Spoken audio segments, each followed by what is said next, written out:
Chapter 16, A Very Frosty Christmas. So Snape was offering to help him. He was definitely offering to help him. If you ask. That once more, said Harry. I'm going to stick this sprout, I'm only checking, said Ron. They were standing alone at the Burrows' kitchen sink, peeling a mountain of sprouts for Mrs. Weasley. Snow was drifting past the window in front of them. Yes, Snape was offering to help him, said Harry. He said he'd promised Malfoy's mother to protect him, that he'd made an unbreakable oath or something, an unbreakable vow, said Ron, looking stunned. Nah, he can't have. Are you sure? Yes, I'm sure, said Harry. Why, what does it mean? Well, you can't break an unbreakable vow. I'd worked that much out for myself, funnily enough. What happens if you break it, then? You die, said Ron simply. Fred and George tried to get me to make one when I was about 5. I nearly did too. I was holding hands with Fred and everything when Dad found us. He went mental, said Ron, with a reminiscent gleam in his eyes. Only time I've ever seen Dad as angry as Mum. Fred reckons his left buttock has never been the same since. Yeah, well, passing over Fred's left buttock, I beg your pardon, said Fred's voice as the twins entered the kitchen. Ah, George, look at this. They're using knives and everything. Bless them. I'll be 17 in 2 and a bit months' time, said Ron grumpily, and then I'll be able to do it by magic. But meanwhile, said George, sitting down at the kitchen table and putting his feet up on it, we can enjoy watching you demonstrate the correct use of a whoopsie-daisy. You made me do that, said Ron angrily, sucking his cut thumb. You wait, when I'm 17, I'm sure you'll dazzle us all with hitherto unsuspected magical skills, yawned Fred. And speaking of hitherto unsuspected skills, Ronald, said George, what is this we hear from Ginny about you and a young lady called, unless our information is full, to Lavender Brown? Ron turned a little pink, but did not look displeased as he turned back to the sprouts. Mind your own business. What a snappy retort, said Fred. I really don't know how you think of them. No, what we wanted to know was, how did it happen? What do you mean? Did she have an accident or something? What? Well, how did she sustain such extensive brain damage? Careful, now. Mrs. Weasley entered the room just in time to see Ron throw the sprout knife at Fred, who had turned it into a paper airplane with one lazy flick of his wand. Ron, she said furiously. Don't you ever let me see you throwing knives again. I won't, said Ron, let you see, he added under his breath, as he turned back to the Sprout Mountain. Fred, George, I'm sorry, dears, but Remus is arriving tonight, so Bill will have to squeeze in with you too. No problem, said George. Then, as Charlie isn't coming home, that just leaves Harry and Ron in the attic, and if Fleur shares with Ginny, that'll make Ginny's Christmas, muttered Fred. Everyone should be comfortable. Well, they'll have a bed, anyway, said Mrs. Weasley, sounding slightly harassed. Percy definitely not showing his ugly face, then, asked Fred. Mrs. Weasley turned away before she answered. No, he's busy, I expect, at the ministry. Or he's the world's biggest prat, said Fred, as Mrs. Weasley left the kitchen. One of the two. Well, let's get going, then, George. What are you two up to? Asked Ron. Can't you help us with these sprouts? You could just use your wand and then we'll be free too. No, I don't think we can do that, said Fred seriously. It's very character-building stuff. Learning to peel sprouts without magic makes you appreciate how difficult it is for muggles and squibs, and if you want people to help you, Ron, added George, throwing the paper airplane at him. I wouldn't chuck knives at them. Just a little hint. We're off to the village. There's a very pretty girl working in the paper shop who thinks my card tricks are something marvelous, almost like real magic. Gits, said Ron darkly, watching Fred and George setting off across the snowy yard. Would have only taken them 10 seconds and then we could have gone too. I couldn't, said Harry. I promised Dumbledore I wouldn't wander off while I'm staying here. Oh yeah, said Ron. He peeled a few more sprouts and then said, Are you going to tell Dumbledore what you heard Snape and Malfoy saying to each other? Yep, said Harry. I'm going to tell anyone who can put a stop to it, and Dumbledore's top of the list. I might have another word with your dad, too. Pity you didn't hear what Malfoy's actually doing, though. I couldn't have done, could I? That was the whole point. He was refusing to tell Snape. There was silence for a moment or two, then Ron said, Course, you know what they'll all say. Dad and Dumbledore and all of them.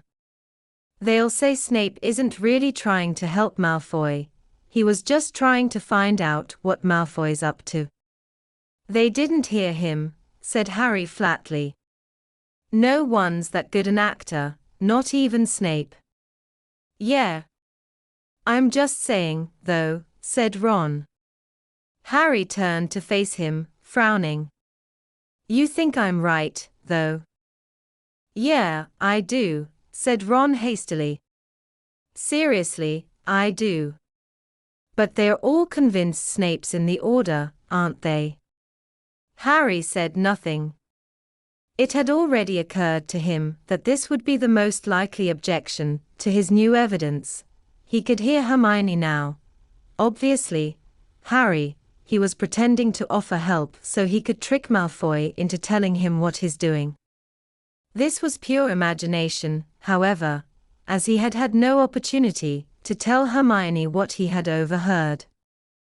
She had disappeared from Slughorn's party before he returned to it, or so he had been informed by an irate McLaggen, and she had already gone to bed by the time he returned to the common room. As he and Ron had left for the Burrow early the next day, he had barely had time to wish her a happy Christmas and to tell her that he had some very important news when they got back from the holidays. He was not entirely sure that she had heard him, though. Ron and Lavender had been saying a thoroughly non-verbal goodbye just behind him at the time. Still, even Hermione would not be able to deny one thing. Malfoy was definitely up to something, and Snape knew it.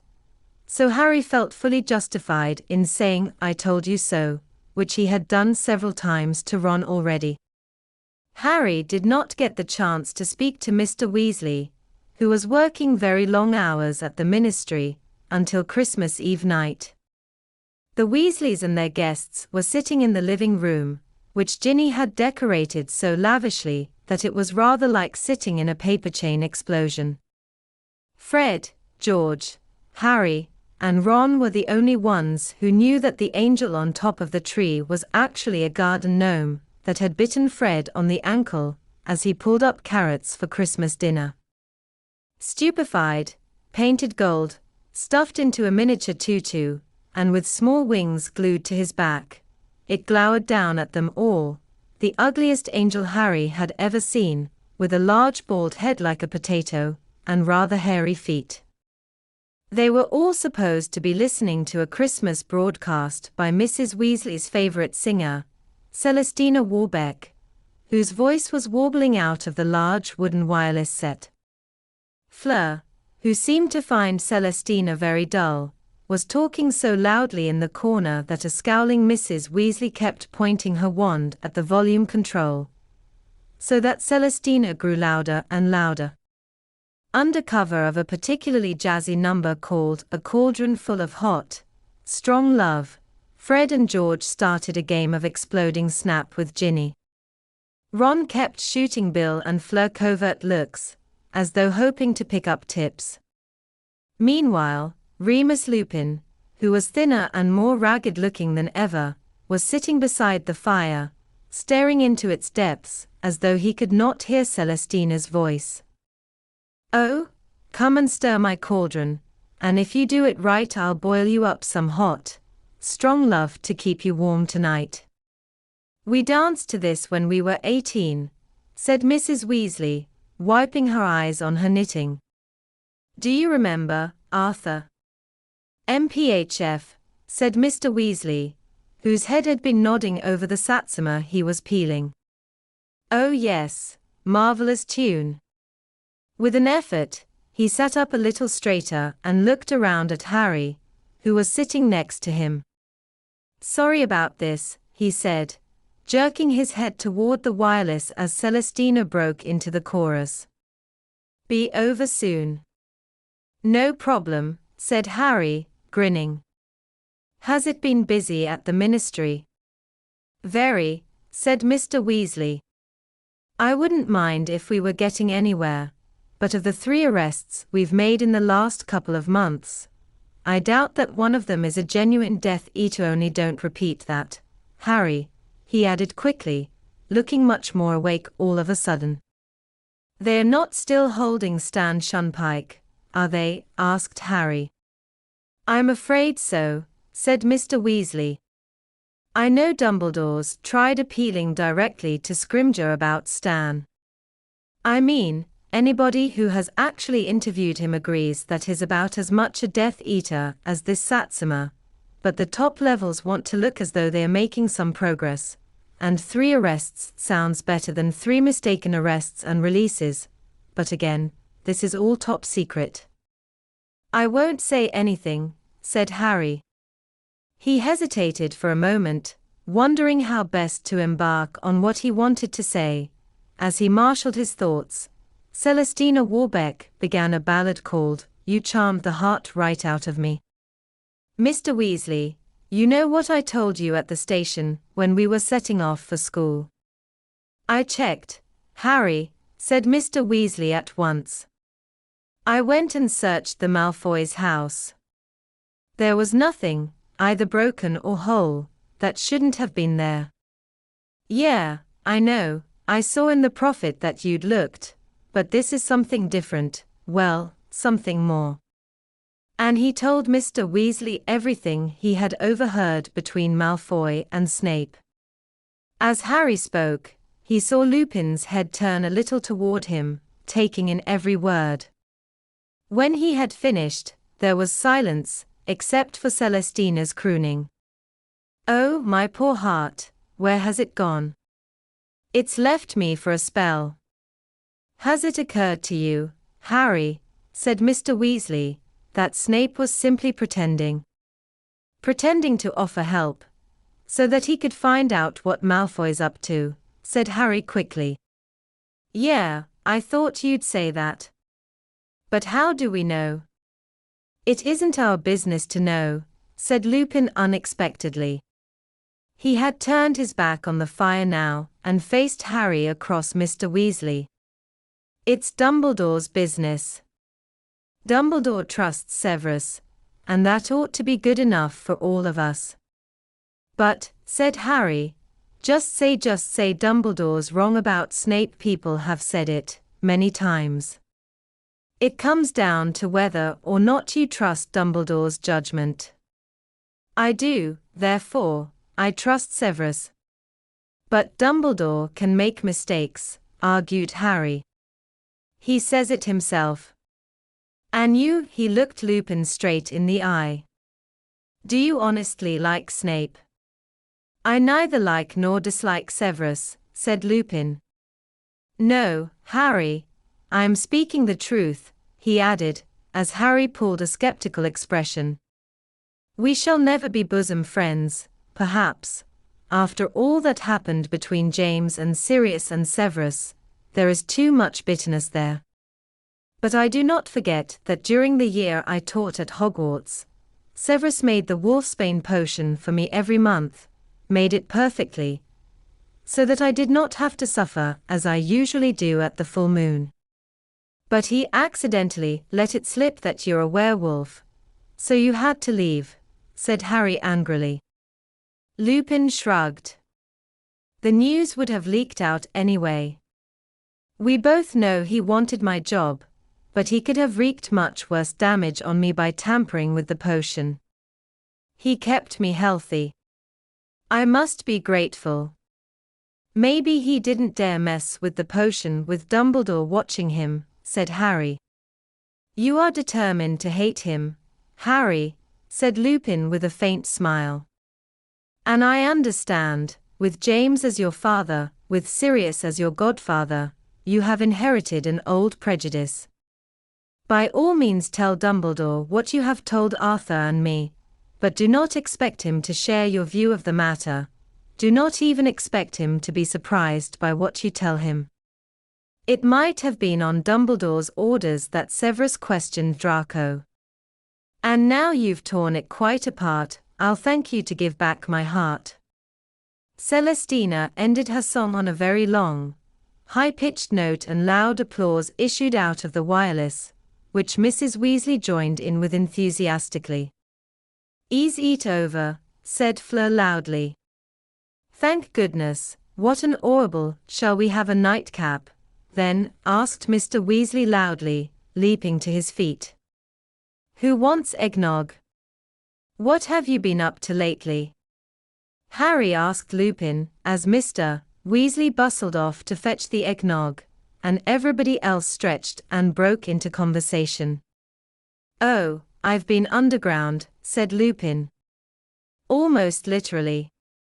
That's why I haven't been able to write. Harry, sending letters to you would have been something of a giveaway. What do you mean? I've been living among my fellows, my equals, said Lupin. Werewolves, he added, at Harry's look of incomprehension. Nearly all of them are on Voldemort's side. Dumbledore wanted a spy and here I was, ready-made. He sounded a little bitter, and perhaps realized it, for he smiled more warmly as he went on. I am not complaining. It is necessary work, and who can do it better than I? However, it has been difficult gaining their trust. I bear the unmistakable signs of having tried to live among wizards, you see, whereas they have shunned normal society, and live on the margins, stealing and sometimes killing to eat. How come they like Voldemort? They think that, under his rule, they will have a better life, said Lupin. And it is hard to argue with Greyback out there. Who's Greyback? You haven't heard of him? Lupin's hands closed convulsively in his lap. Fenrir Greyback is, perhaps, the most savage werewolf alive today. He regards it as his mission in life to bite and to contaminate as many people as possible. He wants to create enough werewolves to overcome the wizards. Voldemort has promised him prey in return for his services. Greyback specializes in children, bite them young, he says, and raise them away from their parents, raise them to hate normal wizards. Voldemort has threatened to unleash him upon people's sons and daughters. It is a threat that usually produces good results. Lupin paused and then said, It was Greyback who bit me. What? Said Harry, astonished. When you were a kid, you mean? Yes. My father had offended him. I did not know, for a very long time, the identity of the werewolf who had attacked me. I even felt pity for him, thinking that he had had no control, knowing by then how it felt to transform. But Greyback is not like that. At the full moon, he positions himself close to victims, ensuring that he is near enough to strike. He plans it all. And this is the man Voldemort is using to marshal the werewolves. I cannot pretend that my particular brand of reasoned argument is making much headway against Greyback's insistence that we werewolves deserve blood, that we ought to revenge ourselves on normal people. But you are normal, said Harry fiercely. You've just got a problem, Lupin burst out laughing. Sometimes you remind me a lot of James. He called it my furry little problem in company. Many people were under the impression that I owned a badly behaved rabbit. He accepted a glass of eggnog from Mr. Weasley with a word of thanks, looking slightly more cheerful. Harry, meanwhile, felt a rush of excitement. This last mention of his father had reminded him that there was something he had been looking forward to asking Lupin. Have you ever heard of someone called the Half-Blood Prince? The Half-Blood what? Prince, said Harry, watching him closely for signs of recognition. There are no wizarding princes, said Lupin, now smiling. Is this a title you're thinking of adopting? I should have thought being the chosen one would be enough. It's nothing to do with me, said Harry indignantly. The Half-Blood Prince is someone who used to go to Hogwarts. I've got his old potions book. He wrote spells all over it, spells he invented. One of them was Levi Corpus. Oh, that one had a great vogue during my time at Hogwarts, said Lupin reminiscently. There were a few months in my 5th year when you couldn't move for being hoisted into the air by your ankle. My dad used it, said Harry. I saw him in the Pensieve. He used it on Snape. He tried to sound casual, as though this was a throwaway comment of no real importance, but he was not sure he had achieved the right effect. Lupin's smile was a little too understanding. Yes, he said, but he wasn't the only one. As I say, it was very popular.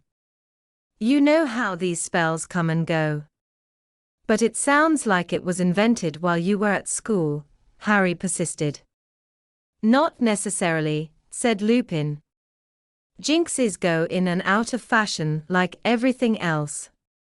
He looked into Harry's face and then said quietly, James was a pureblood, Harry, and I promise you, he never asked us to call him Prince. Abandoning pretense, Harry said, and it wasn't serious. Or you? Definitely not. Oh? Harry stared into the fire. I just thought, well, he's helped me out a lot in potions classes, the prince has. How old is this book, Harry? I dunno, I've never checked. Well, perhaps that will give you some clue as to when the prince was at Hogwarts, said Lupin. Shortly after this, Fleur decided to imitate Celestina singing A Cauldron Full of Hot, Strong Love, which was taken by everyone, once they had glimpsed Mrs. Weasley's expression, to be the cue to go to bed.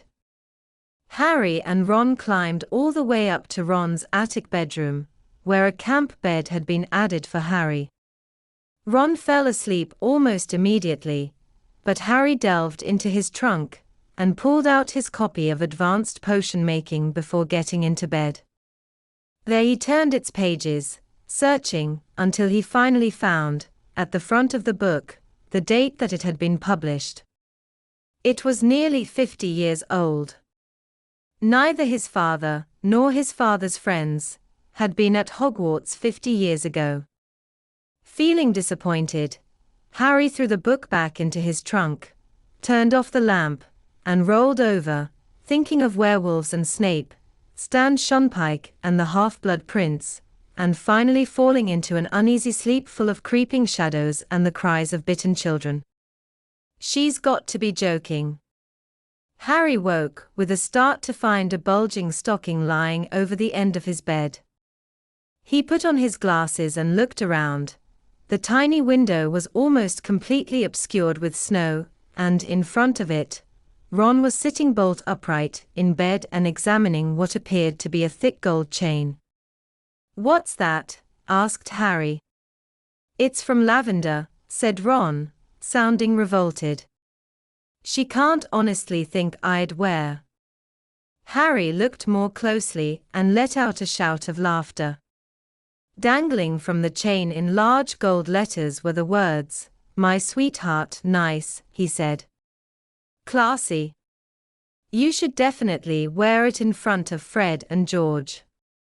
"If you tell them," said Ron, shoving the necklace out of sight under his pillow. "I'll stutter at me," said Harry, grinning. "Come on, would I? How could she think I'd like something like that, though?" Ron demanded of thin air, looking rather shocked. "Well, think back," said Harry. "Have you ever let it slip that you'd like to go out in public with the words, 'My sweetheart,' round your neck?" "Well, we don't really talk much," said Ron. "It's mainly snogging," said Harry. "Well, yeah," said Ron. He hesitated a moment, then said, "Is Hermione really going out with McLaggen?" "I dunno," said Harry. "They were at Slughorn's party together, but I don't think it went that well." Ron looked slightly more cheerful as he delved deeper into his stocking.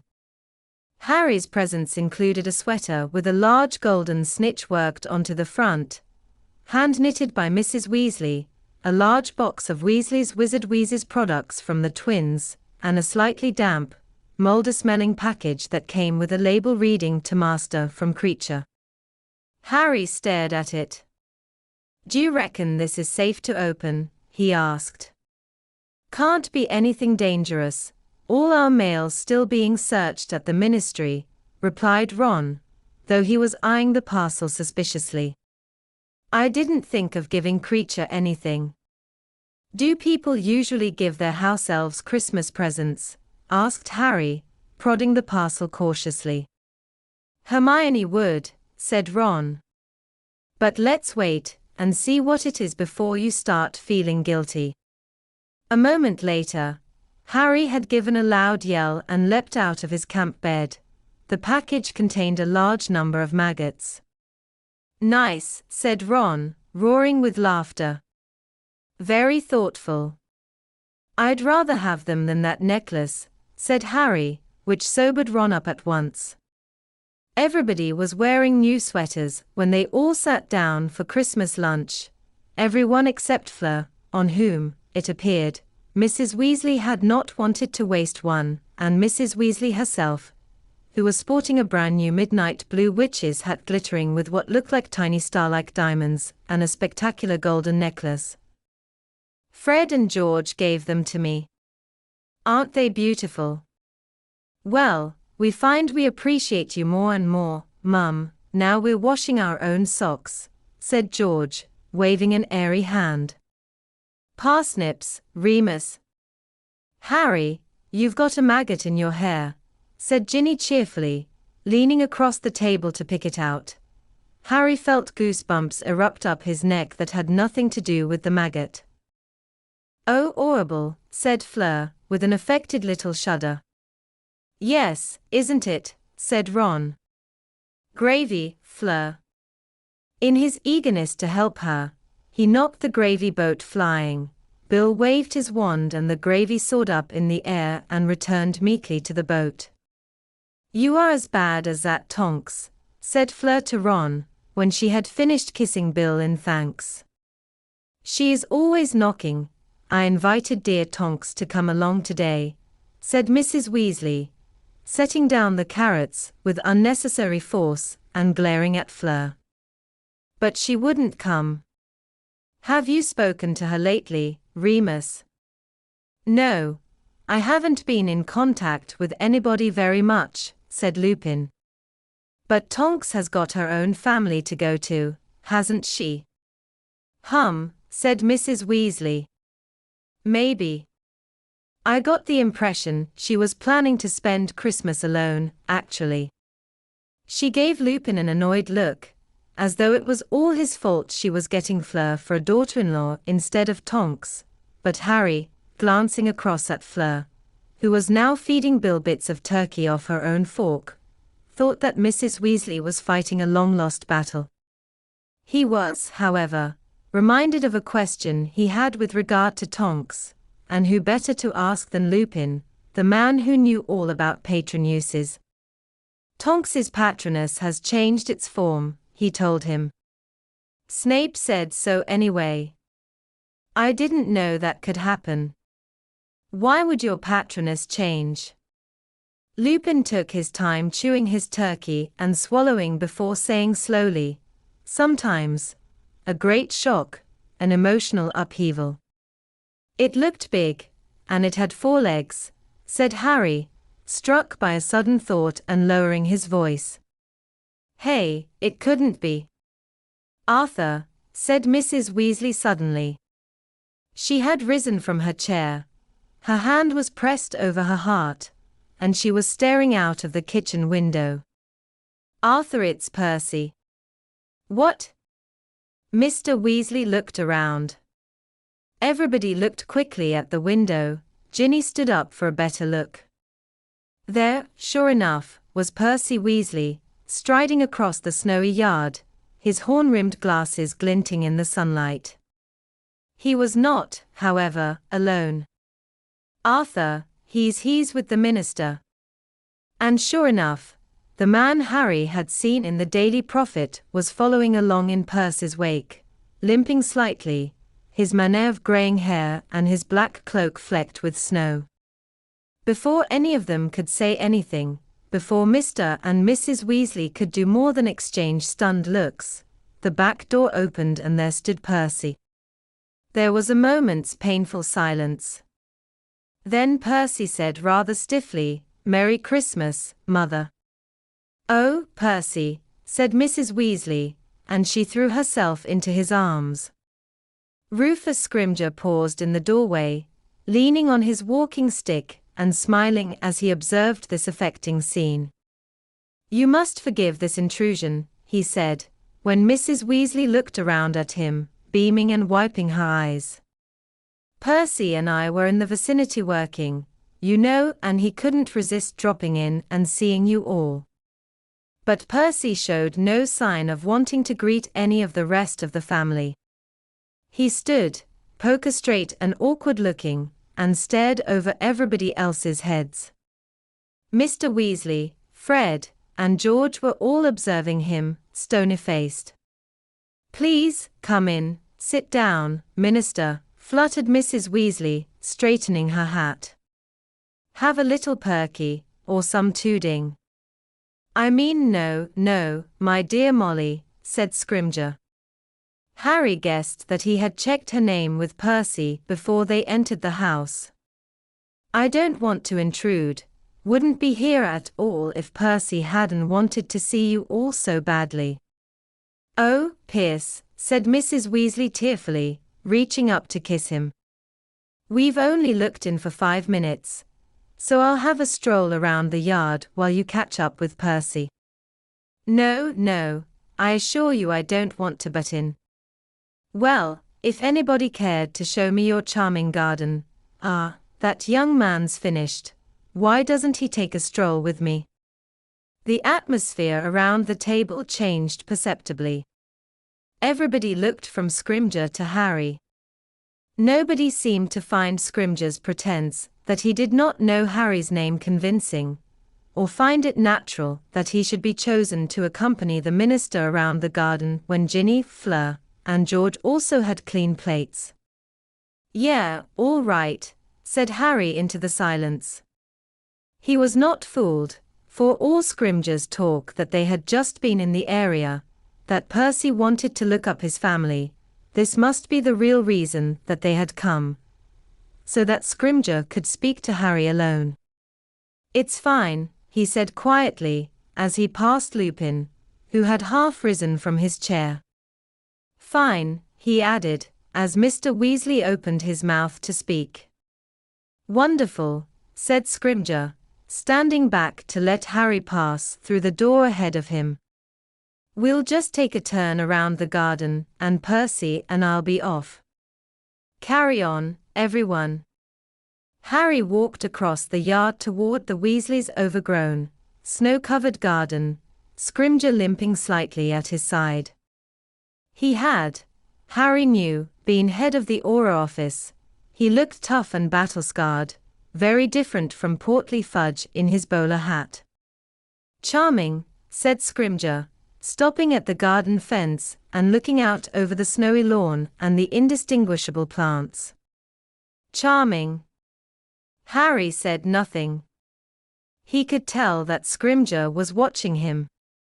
"I've wanted to meet you for a very long time," said Scrimger, after a few moments. "Did you know that?" "No," said Harry truthfully. "Oh yes, for a very long time. But Dumbledore has been very protective of you," said Scrimger. "Natural, of course, natural, after what you've been through, especially what happened at the Ministry." He waited for Harry to say something, but Harry did not oblige. So he went on, "I have been hoping for an occasion to talk to you ever since I gained office, but Dumbledore has most understandably, as I say, prevented this." Still, Harry said nothing, waiting. "The rumors that have flown around," said Scrimger. "Well, of course, we both know how these stories get distorted. All these whispers of a prophecy, of you being the chosen one." They were getting near it now, Harry thought, the reason Scrimger was here. "I assume that Dumbledore has discussed these matters with you." Harry deliberated, wondering whether he ought to lie or not. He looked at the little gnome prints all around the flower beds, and the scuffed-up patch that marked the spot where Fred had caught the gnome now wearing the tutu, at the top of the Christmas tree. Finally, he decided on the truth, or a bit of it. "Yeah, we've discussed it." Have you?" said Scrimger. Harry could see, out of the corner of his eye, Scrimger squinting at him. So he pretended to be very interested in a gnome that had just poked its head out from underneath a frozen rhododendron. "And what has Dumbledore told you, Harry?" "Sorry, but that's between us," said Harry.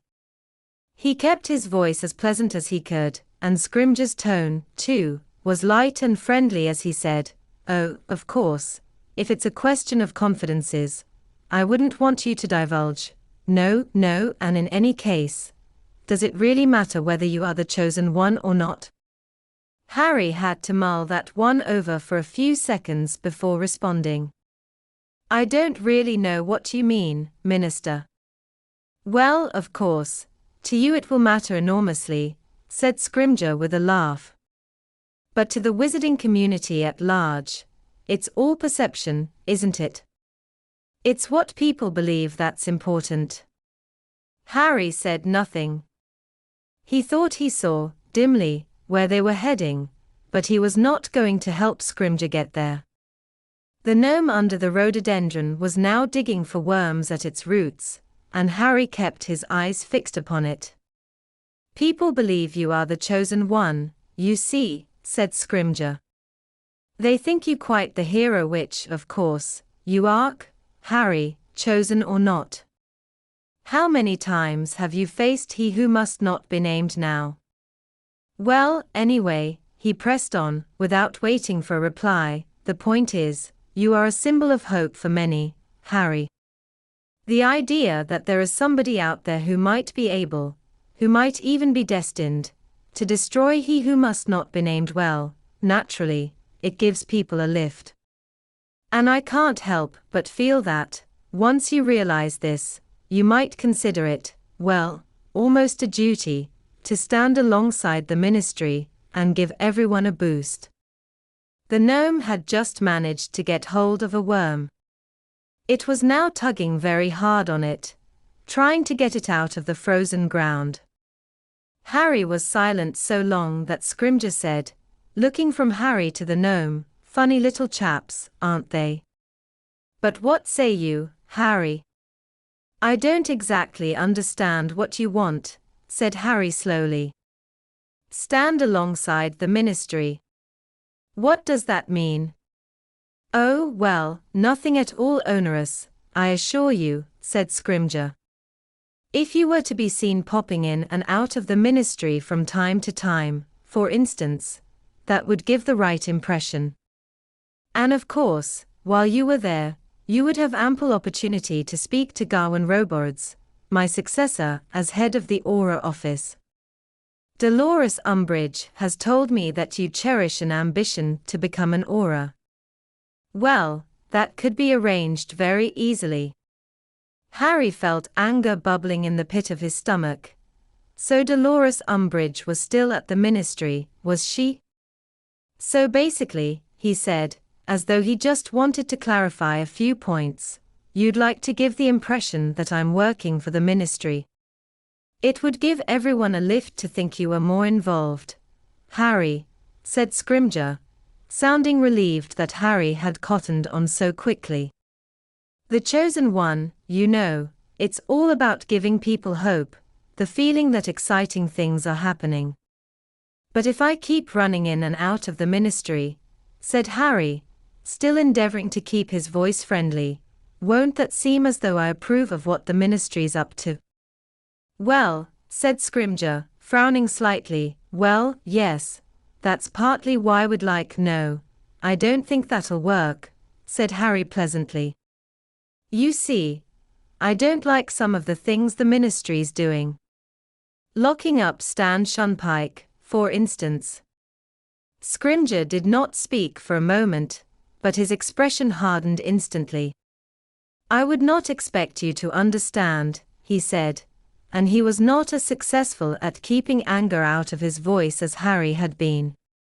These are dangerous times, and certain measures need to be taken. You are 16 years old. Dumbledore's a lot older than 16, and he doesn't think Stan should be in Azkaban either, said Harry. You're making Stan a scapegoat, just like you want to make me a mascot. They looked at each other, long and hard. Finally Scrimger said, with no pretense at warmth, I see. You prefer, like your hero, Dumbledore, to disassociate yourself from the ministry. I don't want to be used, said Harry. Some would say it's your duty to be used by the ministry. Yeah, and others might say it's your duty to check that people really are Death Eaters before you chuck them in prison, said Harry, his temper rising now. You're doing what Barty Crouch did. You never get it right, you people, do you? Either we've got Fudge, pretending everything's lovely while people get murdered right under his nose, or we've got you, chucking the wrong people into jail and trying to pretend you've got the chosen one working for you. So you're not the chosen one, said Scrimger. I thought you said it didn't matter either way, said Harry, with a bitter laugh. Not to you anyway. I shouldn't have said that, said Scrimger quickly. It was tactless. No, it was honest, said Harry. One of the only honest things you've said to me. You don't care whether I live or die, but you do care that I help you convince everyone you're winning the war against Voldemort. I haven't forgotten, Minister. He raised his right fist. There, shining white on the back of his cold hand, were the scars which Dolores Umbridge had forced him to carve into his own flesh. I must not tell lies. I don't remember you rushing to my defense when I was trying to tell everyone Voldemort was back. The ministry wasn't so keen to be pals last year. They stood in silence as icy as the ground beneath their feet. The gnome had finally managed to extricate his worm, and was now sucking on it happily, leaning against the bottommost branches of the rhododendron bush. What is Dumbledore up to? Said Scrimger brusquely. Where does he go when he is absent from Hogwarts? No idea, said Harry. And you wouldn't tell me if you knew, said Scrimger, would you? No, I wouldn't, said Harry. Well, then, I shall have to see whether I can't find out by other means. You can try, said Harry indifferently. But you seem cleverer than Fudge, so I'd have thought you'd have learned from his mistakes. He tried interfering at Hogwarts. You might have noticed he's not minister anymore, but Dumbledore's still headmaster. I'd leave Dumbledore alone, if I were you. There was a long pause. Well, it is clear to me that he has done a very good job on you, said Scrimgeour, his eyes cold and hard behind his wire-rimmed glasses. Dumbledore's man through and through, aren't you, Potter? Yeah, I am, said Harry. Glad we straightened that out. And turning his back on the Minister of Magic, he strode back toward the house. Chapter 17, A Sluggish Memory. Late in the afternoon, a few days after New Year, Harry, Ron, and Ginny lined up beside the kitchen fire to return to Hogwarts. The Ministry had arranged this one-off connection to the Flu network to return students quickly and safely to the school. Only Mrs. Weasley was there to say goodbye, as Mr. Weasley, Fred, George, Bill, and Fleur were all at work. Mrs. Weasley dissolved into tears at the moment of parting. Admittedly, it took very little to set her off lately. She had been crying on and off ever since Percy had stormed from the house on Christmas Day with his glasses splattered with mashed parsnip, for which Fred, George, and Ginny all claimed credit. "Don't cry, Mum," said Ginny, patting her on the back as Mrs. Weasley sobbed into her shoulder. "It's okay." "Yeah, don't worry about us," said Ron, permitting his mother to plant a very wet kiss on his cheek. "Or about Percy. He's such a prat, it's not really a loss, is it?" Mrs. Weasley sobbed harder than ever as she enfolded Harry in her arms. "Promise me you'll look after yourself, stay out of trouble." "I always do, Mrs. Weasley," said Harry. "I like a quiet life, you know me." She gave a watery chuckle and stood back. "Be good, then, all of you." Harry stepped into the emerald fire and shouted Hogwarts. He had one last fleeting view of the Weasleys' kitchen and Mrs. Weasley's tearful face before the flames engulfed him. Spinning very fast, he caught blurred glimpses of other wizarding rooms, which were whipped out of sight before he could get a proper look. Then he was slowing down, finally stopping squarely in the fireplace in Professor McGonagall's office. She barely glanced up from her work as he clambered out over the grate. "Evening, Potter. Try not to get too much ash on the carpet." "No, Professor." Harry straightened his glasses and flattened his hair as Ron came spinning into view. When Ginny had arrived, all three of them trooped out of McGonagall's office and off toward Gryffindor Tower. Harry glanced out of the corridor windows as they passed. The sun was already sinking over grounds carpeted in deeper snow than had lain over the Burrow garden. In the distance, he could see Hagrid feeding Buckbeak in front of his cabin. "Warbles," said Ron confidently, when they reached the fat lady, who was looking rather paler than usual and winced at his loud voice. "No," she said. "What do you mean, no?" "There is a new password," she said. "And please don't shout." "But we've been away, how are we supposed to?" "Harry." "Ginny." Hermione was hurrying toward them, very pink-faced and wearing a cloak, hat, and gloves. "I got back a couple of hours ago. I've just been down to visit Hagrid and Witherwings," she said breathlessly. "Did you have a good Christmas?" "Yeah," said Ron at once, "pretty eventful. Rufus Scrim, I've got something for you." "Harry," said Hermione, neither looking at Ron nor giving any sign that she had heard him. "Oh, hang on, password." "Abstinence." "Precisely," said the fat lady in a feeble voice, and swung forward to reveal the portrait hole. What's up with her? Asked Harry. Overindulged over Christmas, apparently, said Hermione, rolling her eyes as she led the way into the packed common room. She and her friend Violet drank their way through all the wine in that picture of drunk monks down by the charms corridor. Anyway, she rummaged in her pocket for a moment, then pulled out a scroll of parchment with Dumbledore's writing on it. Great, said Harry, unrolling it at once to discover that his next lesson with Dumbledore was scheduled for the following night.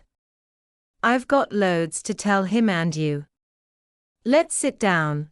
But at that moment there was a loud squeal of 1-1, and Lavender Brown came hurtling out of nowhere and flung herself into Ron's arms. Several onlookers sniggered. Hermione gave a tinkling laugh and said, "There's a table over here, coming." Ginny. "No, thanks, I said I'd meet Dean," said Ginny, though Harry could not help noticing that she did not sound very enthusiastic. Leaving Ron and Lavender locked in a kind of vertical wrestling match, Harry led Hermione over to the spare table. "So how was your Christmas?" "Oh, fine," she shrugged. "Nothing special." "How was it at 1-1's?" "I'll tell you in a minute," said Harry.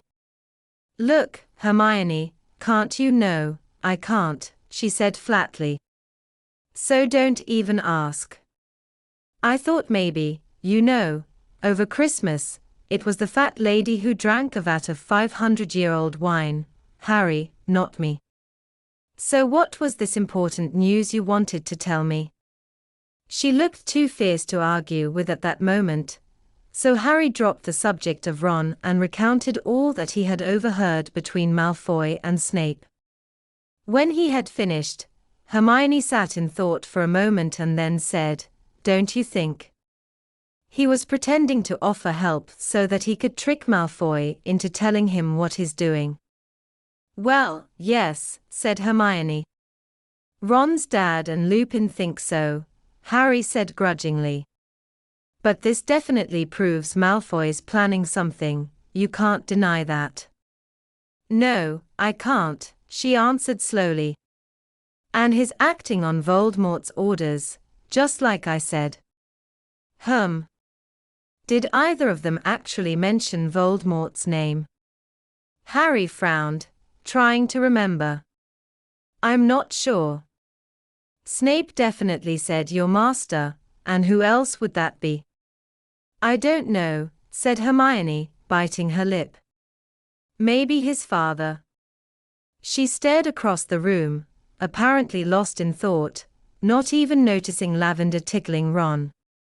"How's Lupin?" "Not great," said Harry, and he told her all about Lupin's mission among the werewolves and the difficulties he was facing. "Have you heard of this Fenrir Greyback?" "Yes, I have," said Hermione, sounding startled. "And so have you, Harry." "When? History of Magic?" "You know full well I never listened." No, not History of Magic." Malfoy threatened Borgin with him, said Hermione. "Back in Knockturn Alley, don't you remember?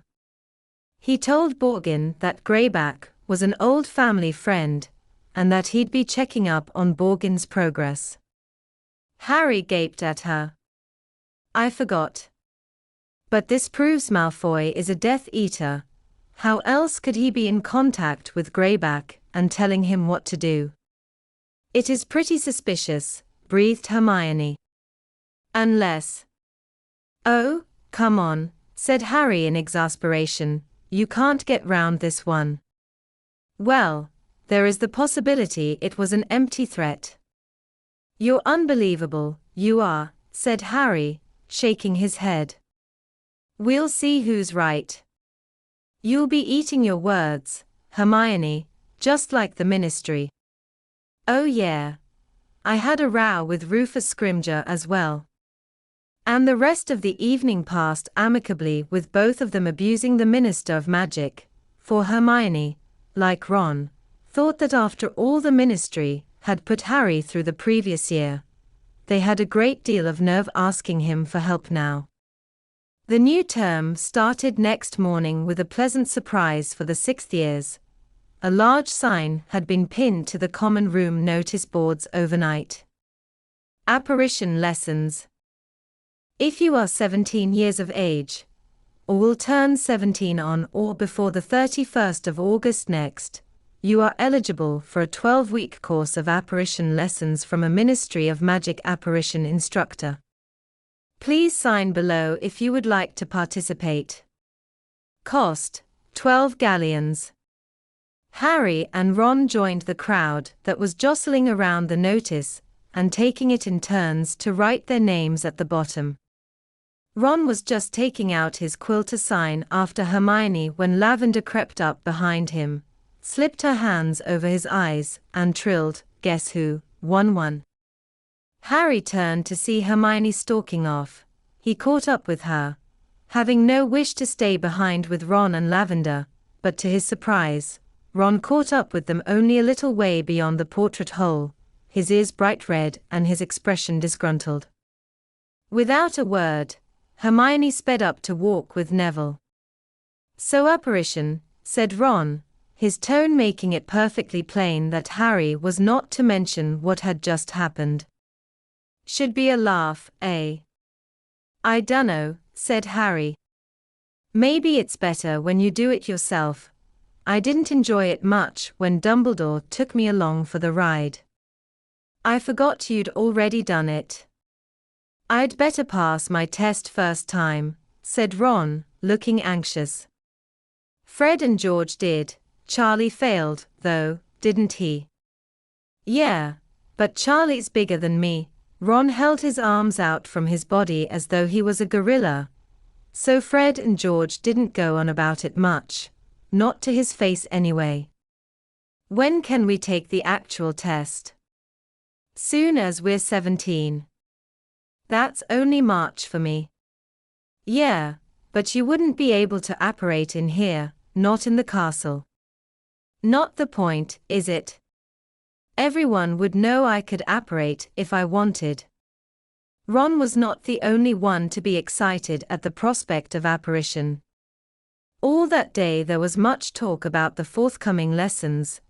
A great deal of store was set by being able to vanish and reappear at will. "How cool will it be when we can just..." Seamus clicked his ringers to indicate disappearance. "Me cousin Fergus does it just to annoy me. You wait till I can do it back. He'll never have another peaceful moment."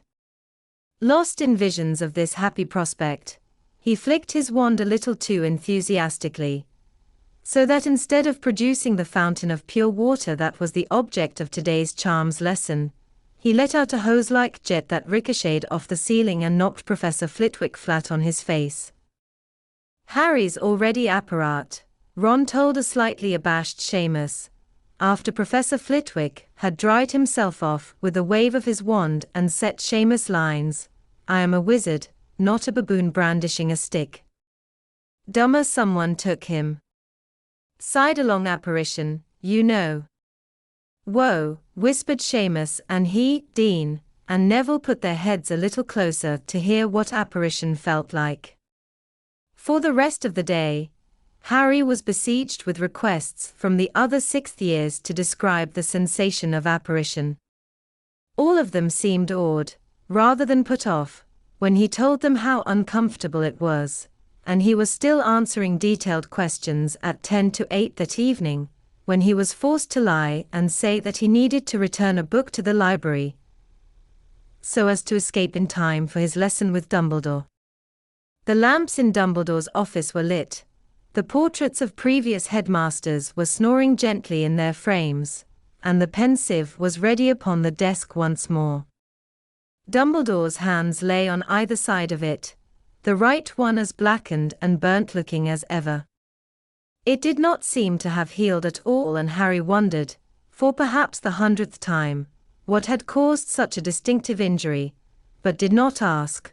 Dumbledore had said that he would know eventually, and there was, in any case, another subject he wanted to discuss. But before Harry could say anything about Snape and Malfoy, Dumbledore spoke. "I hear that you met the Minister of Magic over Christmas." "Yes," said Harry. "He's not very happy with me." "No," sighed Dumbledore. "He is not very happy with me either. We must try not to sink beneath our anguish, Harry, but battle on." Harry grinned. He wanted me to tell the wizarding community that the Ministry's doing a wonderful job. Dumbledore smiled. "It was Fudge's idea originally, you know. During his last days in office, when he was trying desperately to cling to his post, he sought a meeting with you, hoping that you would give him your support, after everything Fudge did last year," said Harry angrily. "After Umbridge. I told Cornelius there was no chance of it, but the idea did not die when he left office. Within hours of Scrimgeour's appointment we met, and he demanded that I arrange a meeting with you, so that's why you argued." Harry blurted out. "It was in the Daily Prophet." "The Prophet is bound to report the truth occasionally," said Dumbledore, "if only accidentally." "Yes, that was why we argued." "Well, it appears that Rufus found a way to corner you at last. He accused me of being Dumbledore's man through and through." "How very rude of him." "I told him I was."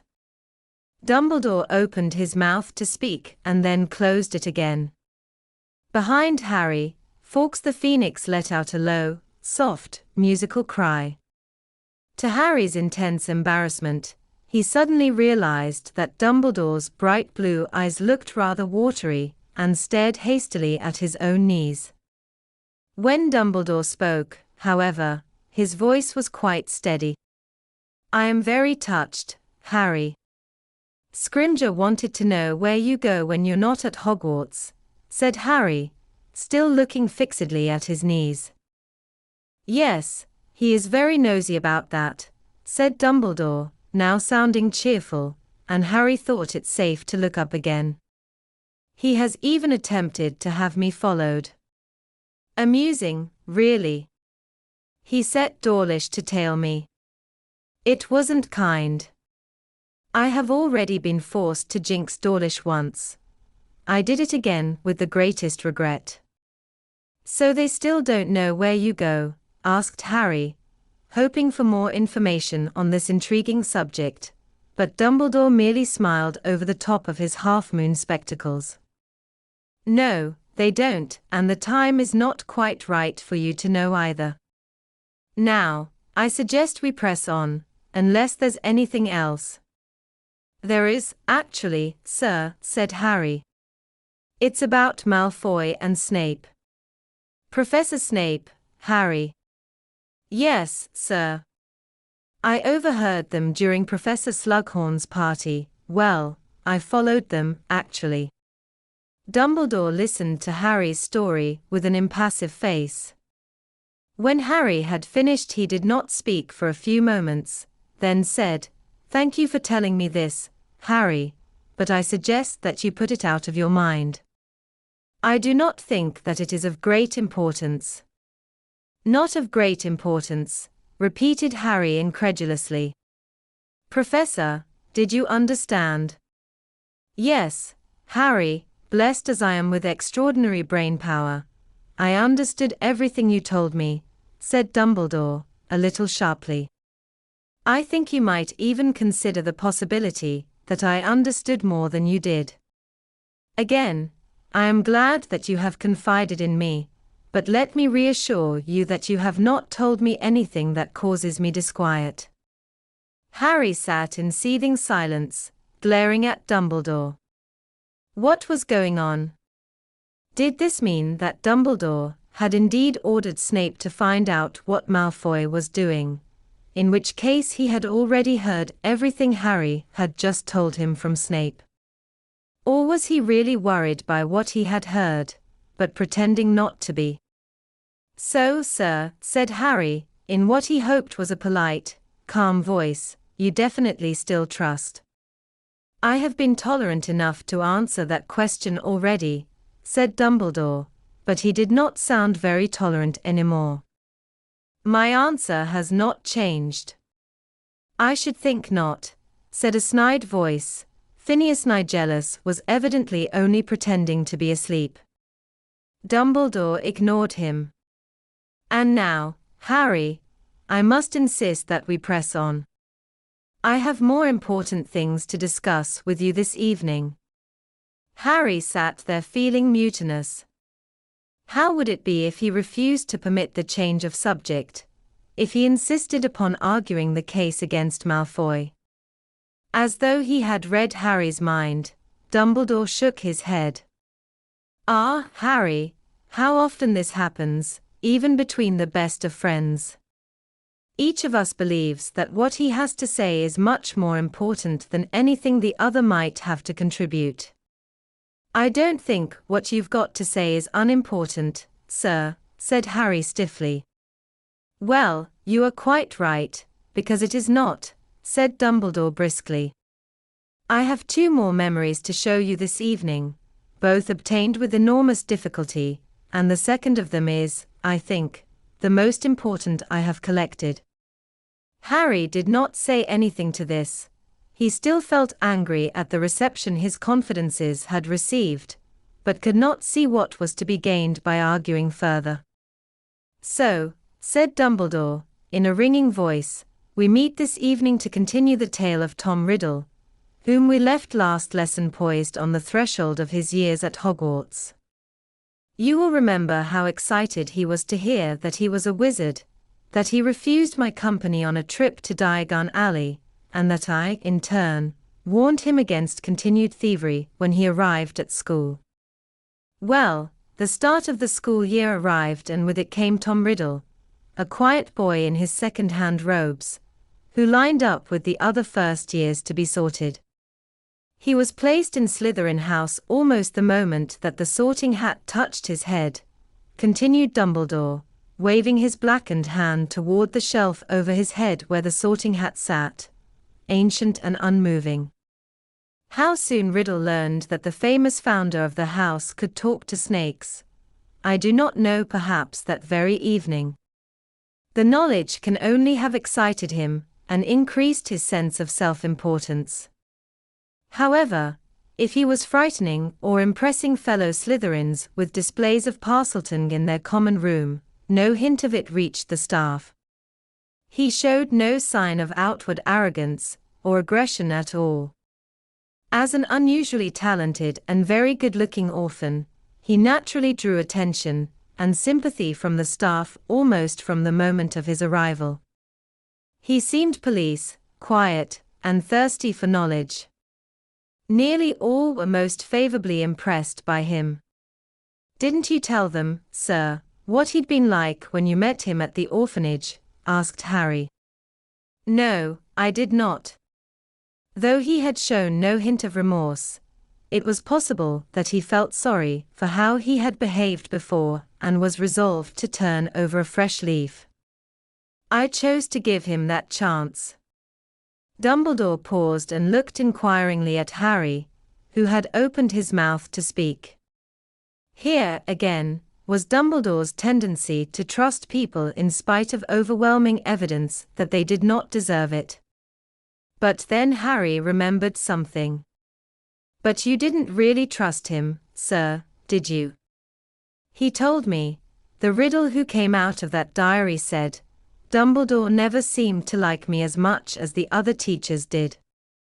Let us say that I did not take it for granted that he was trustworthy, said Dumbledore. I had, as I have already indicated, resolved to keep a close eye upon him, and so I did. I cannot pretend that I gleaned a great deal from my observations at first. He was very guarded with me. He felt, I am sure, that in the thrill of discovering his true identity, he had told me a little too much. He was careful never to reveal as much again, but he could not take back what he had let slip in his excitement, nor what Mrs. Cole had confided in me. However, He had the sense never to try and charm me as he charmed so many of my colleagues. As he moved up the school, he gathered about him a group of dedicated friends. I call them that, for want of a better term, although as I have already indicated, Riddle undoubtedly felt no affection for any of them. This group had a kind of dark glamour within the castle. They were a motley collection, a mixture of the weak seeking protection, the ambitious seeking some shared glory, and the thuggish gravitating toward a leader who could show them more refined forms of cruelty. In other words, they were the forerunners of the Death Eaters, and indeed some of them became the first Death Eaters after leaving Hogwarts. Rigidly controlled by Riddle, they were never detected in open wrongdoing, although their 7 years at Hogwarts were marked by a number of nasty incidents, to which they were never satisfactorily linked, the most serious of which was, of course, the opening of the Chamber of Secrets, which resulted in the death of a girl. As you know, Hagrid was wrongly accused of that crime. I have not been able to find many memories of Riddle at Hogwarts, said Dumbledore, placing his withered hand on the pensieve. Few who knew him then are prepared to talk about him, they are too terrified.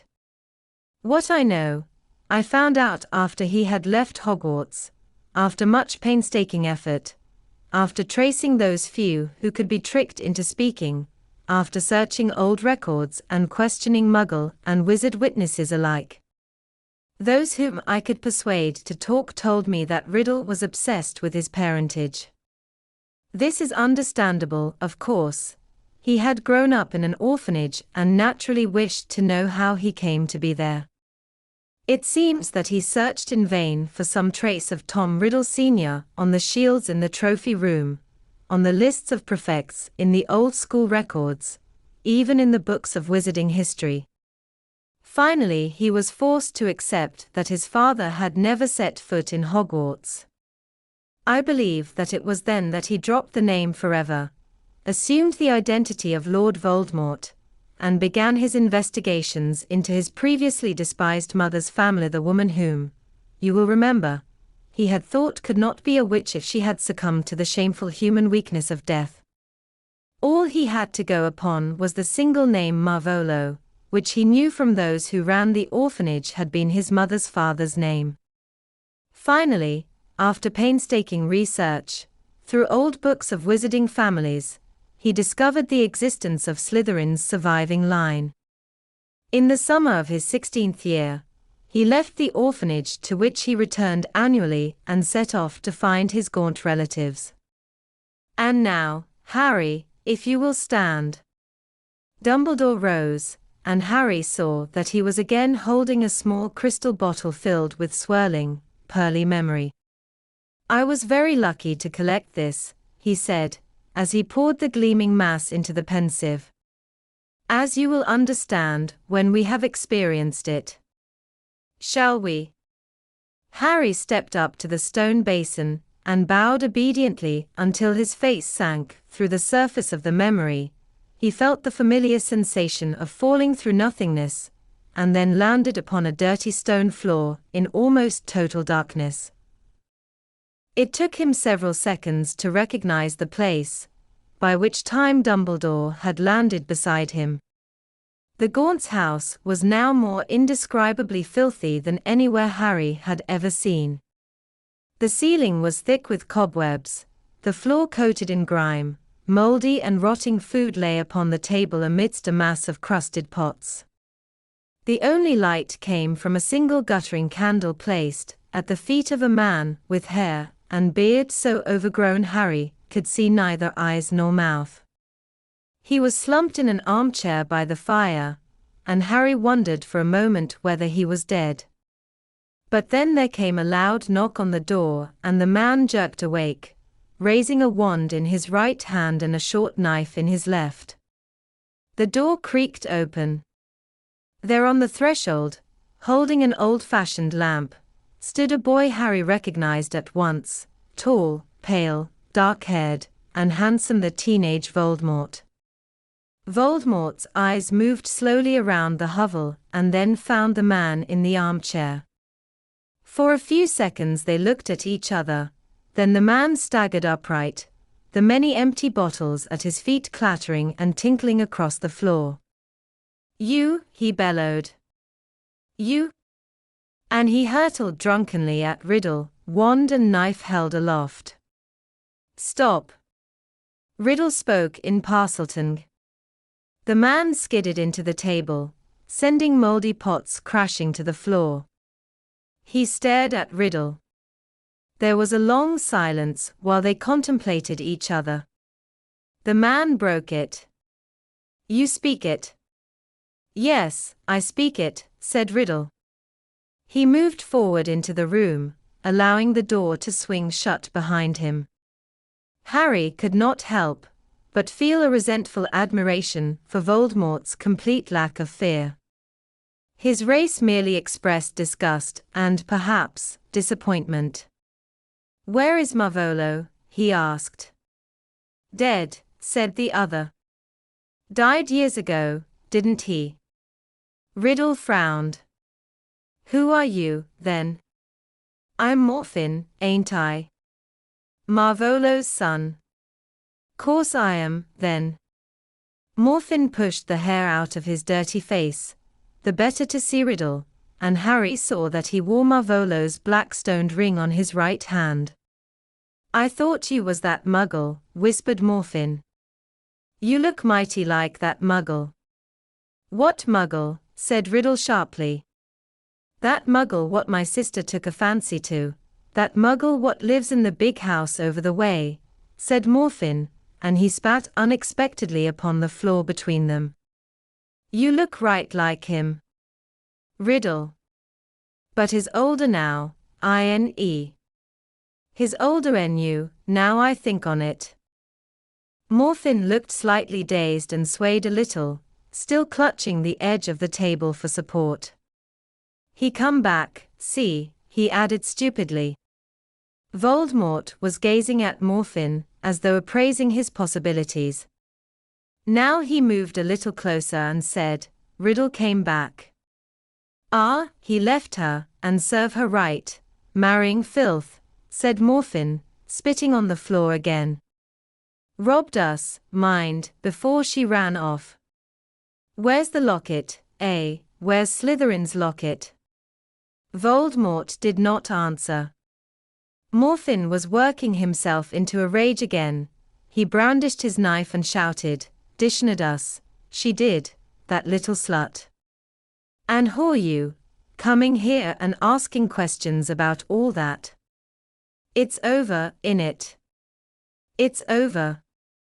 He looked away, staggering slightly, and Voldemort moved forward.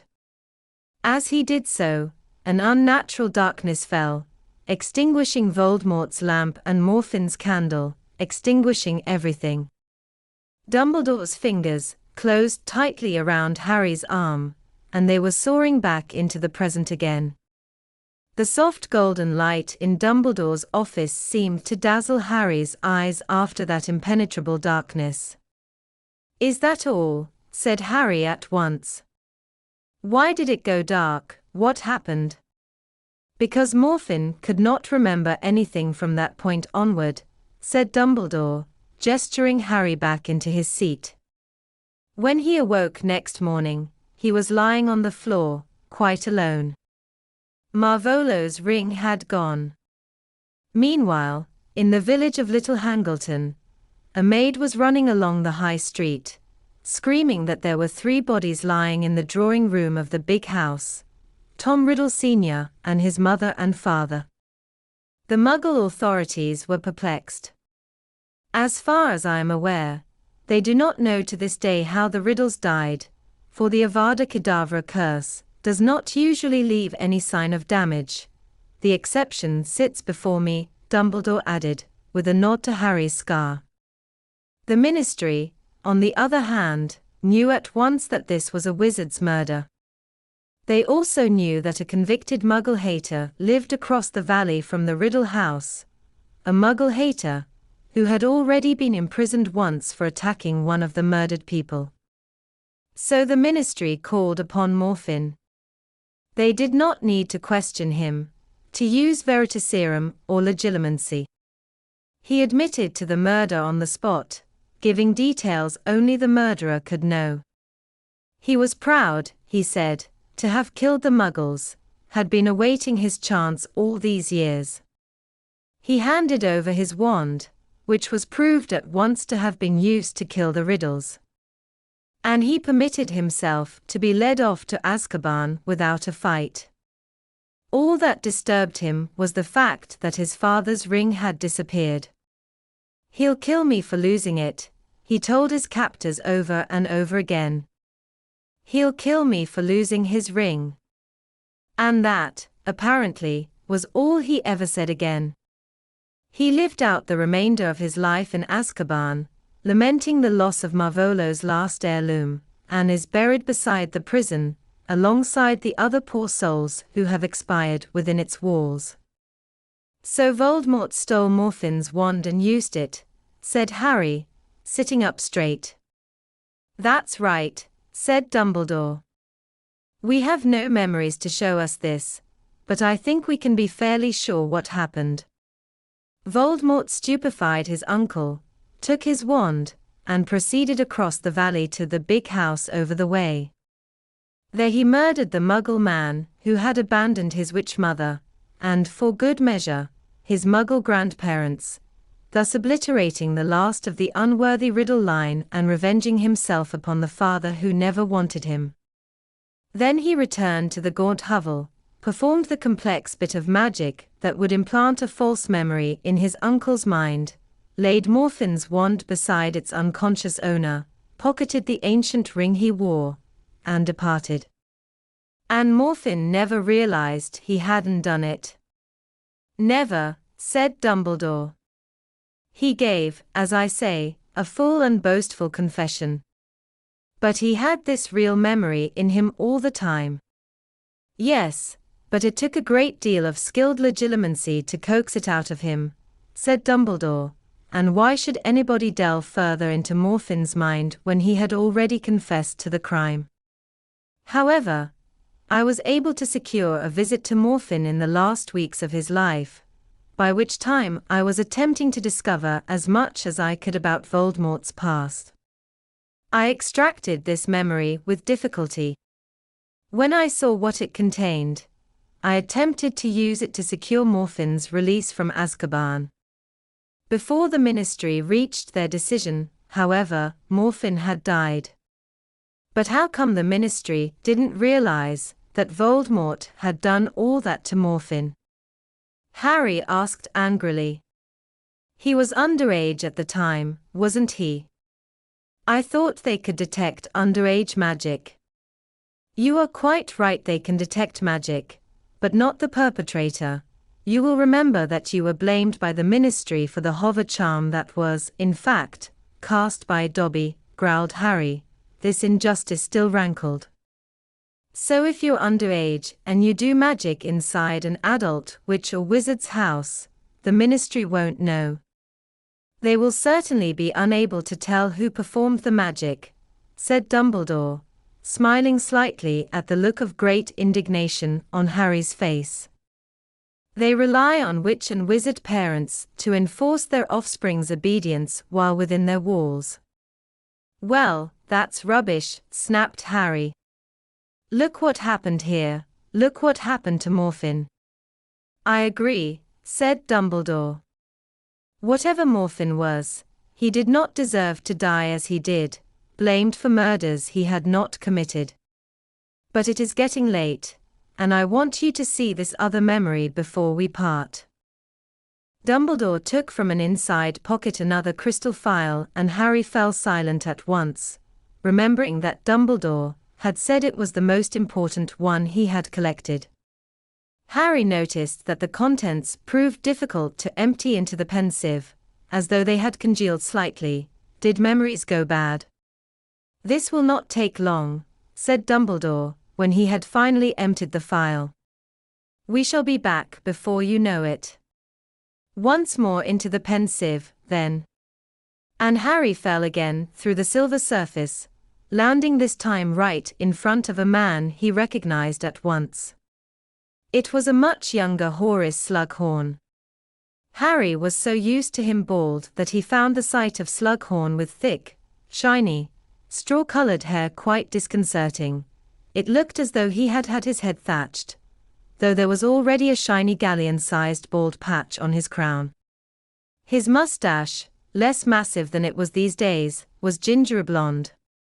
He was not quite as rotund as the Slughorn Harry knew, though the golden buttons on his richly embroidered waistcoat were taking a fair amount of strain. His little feet resting upon a velvet poof, he was sitting well back in a comfortable winged armchair, one hand grasping a small glass of wine, the other searching through a box of crystallized pineapple. Harry looked around as Dumbledore appeared beside him, and saw that they were standing in Slughorn's office. Half a dozen boys were sitting around Slughorn, all on harder or lower seats than his, and all in their mid-teens. Harry recognized Voldemort at once. His was the most handsome face, and he looked the most relaxed of all the boys. His right hand lay negligently upon the arm of his chair. With a jolt, Harry saw that he was wearing Marvolo's gold and black ring. He had already killed his father. "Sir, is it true that Professor Mary Thought is retiring?" he asked. Tom, if I knew I couldn't tell you," said Slughorn, wagging a reproving, sugar-covered finger at Riddle, though ruining the effect slightly by winking. "I must say, I'd like to know where you get your information, boy. More knowledgeable than half the staff, you are." Riddle smiled. The other boys laughed and cast him admiring looks. "What with your uncanny ability to know things you shouldn't, and your careful flattery of the people who matter, thank you for the pineapple. By the way, you're quite right. It is my favorite." As several of the boys tittered, something very odd happened. The whole room was suddenly filled with a thick white fog, so that Harry could see nothing but the face of Dumbledore, who was standing beside him. Then Slughorn's voice rang out through the mist, unnaturally loudly, "You'll go wrong, boy, mark my words."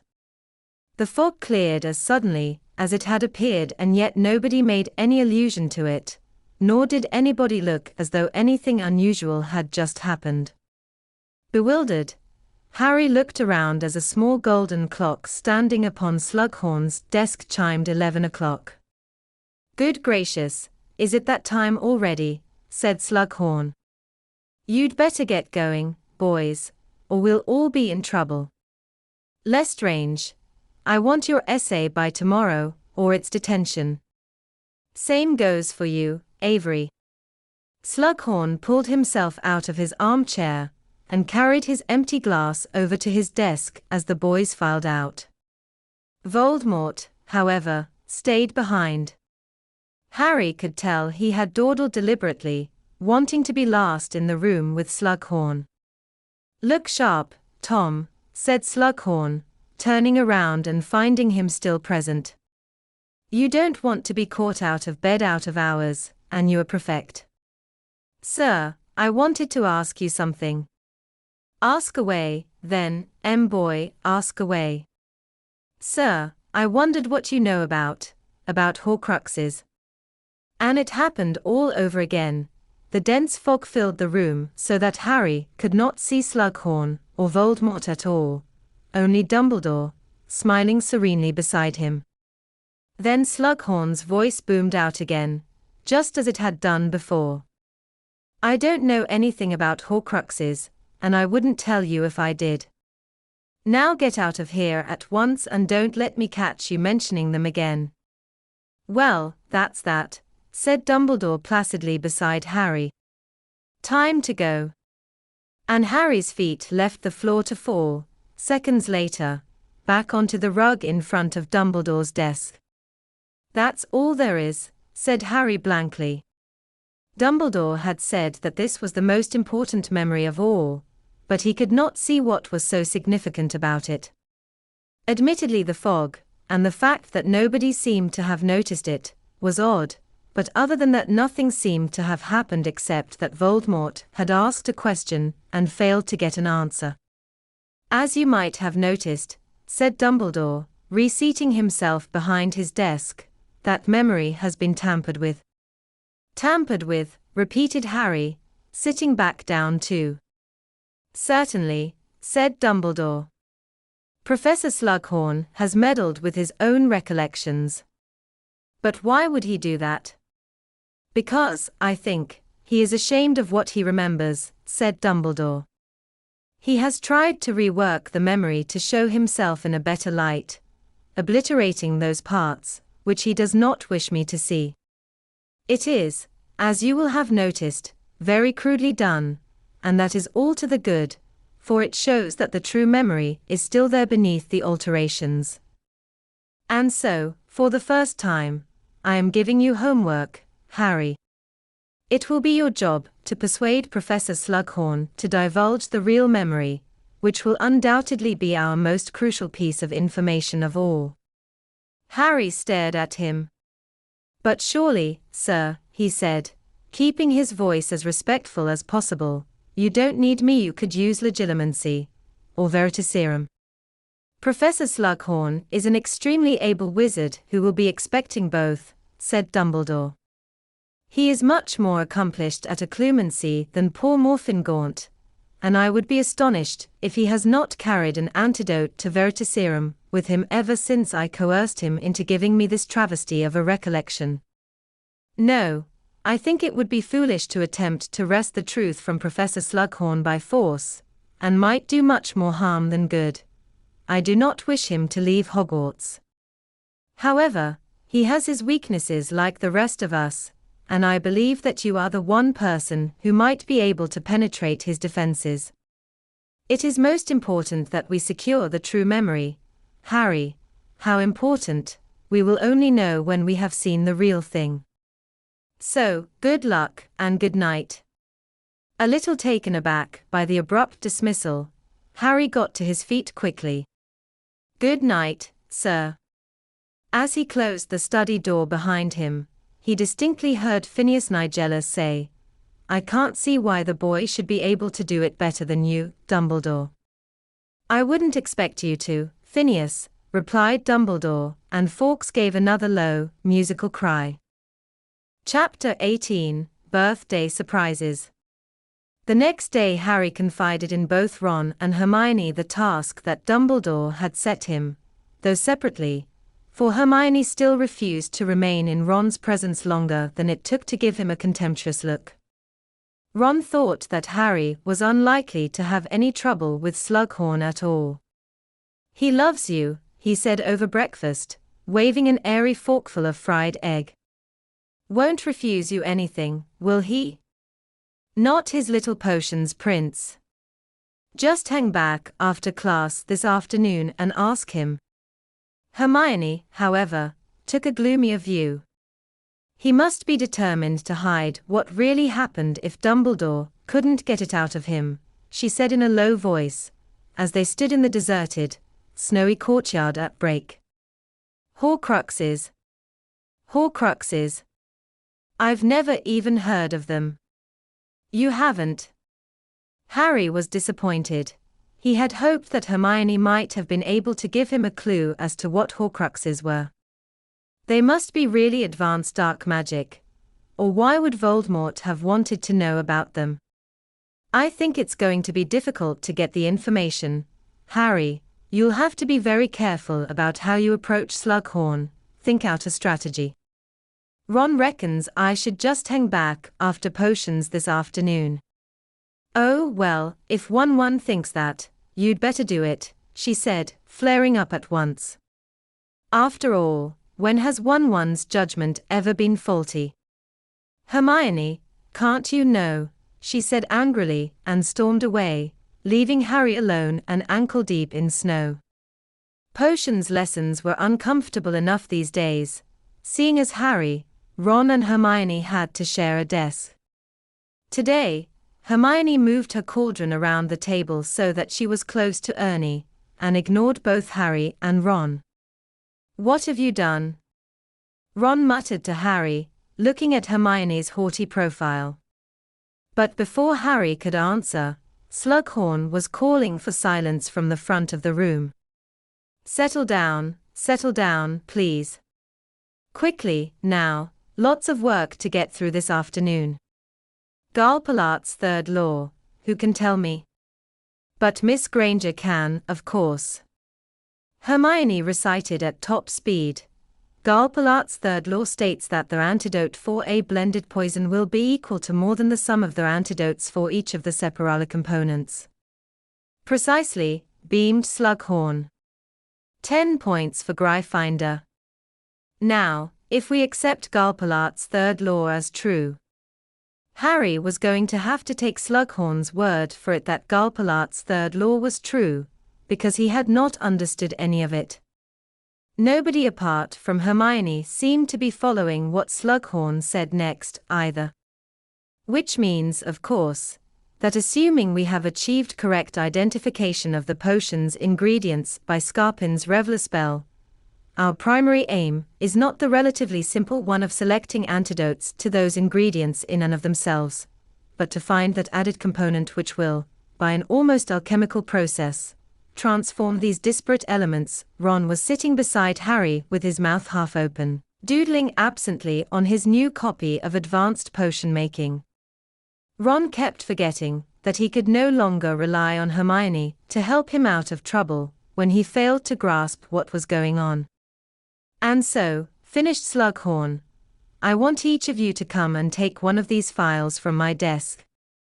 You are to create an antidote for the poison within it before the end of the lesson. Good luck, and don't forget your protective gloves.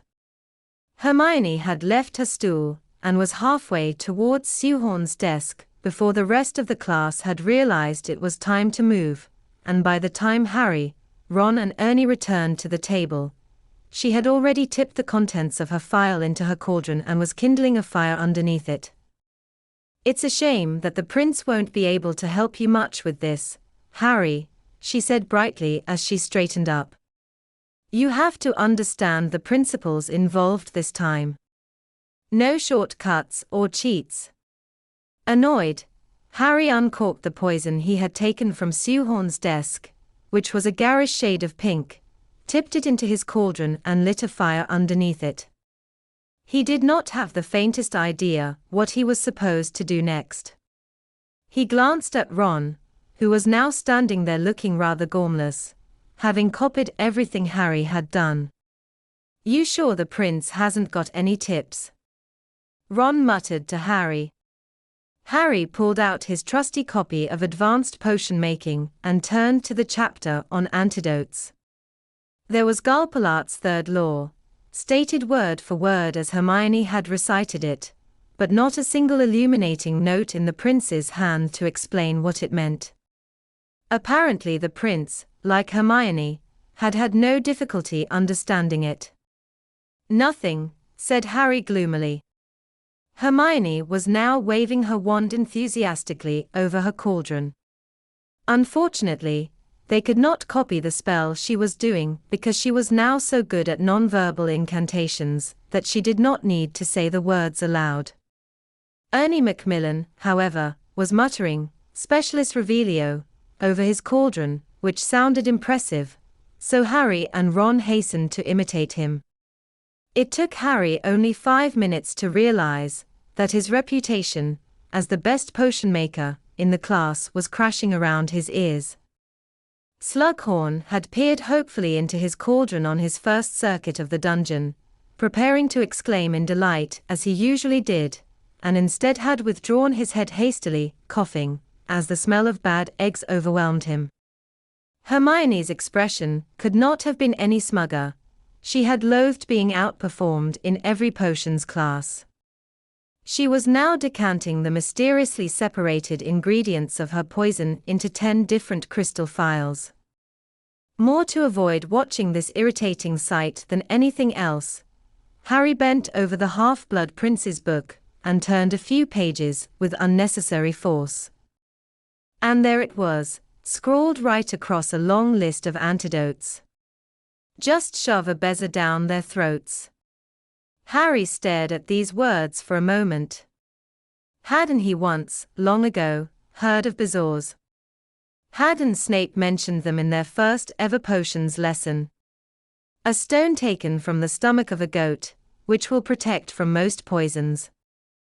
It was not an answer to the Gulpalart problem, and had Snape still been their teacher, Harry would not have dared do it, but this was a moment for desperate measures. He hastened towards the store cupboard and rummaged within it, pushing aside unicorn horns and tangles of dried herbs until he found, at the very back, a small card box on which had been scribbled the word Bezoars. He opened the box just as Slughorn called, 2 minutes left, everyone. Inside were half a dozen shriveled brown objects, looking more like dried-up kidneys than real stones. Harry seized one, put the box back in the cupboard and hurried back to his cauldron. Times. UP, called Slughorn genially. Well, let's see how you've done. Blaze, what have you got for me? Slowly, Slughorn moved around the room, examining the various antidotes. Nobody had finished the task, although Hermione was trying to cram a few more ingredients into her bottle before Slughorn reached her. Ron had given up completely, and was merely trying to avoid breathing in the putrid fumes issuing from his cauldron. Harry stood there waiting, the bezer clutched in a slightly sweaty hand. Slughorn reached their table last. He sniffed Ernie's potion and passed on to Ron's with a grimace. He did not linger over Ron's cauldron, but backed away swiftly, retching slightly. "And you, Harry," he said. "What have you got to show me?" Harry held out his hand, the bezer sitting on his palm. Slughorn looked down at it for a full 10 seconds.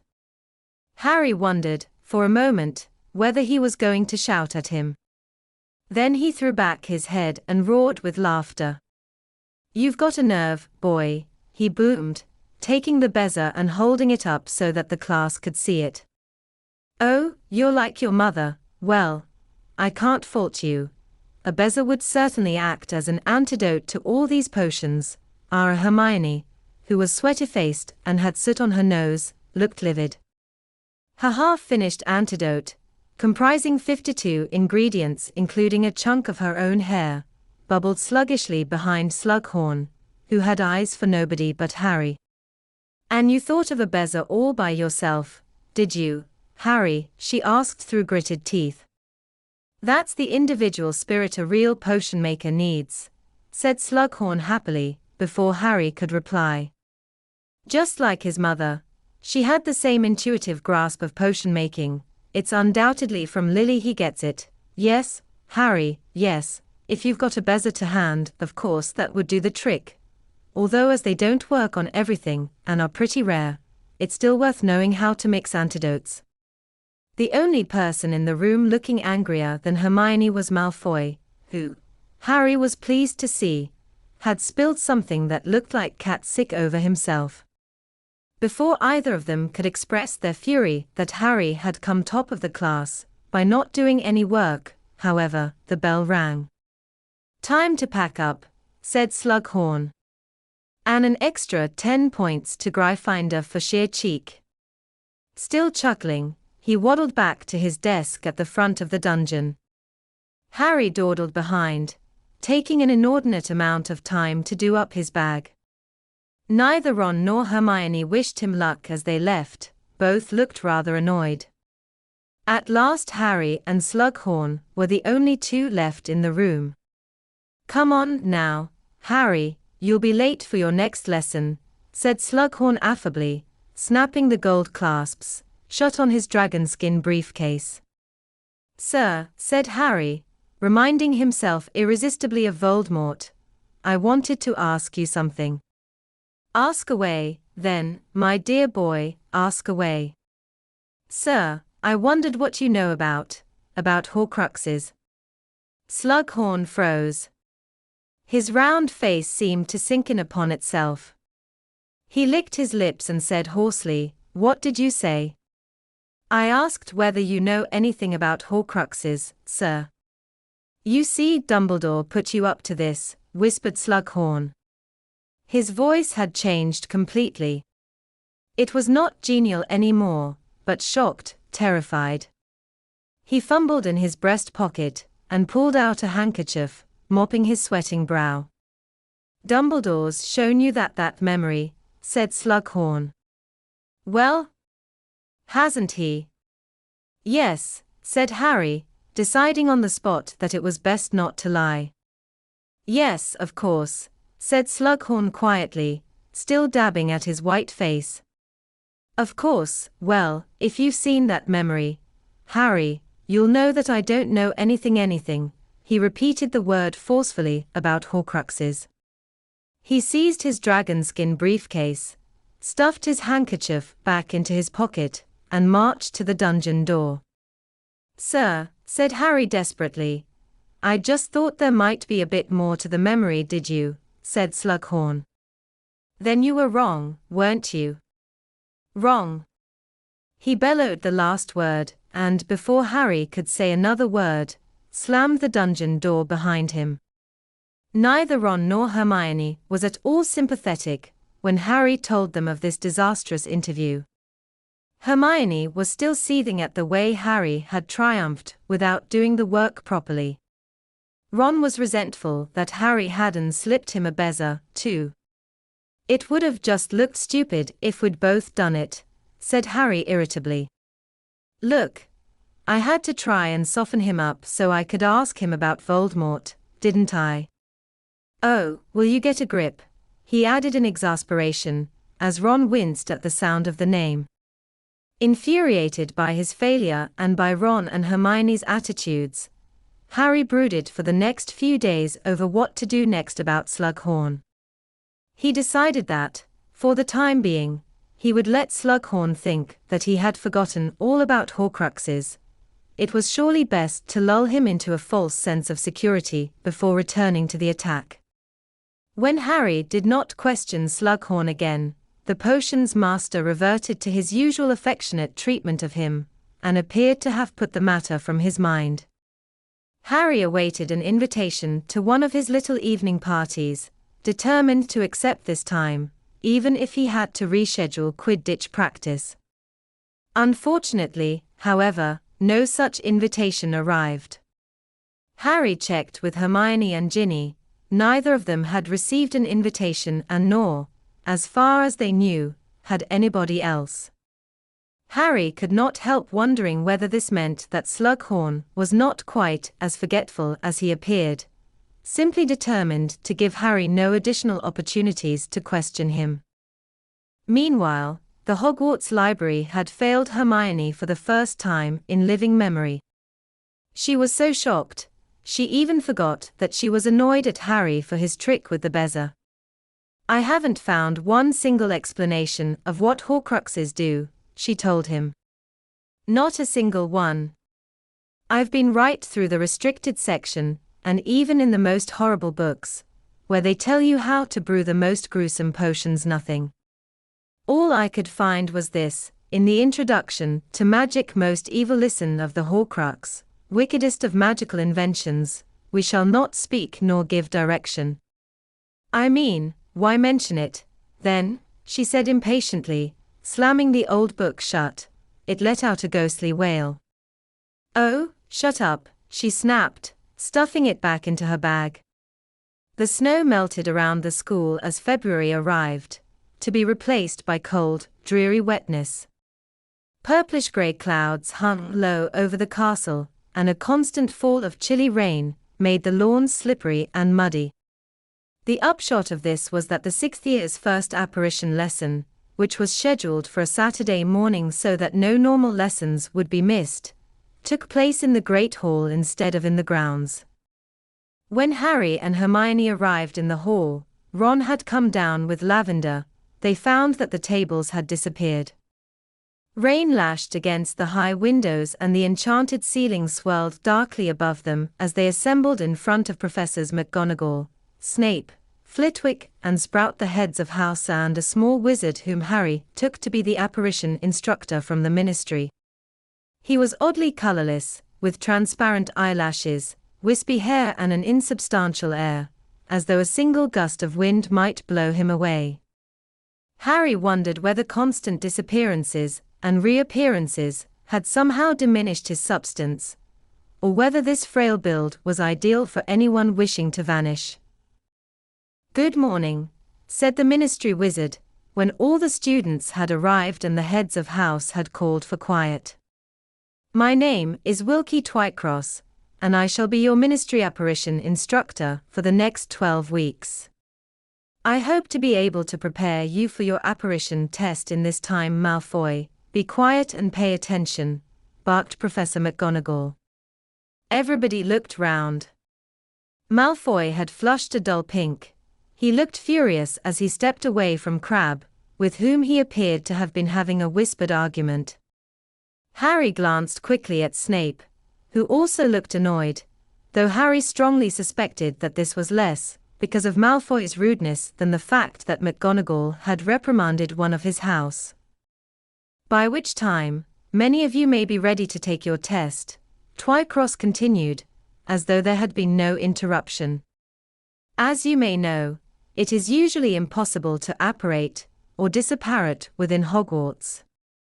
The headmaster has lifted this enchantment purely within the Great Hall for 1 hour, so as to enable you to practice. May I emphasize that you will not be able to apparate outside the walls of this hall, and that you would be unwise to try. I would like each of you to place yourselves now so that you have a clear 5 feet of space in front of you." There was a great scrambling and jostling as people separated, banged into each other, and ordered others out of their space. The heads of house moved among the students, marshalling them into position and breaking up arguments. "Harry, where are you going?" demanded Hermione. But Harry did not answer. He was moving quickly through the crowd, past the place where Professor Flitwick was making squeaky attempts to position a few Ravenclaws, all of whom wanted to be near the front, past Professor Sprout, who was chivying the Hufflepuffs into line, until, by dodging around Ernie Macmillan, he managed to position himself right at the back of the crowd, directly behind Malfoy, who was taking advantage of the general upheaval to continue his argument with Crabbe, standing 5 feet away and looking mutinous.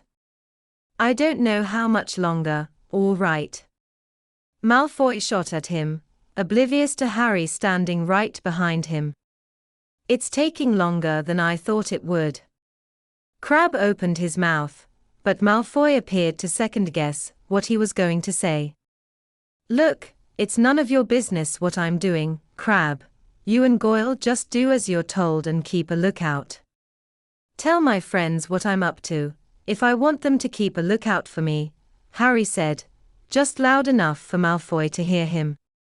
Malfoy spun round on the spot, his hand flying to his wand, but at that precise moment the 4 heads of house shouted, "Quiet," and silence fell again. Malfoy turned slowly to face the front. "Thank you," said Twycross. "Now then." He waved his wand. Old-fashioned wooden hoops instantly appeared on the floor in front of every student. "The important things to remember when apparating are the 3 Ds," said Twycross. "Destination, determination, deliberation. Step 1. Fix your mind firmly upon the desired destination," said Twycross. "In this case, the interior of your hoop. Kindly concentrate upon that destination now." Everybody looked around furtively, to check that everyone else was staring into their hoop, then hastily did as they were told. Harry gazed at the circular patch of dusty floor enclosed by his hoop, and tried hard to think of nothing else. This proved impossible, as he couldn't stop puzzling over what Malfoy was doing that needed lookouts. "Step 2, said Twycross, focus your determination to occupy the visualized space. Let your yearning to enter it flood from your mind to every particle of your body." Harry glanced around surreptitiously. A little way to his left, Ernie Macmillan was contemplating his hoop so hard that his face had turned pink. It looked as though he was straining to lay a quaffle-sized egg. Harry bit back a laugh and hastily returned his gaze to his own hoop. "Step 3, called Twycross, and only when I give the command.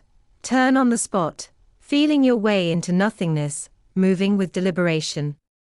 On my command, now. 1. Harry glanced around again. Lots of people were looking positively alarmed at being asked to apparate so quickly. 2. Harry tried to fix his thoughts on his hoop again. He had already forgotten what the 3DS stood for. 3.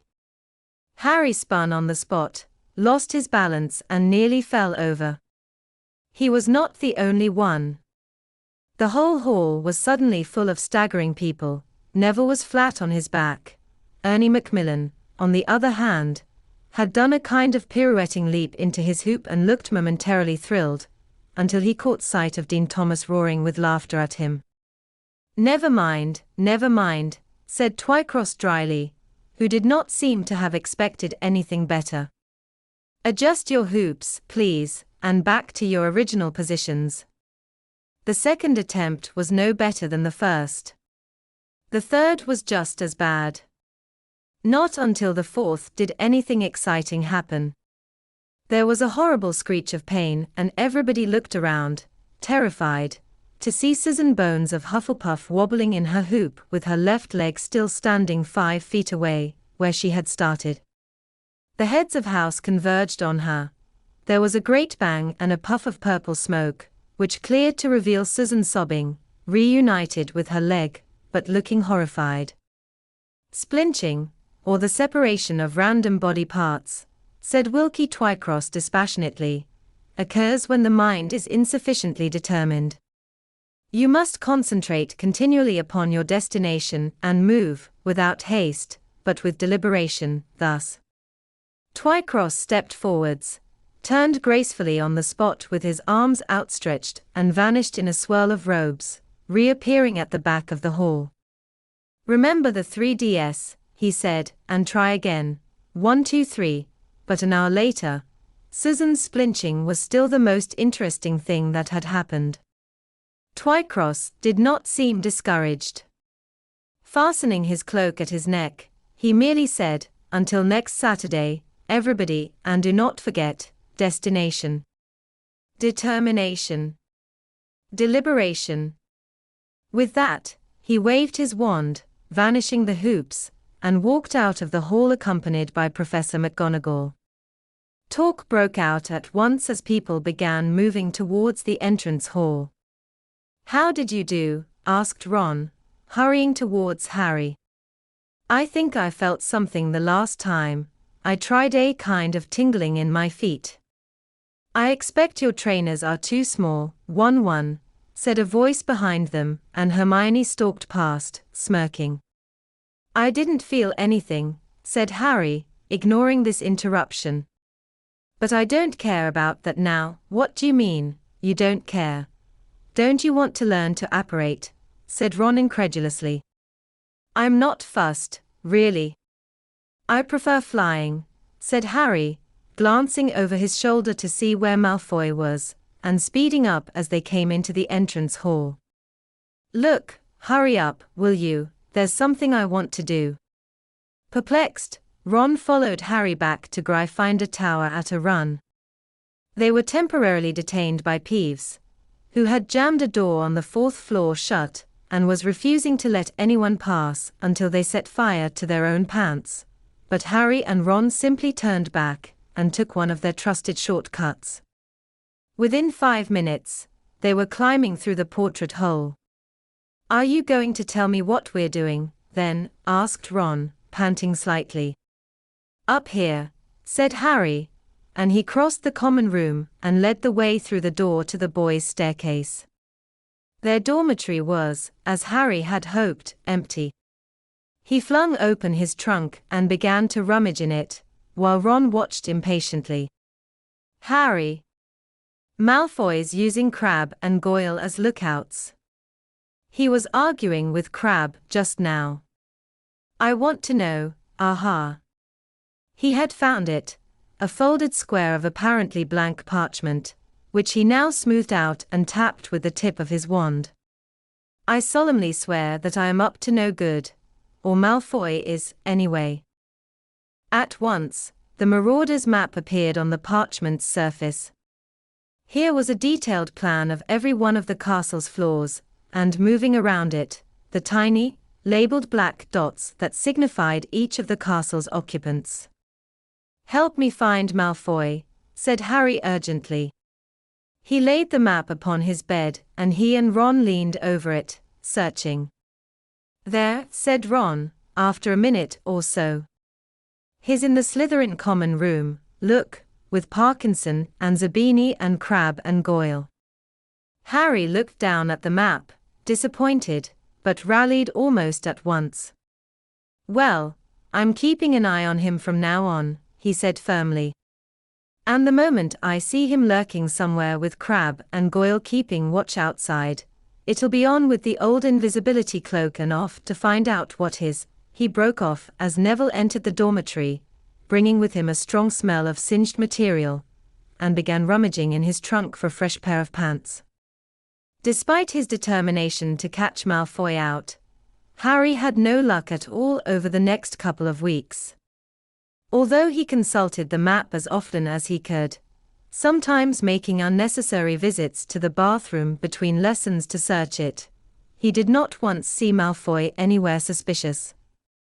Admittedly, he spotted Crabbe and Goyle moving around the castle on their own more often than usual, sometimes remaining stationary in deserted corridors, but at these times Malfoy was not only nowhere near them, but impossible to locate on the map at all.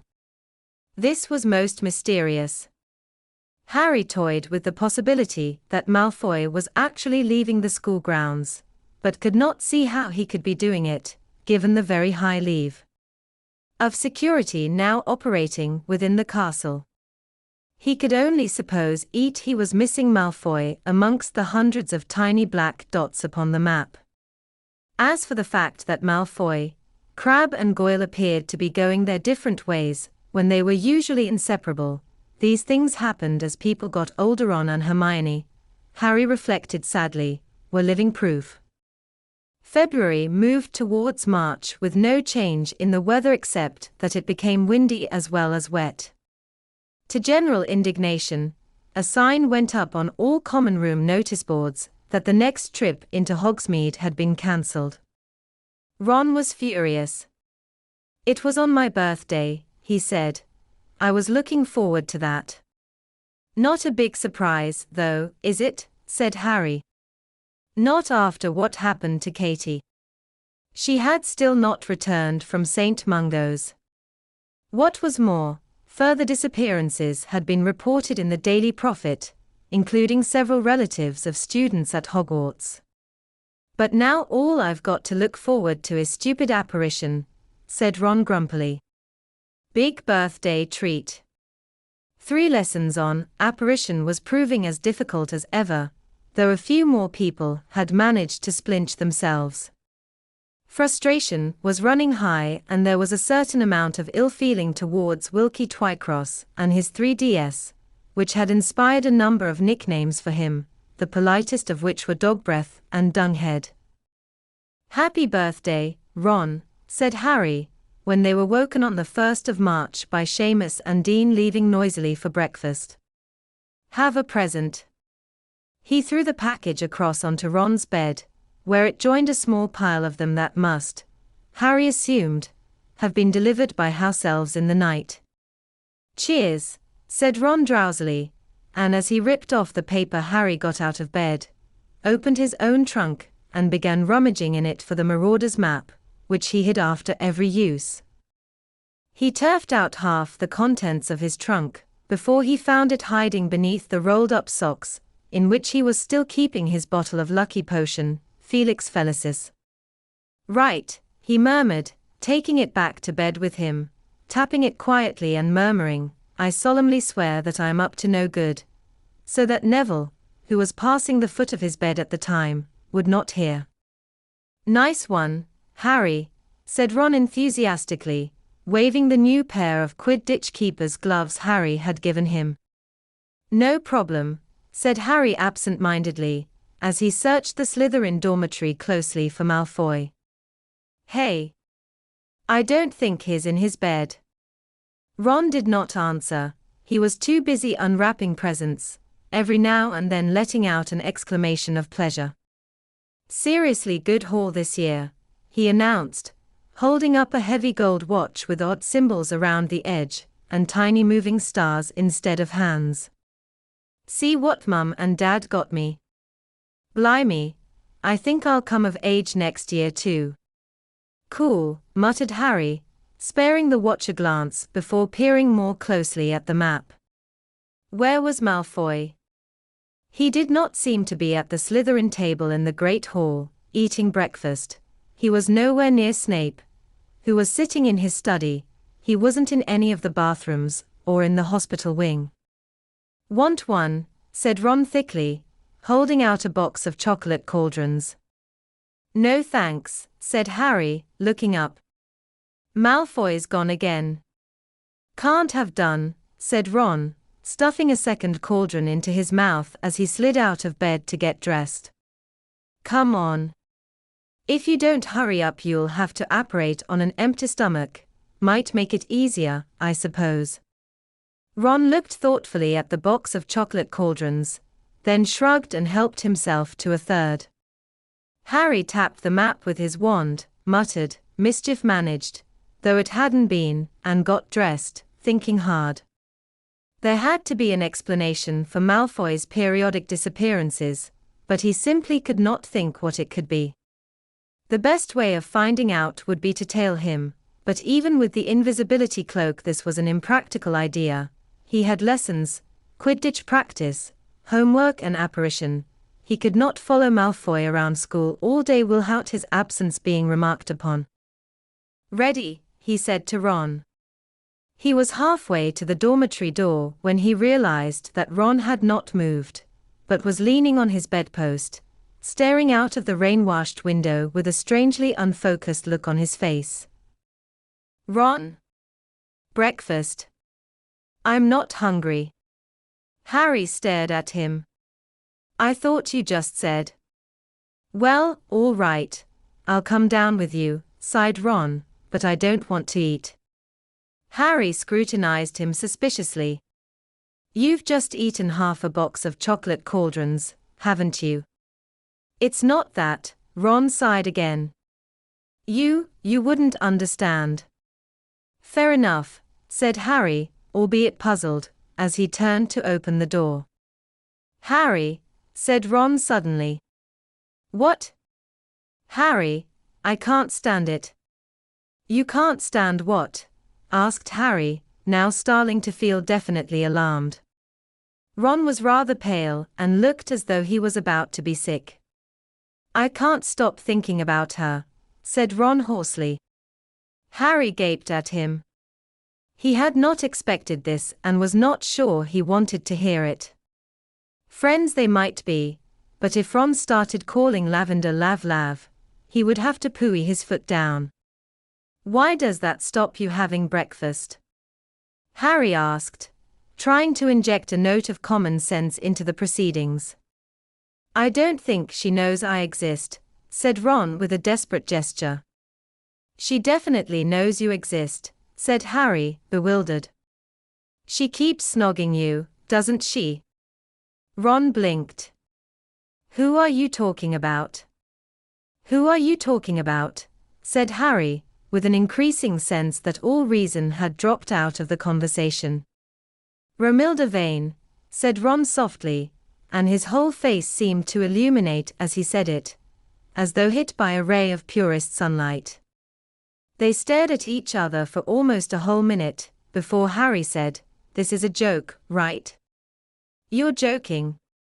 "I think." "Harry, I think I love her," said Ron in a strangled voice. "Okay," said Harry, walking up to Ron to get a better look at the glazed eyes and the pallid complexion. "Okay. Say that again with a straight face." "I love her," repeated Ron breathlessly. "Have you seen her hair? It's all black and shiny and silky, and her eyes. Her big dark eyes. And this is really funny and everything," said Harry impatiently, "but joke's over, all right. Drop it." He turned to leave. He had got 2 steps towards the door when a crashing blow hit him on the right ear. Staggering, he looked round. Ron's fist was drawn right back, his face was contorted with rage, he was about to strike again. Harry reacted instinctively, his wand was out of his pocket, and the incantation sprang to mind without conscious thought, Levi Corpus. Ron yelled as his heel was wrenched upwards once more. He dangled helplessly, upside down, his robes hanging off him. What was that for? Harry bellowed. You insulted her, Harry. You said it was a joke, shouted Ron, who was slowly turning purple in the face as all the blood rushed to his head. This is insane, said Harry. What's got into? And then he saw the box lying open on Ron's bed, and the truth hit him with the force of a stampeding troll. Where did you get those chocolate cauldrons? They were a birthday present, shouted Ron, revolving slowly in mid-air as he struggled to get free. I offered you one, didn't I? You just picked them up off the floor, didn't you? They'd fallen off my bed, all right. Let me go. They didn't fall off your bed, you prat, don't you understand? They were mine, I chucked them out of my trunk when I was looking for the map. They're the chocolate cauldrons Romilda gave me before Christmas, and they're all spiked with love potion. But only one word of this seemed to have registered with Ron. Romilda, he repeated. Did you say Romilda? Harry, do you know her? Can you introduce me? Harry stared at the dangling Ron, whose face now looked tremendously hopeful, and fought a strong desire to laugh. A part of him, the part closest to his throbbing right ear, was quite keen on the idea of letting Ron down, and watching him run amok until the effects of the potion wore off. But on the other hand, they were supposed to be friends. Ron had not been himself when he had attacked, and Harry thought that he would deserve another punching if he permitted Ron to declare undying love for Romilda Vane. Yeah, I'll introduce you, said Harry, thinking fast. I'm going to let you down now, okay? He sent Ron crashing back to the floor. His ear did hurt quite a lot, but Ron simply bounded to his feet again, grinning. She'll be in Slughorn's office, said Harry confidently, leading the way to the door. Why will she be in there? Asked Ron anxiously, hurrying to keep up. Oh, she has extra potions lessons with him, said Harry, inventing wildly. Maybe I could ask if I can have them with her, said Ron eagerly. Great idea, said Harry. Lavender was waiting beside the portrait hole, a complication Harry had not foreseen. You're late, 1-1, she pouted. I've got you a birthday, leave me alone, said Ron impatiently. Harry's going to introduce me to Romilda Vane. And without another word to her, he pushed his way out of the portrait hole. Harry tried to make an apologetic face to Lavender, but it might have turned out simply amused, because she looked more offended than ever as the fat lady swung shut behind them. Harry had been slightly worried that Slughorn might be at breakfast, but he answered his office door at the first knock, wearing a green velvet dressing gown and matching nightcap, and looking rather bleary-eyed. Harry, he mumbled. This is very early for a call. I generally sleep late on a Saturday. Professor, I'm really sorry to disturb you, said Harry as quietly as possible, while Ron stood on tiptoe, attempting to see past Slughorn into his room, but my friend Ron swallowed a love potion by mistake. You couldn't make him an antidote, could you? I'd take him to Madame Pomfrey, but we're not supposed to have anything from Weasley's Wizard Wheezes, and, you know, awkward questions. I'd have thought you could have whipped him up a remedy, Harry, an expert potioneer like you, asked Slughorn. Said Harry, somewhat distracted by the fact that Ron was now elbowing him in the ribs in an attempt to force his way into the room. Well, I've never mixed an antidote for a love potion, sir, and by the time I get it right Ron might have done something serious helpfully. Ron chose this moment to moan. I can't see her. Harry, is he hiding her? Was this potion within date? Asked Slughorn, now eyeing Ron with professional interest. They can strengthen, you know, the longer they are kept. That would explain a lot, panted Harry, now positively wrestling with Ron to keep him from knocking Slughorn over. It's his birthday, Professor, he added imploringly. Oh, all right, come in, then, come in, said Slughorn, relenting. I've got the necessary here in my bag. It's not a difficult antidote. Ron burst through the door into Slughorn's overheated, crowded study, tripped over a tasseled footstool, regained his balance by seizing Harry around the neck and muttered, She didn't see that, did she? She's not here yet, said Harry, watching Slughorn opening his potion kit, and adding a few pinches of this and that to a small crystal bottle. That's good, said Ron fervently. How do I look? Very handsome, said Slughorn smoothly, handing Ron a glass of clear liquid. Now drink that up, it's a tonic for the nerves. Keep you calm when she arrives, you know. Brilliant, said Ron eagerly, and he gulped the antidote down noisily. Harry and Slughorn watched him. For a moment, Ron beamed at them. Then, very slowly, his grin sagged and vanished, to be replaced by an expression of utmost horror. Back to normal, then, said Harry, grinning. Slughorn chuckled. Thanks a lot, Professor. Don't mention it, boy, don't mention it, said Slughorn, as Ron collapsed into a nearby armchair, looking devastated.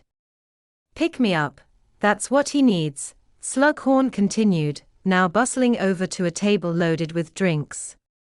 I've got butterbeer, I've got wine, I've got one last bottle of this oak-matured mead, meant to give that to Dumbledore for Christmas, well. He shrugged, he can't miss what he's never had. Why don't we open it now and celebrate Mr. Weasley's birthday? Nothing like a fine spirit to chase away the pangs of disappointed love. He chortled again, and Harry joined in. This was the first time he had found himself almost alone with Slughorn since his disastrous first attempt to extract the true memory from him. Perhaps, if he could just keep Slughorn in a good mood, perhaps if they got through enough of the oak-matured mead. There you are, then, said Slughorn, handing Harry and Ron a glass of mead each, before raising his own. Well, a very happy birthday, Ralph, Ron whispered Harry. But Ron, who did not appear to be listening to the toast, had already thrown the mead into his mouth and swallowed it. There was 1 second, hardly more than a heartbeat, in which Harry knew there was something terribly wrong and Slughorn, it seemed, did not. And may you have many more, Ron. Ron had dropped his glass. He half rose from his chair and then crumpled, his extremities jerking uncontrollably. Foam was dribbling from his mouth and his eyes were bulging from their sockets. Professor! Harry bellowed. Do something. But Slughorn seemed paralyzed by shock. Ron twitched and choked, his skin was turning blue. What but, spluttered Slughorn. Harry leapt over a low table and sprinted towards Slughorn's open potion kit, pulling out jars and pouches, while the terrible sound of Ron's gargling breath filled the room. Then he found it the shriveled kidney-like stone Slughorn had taken from him in potions. He hurtled back to Ron's side, wrenched open his jaw and thrust the bezer into his mouth. Ron gave a great shudder, a rattling gasp, and his body became limp and still. Chapter 19, Elf Tales. So, all in all, not one of Ron's better birthdays, said Fred. It was evening, the hospital wing was quiet, the windows curtained, the lamps lit. Ron's was the only occupied bed. Harry, Hermione, and Ginny were sitting around him, they had spent all day waiting outside the double doors, trying to see inside whenever somebody went in or out. Madame Pomfrey had only let them enter at 8 o'clock. Fred and George had arrived at 10 past. "This isn't how we imagined handing over our present," said George grimly, putting down a large wrapped gift on Ron's bedside cabinet and sitting beside Ginny. "Yeah, when we pictured the scene, he was conscious," said Fred. "There we were in Hogsmeade, waiting to surprise him," said George. "You were in Hogsmeade?" asked Ginny, looking up. "We were thinking of buying Zonkos," said Fred gloomily. "A Hogsmeade branch, you know, but a fat lot of good it'll do us if you lot aren't allowed out at weekends to buy our stuff anymore. But never mind that now." He drew up a chair beside Harry and looked at Ron's pale face. "How exactly did it happen, Harry?" Harry retold the story he had already recounted.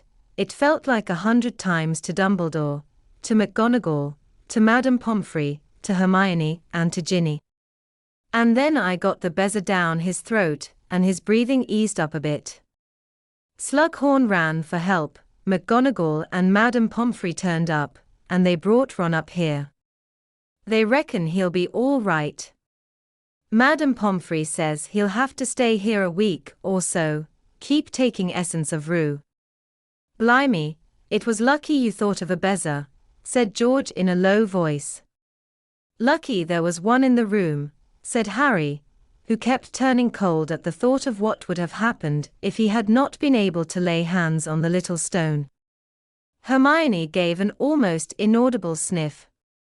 She had been exceptionally quiet all day. Having hurtled, white-faced, up to Harry outside the hospital wing and demanded to know what had happened, she had taken almost no part in Harry and Ginny's obsessive discussion about how Ron had been poisoned, but merely stood beside them, clenched-jawed and frightened-looking, until at last they had been allowed in to see him. "Do Mum and Dad know?" Fred asked Ginny. "They've already seen him. They arrived an hour ago. They're in Dumbledore's office now, but they'll be back soon." There was a pause while they all watched Ron mumble a little in his sleep. "So the poison was in the drink," said Fred quietly. "Yes," said Harry at once. He could think of nothing else and was glad for the opportunity to start discussing it again. "Slughorn poured it out. Would he have been able to slip something into Ron's glass without you seeing?" "Probably," said Harry, "but why would Slughorn want to poison Ron?" "No idea," said Fred, frowning.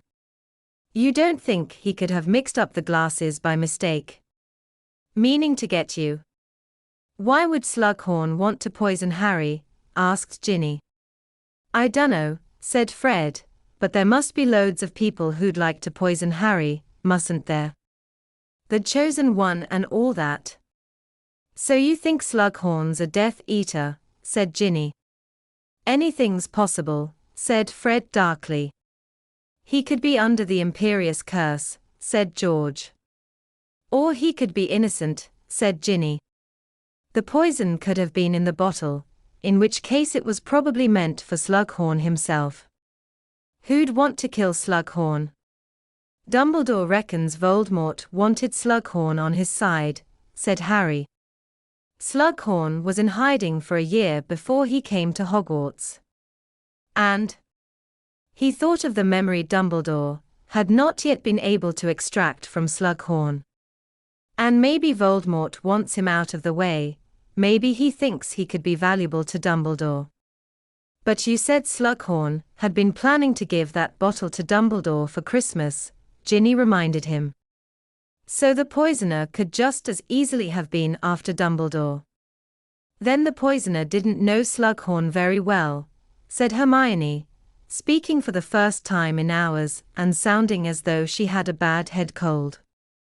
"Anyone who knew Slughorn would have known there was a good chance he'd keep something that tasty for himself."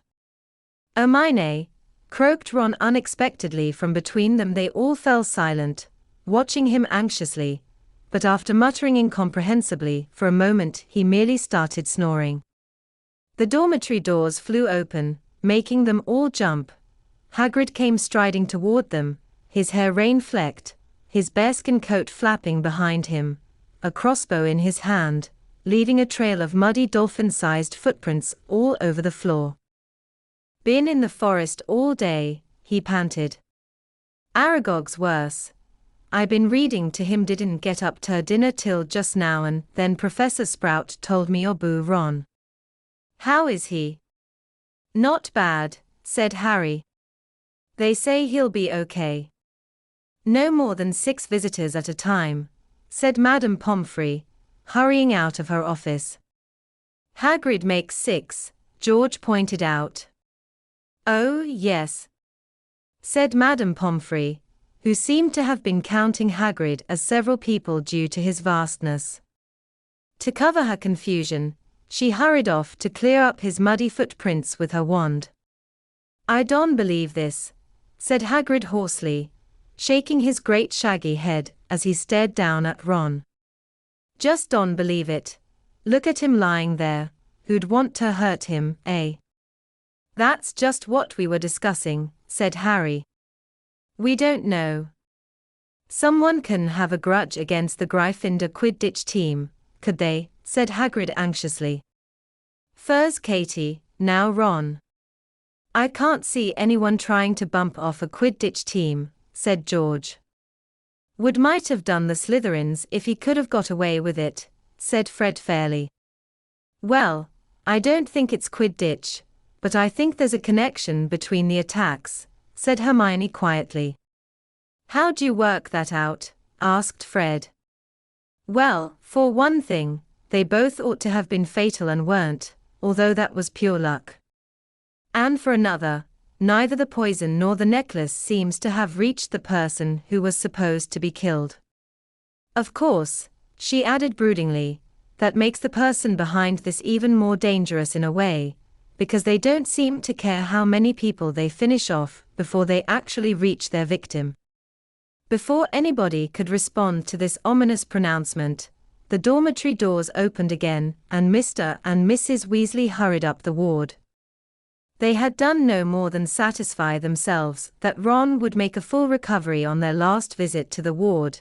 Now Mrs. Weasley seized hold of Harry and hugged him very tightly. "Dumbledore's told us how you saved him with the bezer," she sobbed. "Oh, Harry, what can we say?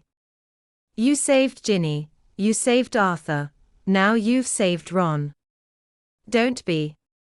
"I didn't," muttered Harry awkwardly.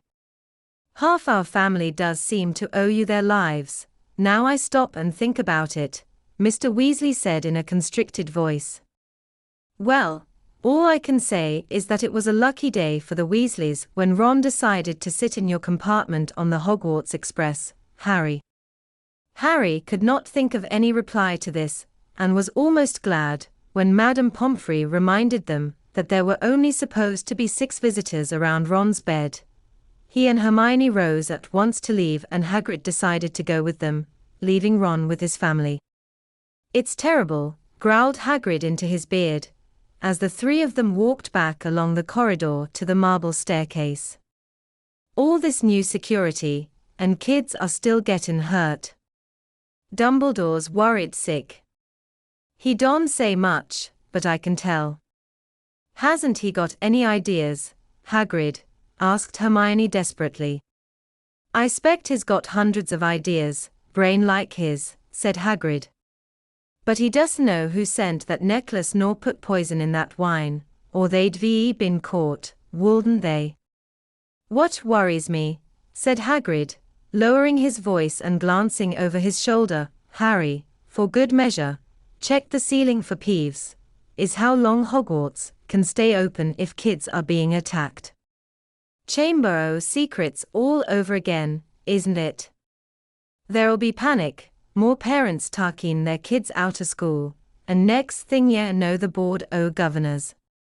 Hagrid stopped talking as the ghost of a long-haired woman drifted serenely past, then resumed in a hoarse whisper, "The board o' governors will be talking about shutting us up for good. Surely not, said Hermione, looking worried. Gotta see it from their point of view, said Hagrid heavily. I mean, it's always been a bit of a risk sending a kid to Hogwarts, hasn't it? You expect accidents, yeah, with hundreds of underage wizards all locked up together, but attempted murder, THA's difference rent. No wonder Dumbledore's angry with SN. Hagrid stopped in his tracks, a familiar, guilty expression on what was visible of his face above his tangled black beard. What? Said Harry quickly. Dumbledore's angry with Snape. I never said THA, said Hagrid, though his look of panic could not have been a bigger giveaway. Look at the time, it's getting on for midnight. I need to Hagrid. Why is Dumbledore angry with Snape? Harry asked loudly. SHHHH, said Hagrid, looking both nervous and angry. Don't shout stuff like that, Harry. DWAN me to lose me job. Mind, I don't suppose yet care, would ye? Not now ye ve given up care of Mag, don't try and make me feel guilty, it won't work, said Harry forcefully. What's Snape done? I dunno, Harry. I shouldn't ha' heard it at all. Well, I was coming out of the forest the other evening and I overheard talking, arguing.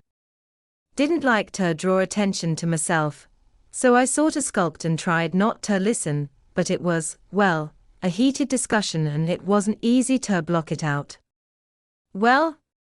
Harry urged him, as Hagrid shuffled his enormous feet uneasily.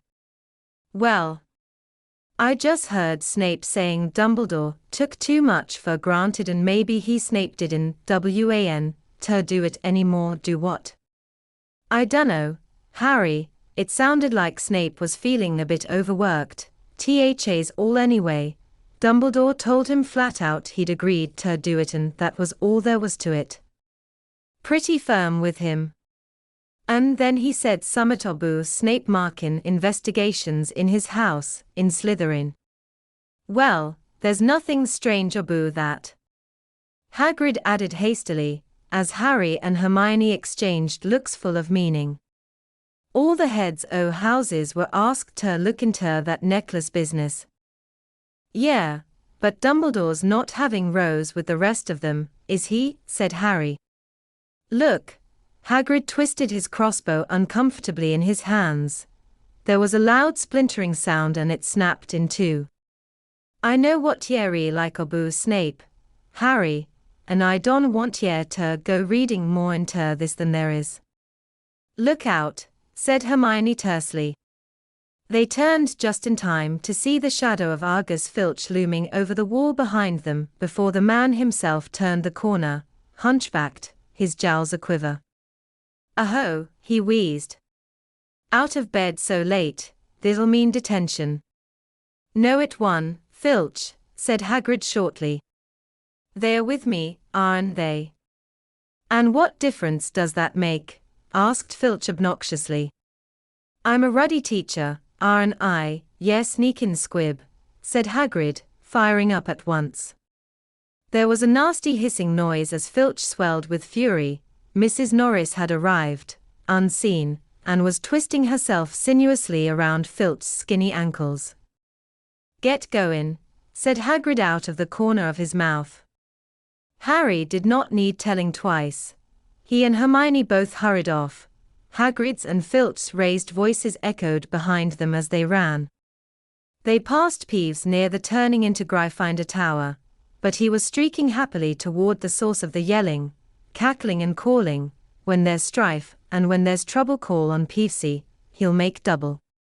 The fat lady was snoozing and not pleased to be woken, but swung forward grumpily to allow them to clamber into the mercifully peaceful and empty common room. It did not seem that people knew about Ron yet. Harry was very relieved. He had been interrogated enough that day.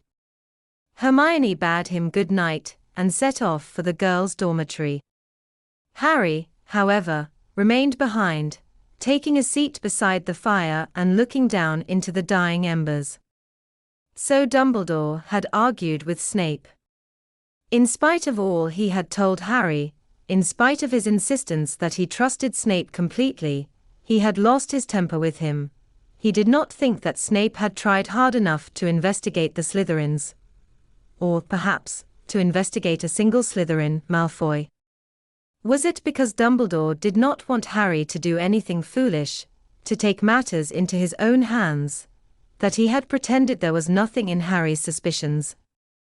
That seemed likely. It might even be that Dumbledore did not want anything to distract Harry from their lessons, or from procuring that memory from Slughorn. Perhaps Dumbledore did not think it right to confide suspicions about his staff to 16-year-olds. There you are, Potter. Harry jumped to his feet in shock, his wand at the ready. He had been quite convinced that the common room was empty. He had not been at all prepared for a hulking figure to rise suddenly out of a distant chair. A closer look showed him that it was Cormac McLaggen. "I've been waiting for you to come back," said McLaggen, disregarding Harry's drawn wand. "Must have fallen asleep. Look, I saw them taking Weasley up to the hospital wing earlier. Didn't look like he'll be fit for next week's match." It took Harry a few moments to realize what McLaggen was talking about. "Oh, right. Quidditch," he said, putting his wand back into the belt of his jeans and running a hand wearily through his hair. "Yeah, he might not make it." "Well, then, I'll be playing keeper, won't I?" said McLaggen. "Yeah," said Harry. "Yeah, I suppose so." He could not think of an argument against it. After all, McLaggen had certainly performed second best in the trials. "Excellent," said McLaggen in a satisfied voice. "So when's practice?" "What? Oh, there's one tomorrow evening." "Good. Listen, Potter, we should have a talk beforehand. I've got some ideas on strategy you might find useful." "Right," said Harry unenthusiastically. "Well, I'll hear them tomorrow, then. I'm pretty tired now. See you."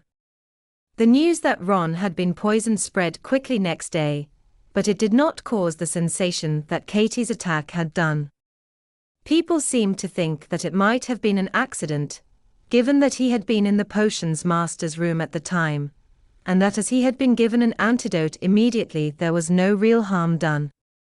In fact, the Gryffindors were generally much more interested in the upcoming Quidditch match against Hufflepuff, for many of them wanted to see Zacharias Smith, who played Chaser on the Hufflepuff team, punished soundly for his commentary during the opening match against Slytherin. Harry, however, had never been less interested in Quidditch. He was rapidly becoming obsessed with Draco Malfoy.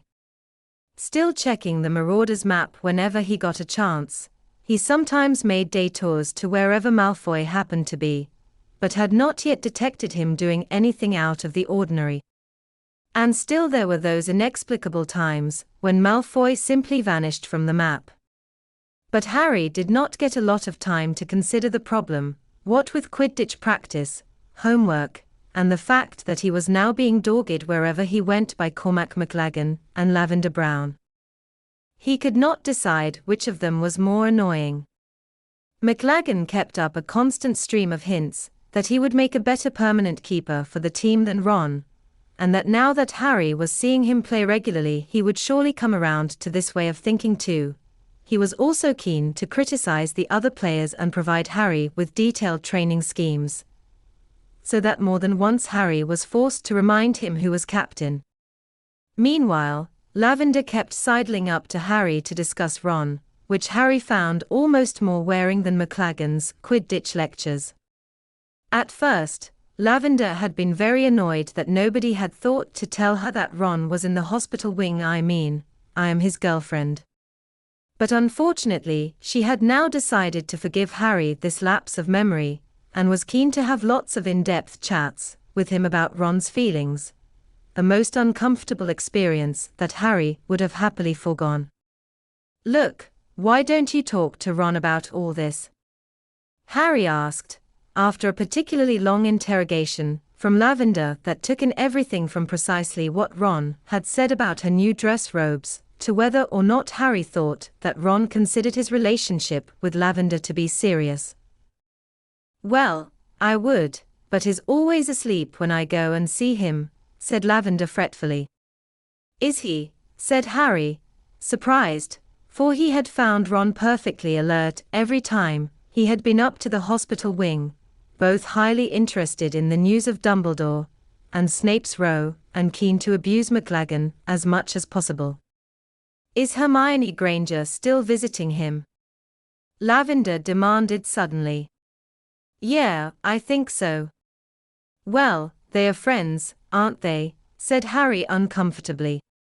Friends, don't make me laugh, said Lavender scornfully.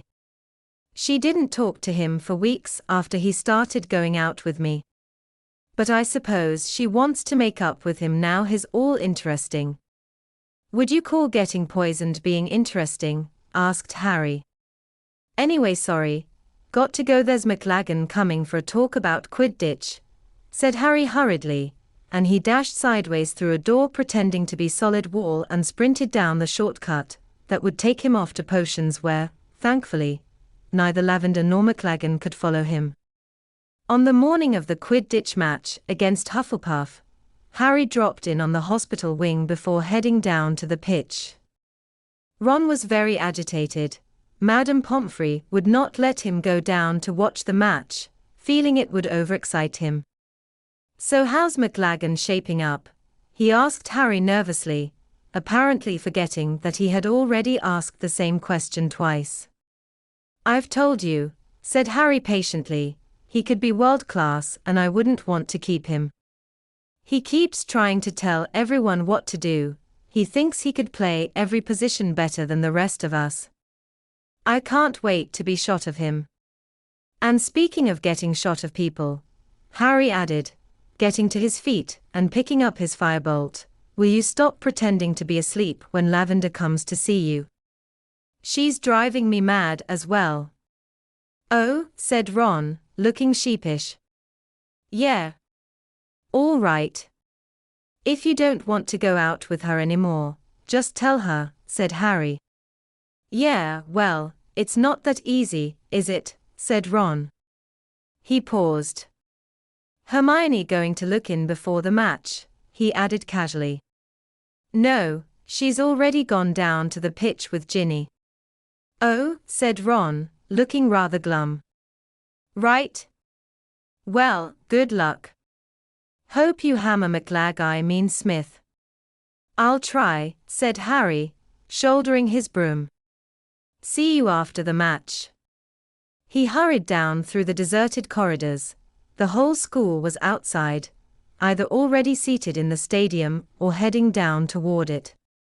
He was looking out of the windows he passed, trying to gauge how much wind they were facing, when a noise ahead made him glance up, and he saw Malfoy walking toward him, accompanied by two girls, both of whom looked sulky and resentful. Malfoy stopped short at the sight of Harry, then gave a short, humorless laugh and continued walking. Where are you going? Harry demanded.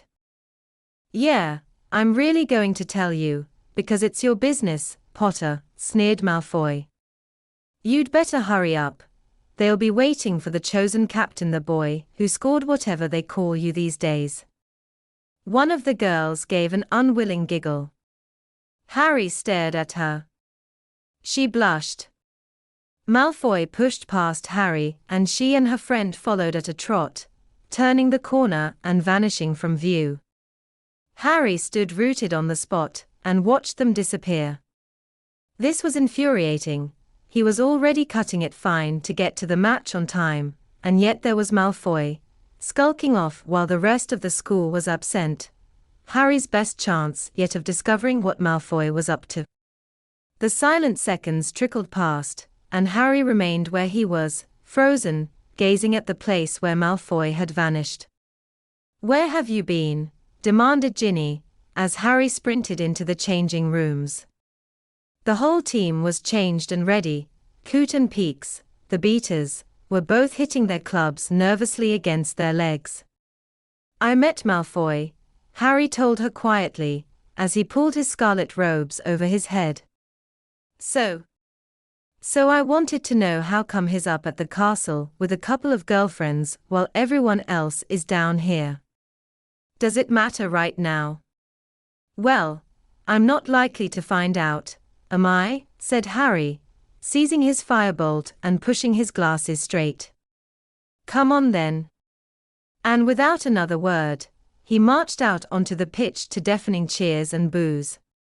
There was little wind, the clouds were patchy, every now and then there were dazzling flashes of bright sunlight. "Tricky conditions," McLagan said bracingly to the team. "Coot, Peaks, you'll want to fly out of the sun, so they don't see you coming. I'm the captain." McLagan, "Shut up giving them instructions," said Harry angrily. "Just get up by the goal posts." Once McLagan had marched off, Harry turned to Coot and Peaks. "Make sure you do fly out of the sun," he told them grudgingly. He shook hands with the Hufflepuff captain and then, on Madam Hoop's whistle, kicked off and rose into the air, higher than the rest of his team, streaking around the pitch in search of the snitch. If he could catch it good and early, there might be a chance he could get back up to the castle, seize the Marauder's map, and find out what Malfoy was doing. "And that Smith of Hufflepuff with the quaffle," said a dreamy voice, echoing over the grounds. "He did the commentary last time, of course, and Ginny Weasley flew into him, I think probably on purpose. It looked like it. Smith was being quite rude about Gryffindor. I expect he regrets that now he's playing them. Oh, look, he's lost the quaffle, Ginny took it from him. I do like her, she's very nice." Harry stared down at the commentator's podium. Surely nobody in their right mind would have let Luna Lovegood commentate. But even from above there was no mistaking that long, dirty blonde hair, nor the necklace of butterbeer corks. Beside Luna, Professor McGonagall was looking slightly uncomfortable, as though she was indeed having second thoughts about this appointment. "But now that big Hufflepuff player's got the quaffle from her. I can't remember his name, it's something like Bibble. No, Buggins, it's Cadwallader," said Professor McGonagall loudly from beside Luna. The crowd laughed. Harry stared around for the snitch. There was no sign of it. Moments later, Cadwallader scored. McLagan had been shouting criticism at Ginny for allowing the quaffle out of her possession, with the result that he had not noticed the large red ball soaring past his right ear. "McLagan, will you pay attention to what you're supposed to be doing and leave everyone else alone?" bellowed Harry, wheeling around to face his keeper. "You're not setting a great example." McLagan shouted back, red-faced and furious. "And Harry Potter's now having an argument with his keeper," said Luna serenely, while both Hufflepuffs and Slytherins below in the crowd cheered and jeered. "I don't think that'll help him find the snitch, but maybe it's a clever ruse." Swearing angrily, Harry spun round and set off around the pitch again, scanning the skies for some sign of the tiny, winged golden ball. Ginny and Demelza scored a goal apiece, giving the red and gold-clad supporters below something to cheer about. Then Cadwallader scored again, making things level, but Luna did not seem to have noticed. She appeared singularly uninterested in such mundane things as the score, and kept attempting to draw the crowd's attention to such things as interestingly shaped clouds and the possibility that Zacharias Smith, who had so far failed to maintain possession of the quaffle for longer than a minute, was suffering from something called loser's lurgy. 70-40 to Hufflepuff, barked Professor McGonagall into Luna's megaphone. "Is it, already?" said Luna vaguely. "Oh, look. The Gryffindor keepers got hold of one of the beater's bats." Harry spun around in mid-air. Sure enough, McLagan, for reasons best known to himself, had pulled Peaks's, bat from him and appeared to be demonstrating how to hit a bludger toward an oncoming Cadwallader. "Will you give him back his bat and get back to the goalposts?" roared Harry, pelting toward McLagan, just as McLagan took a ferocious swipe at the bludger and mishit it. A blinding, sickening pain, a flash of light, a distant scream, and the sensation of falling down a long tunnel. And the next thing Harry knew, he was lying in a remarkably warm and comfortable bed, and looking up at a lamp that was throwing a circle of golden light onto a shadowy ceiling. He raised his head awkwardly. There on his left was a familiar-looking, freckly, red-haired person. "Nice of you to drop in," said Ron, grinning. Harry blinked and looked around. Of course, he was in the hospital wing. The sky outside was indigo-streaked with crimson. The match must have finished hours ago, as had any hope of cornering Malfoy. Harry's head felt strangely heavy. He raised a hand and felt a stiff turban of bandages. "What happened?" "Cracked skull," said Madame Pomfrey, bustling up and pushing him back against his pillows. "Nothing to worry about. I mended it at once, but I'm keeping you in overnight. You shouldn't overexert yourself for a few hours." "I don't want to stay here overnight," said Harry angrily, sitting up and throwing back his covers. "I want to find McLagan and kill him." "I'm afraid that would come under the heading of overexertion," said Madame Pomfrey, pushing him firmly back onto the bed and raising her wand in a threatening manner. "You will stay here until I discharge you, Potter, or I shall call the headmaster." She bustled back into her office, and Harry sank back into his pillows, fuming. "Do you know how much we lost by?" he asked Ron through clenched teeth. "Well, yeah, I do," said Ron apologetically. Final score was 320-60. "Brilliant," said Harry savagely. "Really brilliant. When I get hold of McLagan, you don't want to get hold of him, he's the size of a troll," said Ron reasonably. "Personally, I think there's a lot to be said for hexing him with that toenail thing of the prince's. Anyway, the rest of the team might have dealt with him before you get out of here, they're not happy." There was a note of badly suppressed glee in Ron's voice. Harry could tell he was nothing short of thrilled that McLagan had messed up so badly. Harry lay there, staring up at the patch of light on the ceiling, his recently mended skull not hurting, precisely, but feeling slightly tender underneath all the bandaging. "I could hear the match commentary from here," said Ron, his voice now shaking with laughter. "I hope Luna always commentates from now on. Losers lurgy." But Harry was still too angry to see much humor in the situation, and after a while Ron's snorts subsided. "Ginny came in to visit while you were unconscious," he said, after a long pause, and Harry's imagination zoomed into overdrive, rapidly constructing a scene in which Ginny, weeping over his lifeless form, confessed her feelings of deep attraction to him while Ron gave them his blessing. "She reckons you only just arrived on time for the match. How come? You left here early enough." "Oh?" said Harry, as the scene in his mind's eye imploded. "Yeah, well, I saw Malfoy sneaking off with a couple of girls who didn't look like they wanted to be with him, and that's the second time he's made sure he isn't down on the Quidditch pitch with the rest of the school. He skipped the last match too, remember?" Harry sighed. "Wish I'd followed him now, the match was such a fiasco." "Don't be stupid," said Ron sharply. "You couldn't have missed a Quidditch match just to follow Malfoy, you're the captain." "I want to know what he's up to," said Harry.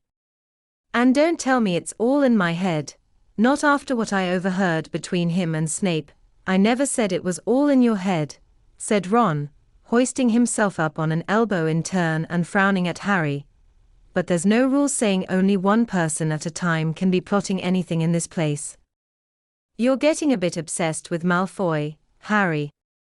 I mean, thinking about missing a match just to follow him. I want to catch him at it, said Harry in frustration. I mean, where's he going when he disappears off the map? I dunno.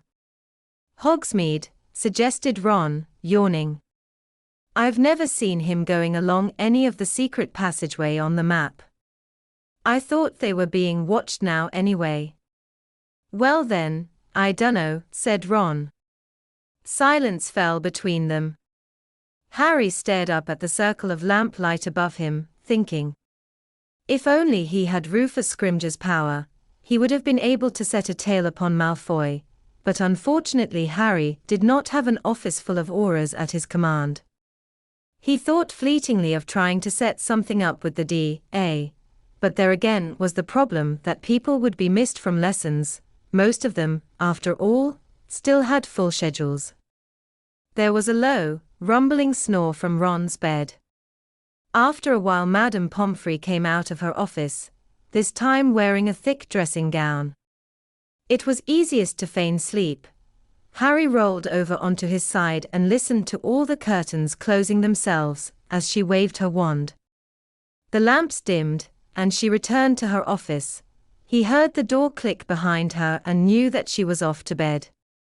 This was, Harry reflected in the darkness, the third time that he had been brought to the hospital wing because of a Quidditch injury. Last time, he had fallen off his broom due to the presence of Dementors around the pitch, and the time before that, all the bones had been removed from his arm by the incurably inept Professor Lockhart. That had been his most painful injury by far. He remembered the agony of regrowing an armful of bones in one night, a discomfort not eased by the arrival of an unexpected visitor. In the middle of the Harry sat bolt upright, his heart pounding, his bandaged turban askew. He had the solution at last. There was a way to have Malfoy followed. How could he have forgotten? Why hadn't he thought of it before? But the question was, how to call him. What did you do? Quietly, tentatively, Harry spoke into the darkness. Creature. There was a very loud crack, and the sounds of scuffling and squeaks filled the silent room. Ron awoke with a yelp. What's going? Harry pointed his wand hastily at the door of Madame Pomfrey's office and muttered, muffliato, so that she would not come running. Then he scrambled to the end of his bed for a better look at what was going on. Two house elves were rolling around on the floor in the middle of the dormitory, one wearing a shrunken maroon jumper and several woolly hats, the other, a filthy old rag strung over his hips like a loincloth. Then there was another loud bang, and Peeves the poltergeist appeared in midair above the wrestling elves. I was watching that, Potty, he told Harry indignantly, pointing at the fight below, before letting out a loud cackle. Look at the ickle creatures squabbling, bitey, punchy, and NBSB. Creature will not insult Harry Potter in front of Dobby, no he won't, or Dobby will shut Creature's mouth for him, cried Dobby in a high-pitched voice. Kicky, scratchy, cried Peeves happily, now pelting bits of chalk at the elves to enrage them further. Tweaky, pokey. Creature will say what he likes about his master. Oh yes, and what a master he is, filthy friend of mudbloods. Oh, what would poor Creature's mistress say? Exactly what Creature's mistress would have said they did not find out, for at that moment Dobby sank his knobbly little fist into Creature's mouth and knocked out half of his teeth.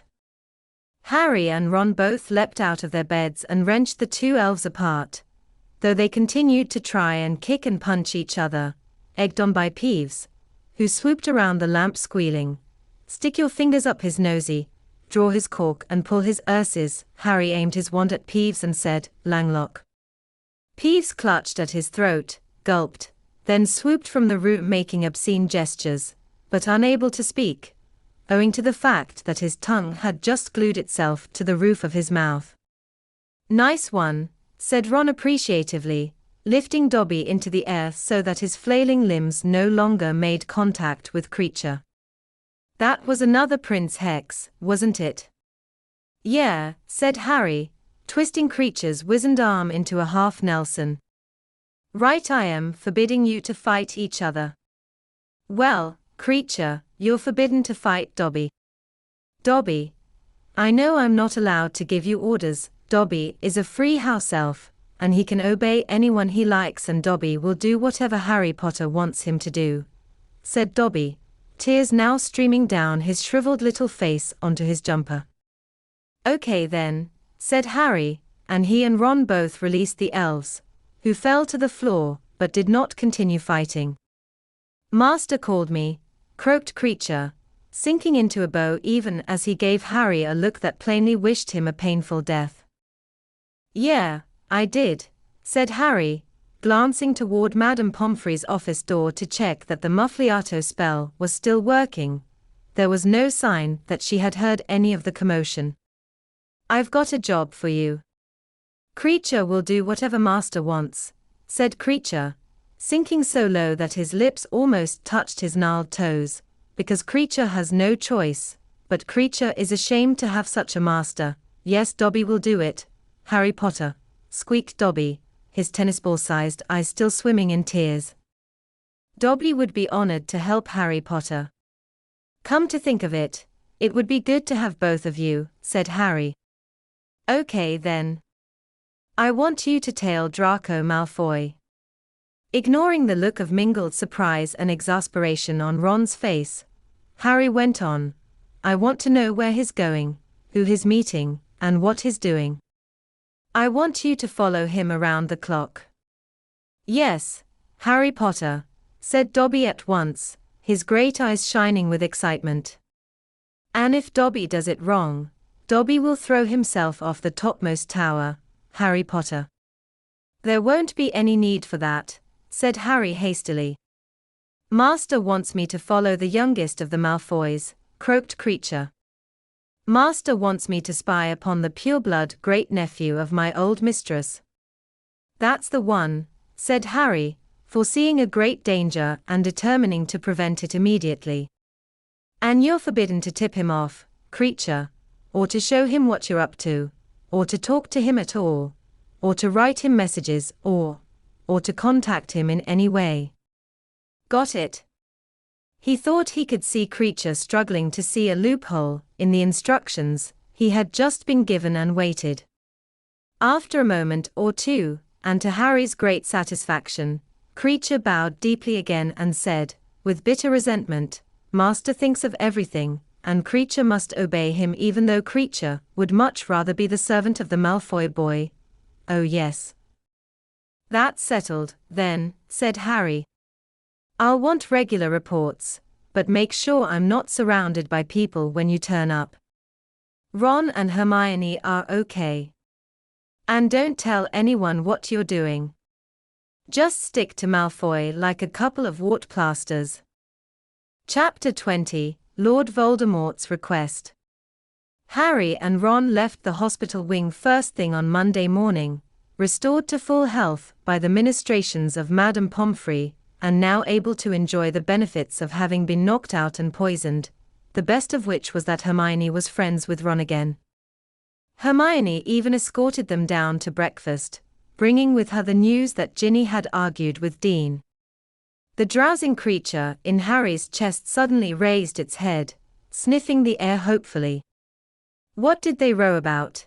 He asked, trying to sound casual as they turned onto a 7th-floor corridor that was deserted, but for a very small girl, who had been examining a tapestry of trolls in tutus. She looked terrified at the sight of the approaching 6th years, and dropped the heavy brass scales she was carrying. It's all right, said Hermione kindly, hurrying forward to help her. Here. She tapped the broken scales with her wand and said, Reparo. The girl did not say thank you, but remained rooted to the spot as they passed and watched them out of sight. Ron glanced back at her. I swear they're getting smaller, he said. Never mind her, said Harry, a little impatiently. What did Ginny and Dean row about, Hermione? Oh, Dean was laughing about McLaggen hitting that bludger at you, said Hermione. It must have looked funny, said Ron reasonably. It didn't look funny at all, said Hermione hotly. It looked terrible, and if Coot and Peeks hadn't caught Harry, he could have been very badly hurt. Yeah, well, there was no need for Ginny and Dean to split up over it, said Harry, still trying to sound casual. Or are they still together? Yes, they are, but why are you so interested? Asked Hermione, giving Harry a sharp look. I just don't want my Quidditch team messed up again, he said hastily, but Hermione continued to look suspicious, and he was most relieved when a voice behind them called Harry, giving him an excuse to turn his back on her. Oh, hi, Luna. I went to the hospital wing to find you, said Luna, rummaging in her bag. But they said you'd left. She thrust what appeared to be a green onion, a large spotted toadstool, and a considerable amount of what looked like cat litter into Ron's hands, finally pulling out a rather grubby scroll of parchment that she handed to Harry. I've been told to give you this. It was a small roll of parchment, which Harry recognized at once as another invitation to a lesson with Dumbledore. Tonight, he told Ron and Hermione, once he had unrolled it. Nice commentary last match, said Ron to Luna as she took back the green onion, the toadstool, and the cat litter. Luna smiled vaguely. You're making fun of me, aren't you? She said. Everyone says I was dreadful. No, I'm serious, said Ron earnestly. I can't remember enjoying commentary more. What is this, by the way? He added, holding the onion-like object up to eye level. Oh, it's a Gerderoot, she said, stuffing the cat litter and the toadstool back into her bag. You can keep it if you like. I've got a few of them. They are really excellent for warding off gulping plimpies. And she walked away, leaving Ron chortling, still clutching the Gerderoot. You know, she's grown on me, Luna, he said, as they set off again for the Great Hall. I know she's insane, but it's in a good. He stopped talking very suddenly. Lavender Brown was standing at the foot of the marble staircase looking thunderous. Hi, said Ron nervously. Come on, Harry muttered to Hermione, and they sped past, though not before they had heard Lavender say, Why didn't you tell me you were getting out today? And why was she with you? Ron looked both sulky and annoyed when he appeared at breakfast half an hour later, and though he sat with Lavender, Harry did not see them exchange a word all the time they were together. Hermione was acting as though she was quite oblivious to all of this, but once or twice Harry saw an inexplicable smirk cross her face. All that day she seemed to be in a particularly good mood, and that evening in the common room she even consented to look over, in other words, finish writing, Harry's herbology essay, something she had been resolutely refusing to do up to this point, because she had known that Harry would then let Ron copy his work. Thanks a lot, Hermione, said Harry, giving her a hasty pat on the back as he checked his watch and saw that it was nearly 8 o'clock. Listen, I've got to hurry, or I'll be late for Dumbledore. She did not answer, but merely crossed out a few of his feebler sentences in a weary sort of way. Grinning, Harry hurried out through the portrait hole and off to the headmaster's office. The gargoyle leapt aside at the mention of toffee eclairs, and Harry took the spiral staircase 2 steps at a time, knocking on the door just as a clock within chimed 8. Enter, called Dumbledore, but as Harry put out a hand to push the door, it was wrenched open from inside. There stood Professor Trelawney. Aha, she cried, pointing dramatically at Harry as she blinked at him through her magnifying spectacles. So this is the reason I am to be thrown unceremoniously from your office, Dumbledore. My dear Sybil, said Dumbledore in a slightly exasperated voice, there is no question of throwing you unceremoniously from anywhere, but Harry does have an appointment, and I really don't think there is any more to be said. Very well, said Professor Trelawney, in a deeply wounded voice. If you will not banish the usurping nag, so be it. Perhaps I shall find a school where my talents are better appreciated.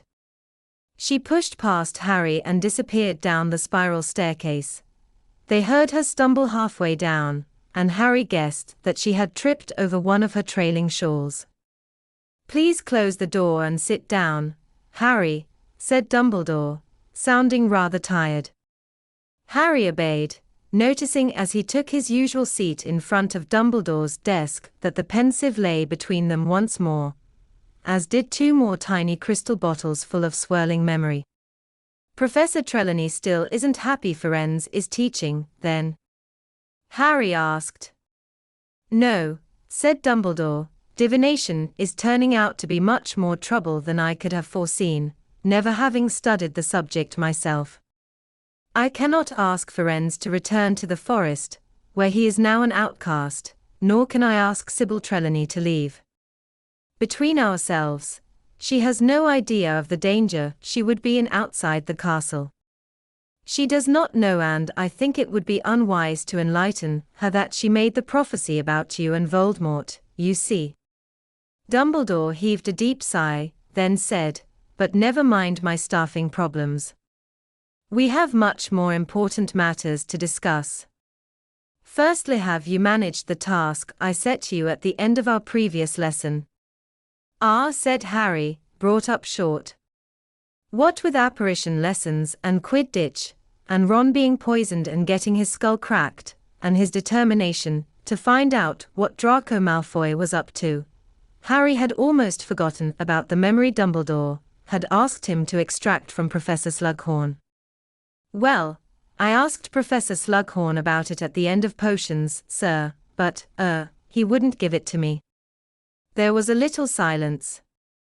"I see," said Dumbledore eventually, peering at Harry over the top of his half-moon spectacles, and giving Harry the usual sensation that he was being X-rayed. "And you feel that you have exerted your very best efforts in this matter, do you? That you have exercised all of your considerable ingenuity? That you have left no depth of cunning unplumbed in your quest to retrieve the memory?" Well, Harry stalled, at a loss for what to say next. His single attempt to get hold of the memory suddenly seemed embarrassingly feeble. "Well, the day Ron swallowed love potion by mistake I took him to Professor Slughorn. I thought maybe if I got Professor Slughorn in a good enough mood, and did that work?" asked Dumbledore. "Well, no, sir, because Ron got poisoned, which, naturally, made you forget all about trying to retrieve the memory. I would have expected nothing else, while your best friend was in danger. Once it became clear that Mr. Weasley was going to make a full recovery, however, I would have hoped that you returned to the task I set you. I thought I made it clear to you how very important that memory is. Indeed, I did my best to impress upon you that it is the most crucial memory of all, and that we will be wasting our time without it." A hot, prickly feeling of shame spread from the top of Harry's head all the way down his body. Dumbledore had not raised his voice, he did not even sound angry, but Harry would have preferred him to yell. This cold disappointment was worse than anything. "Sir," he said, a little desperately, "it isn't that I wasn't bothered or anything. I've just had other thing." "Other things on your mind," Dumbledore finished the sentence for him. "I see." Silence fell between them again, the most uncomfortable silence Harry had ever experienced with Dumbledore. It seemed to go on and on, punctuated only by the little grunting snores of the portrait of Armando Dipet over Dumbledore's head. Harry felt strangely diminished, as though he had shrunk a little since he had entered the room. When he could stand it no longer, he said, "Professor Dumbledore, I'm really sorry. I should have done more. I should have realized you wouldn't have asked me to do it if it wasn't really important." "Thank you for saying that, Harry," said Dumbledore quietly. "May I hope, then, that you will give this matter higher priority from now on? There will be little point in our meeting after tonight unless we have that memory. "I'll do it, sir. I'll get it from him," he said earnestly. "Then we shall say no more about it just now," said Dumbledore more kindly, "but continue with our story where we left off. You remember where that was?" "Yes, sir," said Harry quickly. "Voldemort killed his father and his grandparents, and made it look as though his Uncle Morfin did it. Then he went back to Hogwarts and he asked Professor Slughorn about Horcruxes," he mumbled shamefacedly. "Very good," said Dumbledore. "Now, you will remember, I hope, that I told you at the very outset of these meetings of ours that we would be entering the realms of guesswork and speculation." "Yes, sir. Thus far, as I hope you agree, I have shown you reasonably firm sources of fact for my deductions as to what Voldemort did until the age of 17. Harry nodded. "But now, Harry," said Dumbledore, "now things become murkier and stranger. If it was difficult to find evidence about the boy Riddle, it has been almost impossible to find anyone prepared to reminisce about the man Voldemort. In fact, I doubt whether there is a soul alive, apart from himself, who could give us a full account of his life since he left Hogwarts. However, I have two last memories that I would like to share with you." Dumbledore indicated the two little crystal bottles gleaming beside the pensieve. "I shall then be glad of your opinion as to whether the conclusions I have drawn from them seem likely." The idea that Dumbledore valued his opinion this highly made Harry feel even more deeply ashamed that he had failed in the task of retrieving the Horcrux memory, and he shifted guiltily in his seat as Dumbledore raised the first of the two bottles to the light and examined it. "I hope you are not tired of diving into other people's memories, for they are curious recollections, these two," he said.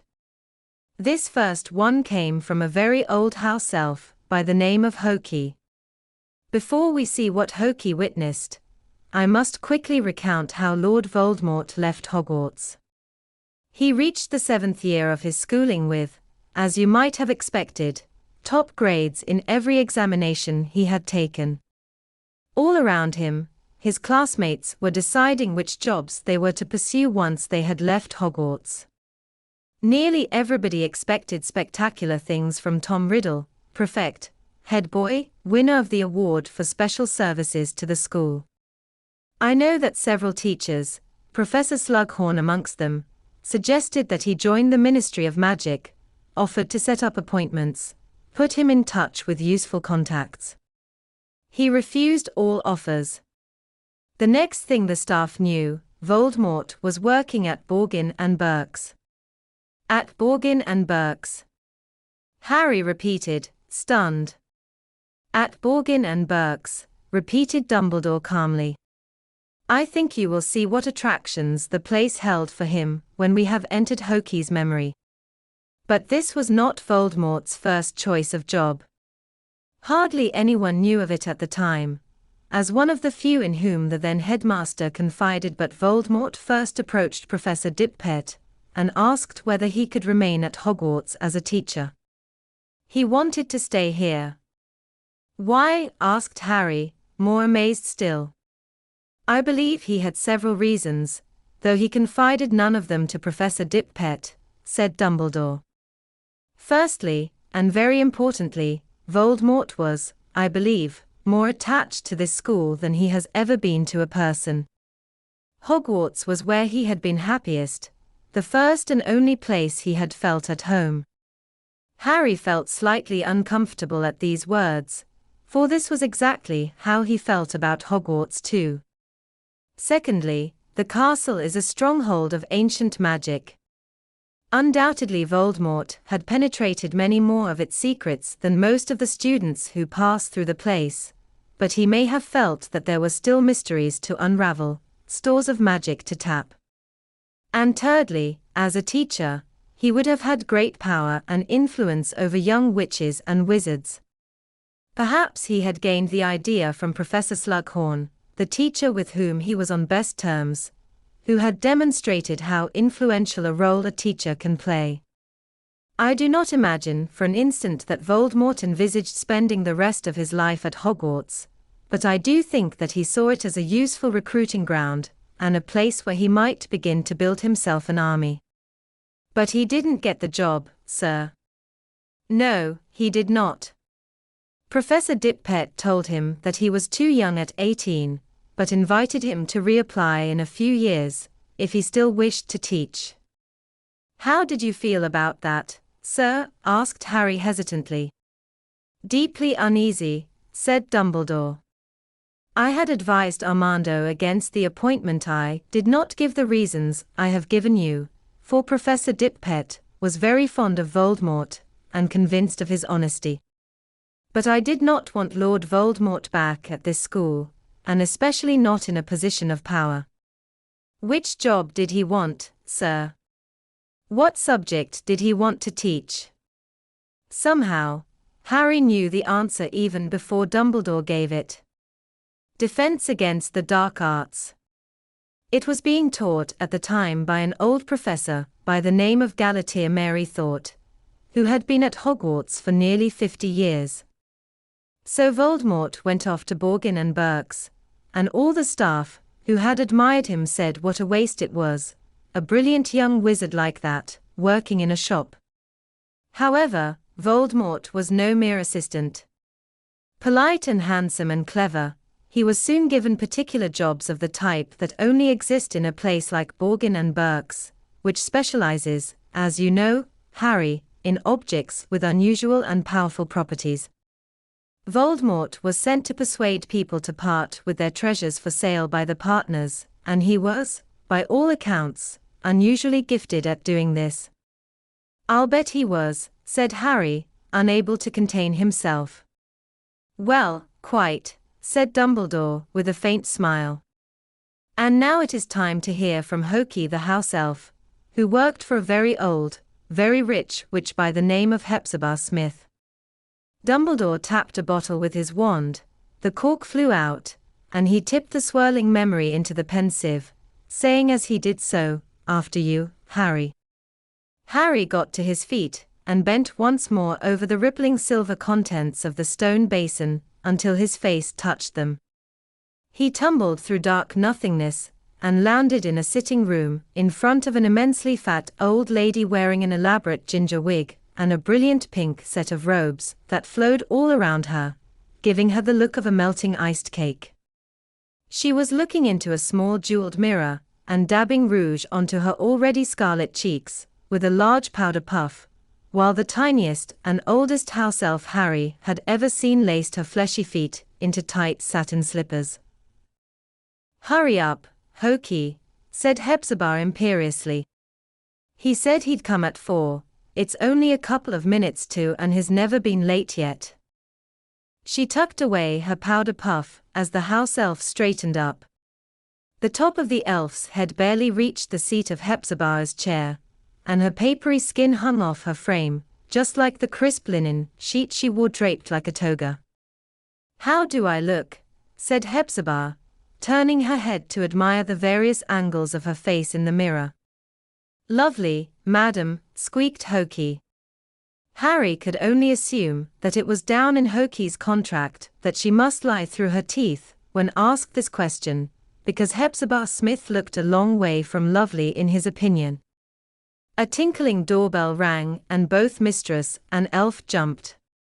Quick, quick, he's here, Hokey, cried Hepzibah, and the elf scurried out of the room, which was so crammed with objects that it was difficult to see how anybody could navigate their way across it without knocking over at least a dozen things. There were cabinets full of little lacquered boxes, cases full of gold-embossed books, shelves of orbs and celestial globes, and many flourishing potted plants in brass containers. In fact, the room looked like a cross between a magical antique shop and a conservatory. The house elf returned within minutes, followed by a tall young man Harry had no difficulty whatsoever in recognizing as Voldemort. He was plainly dressed in a black suit, his hair was a little longer than it had been at school and his cheeks were hollowed, but all of this suited him, he looked more handsome than ever.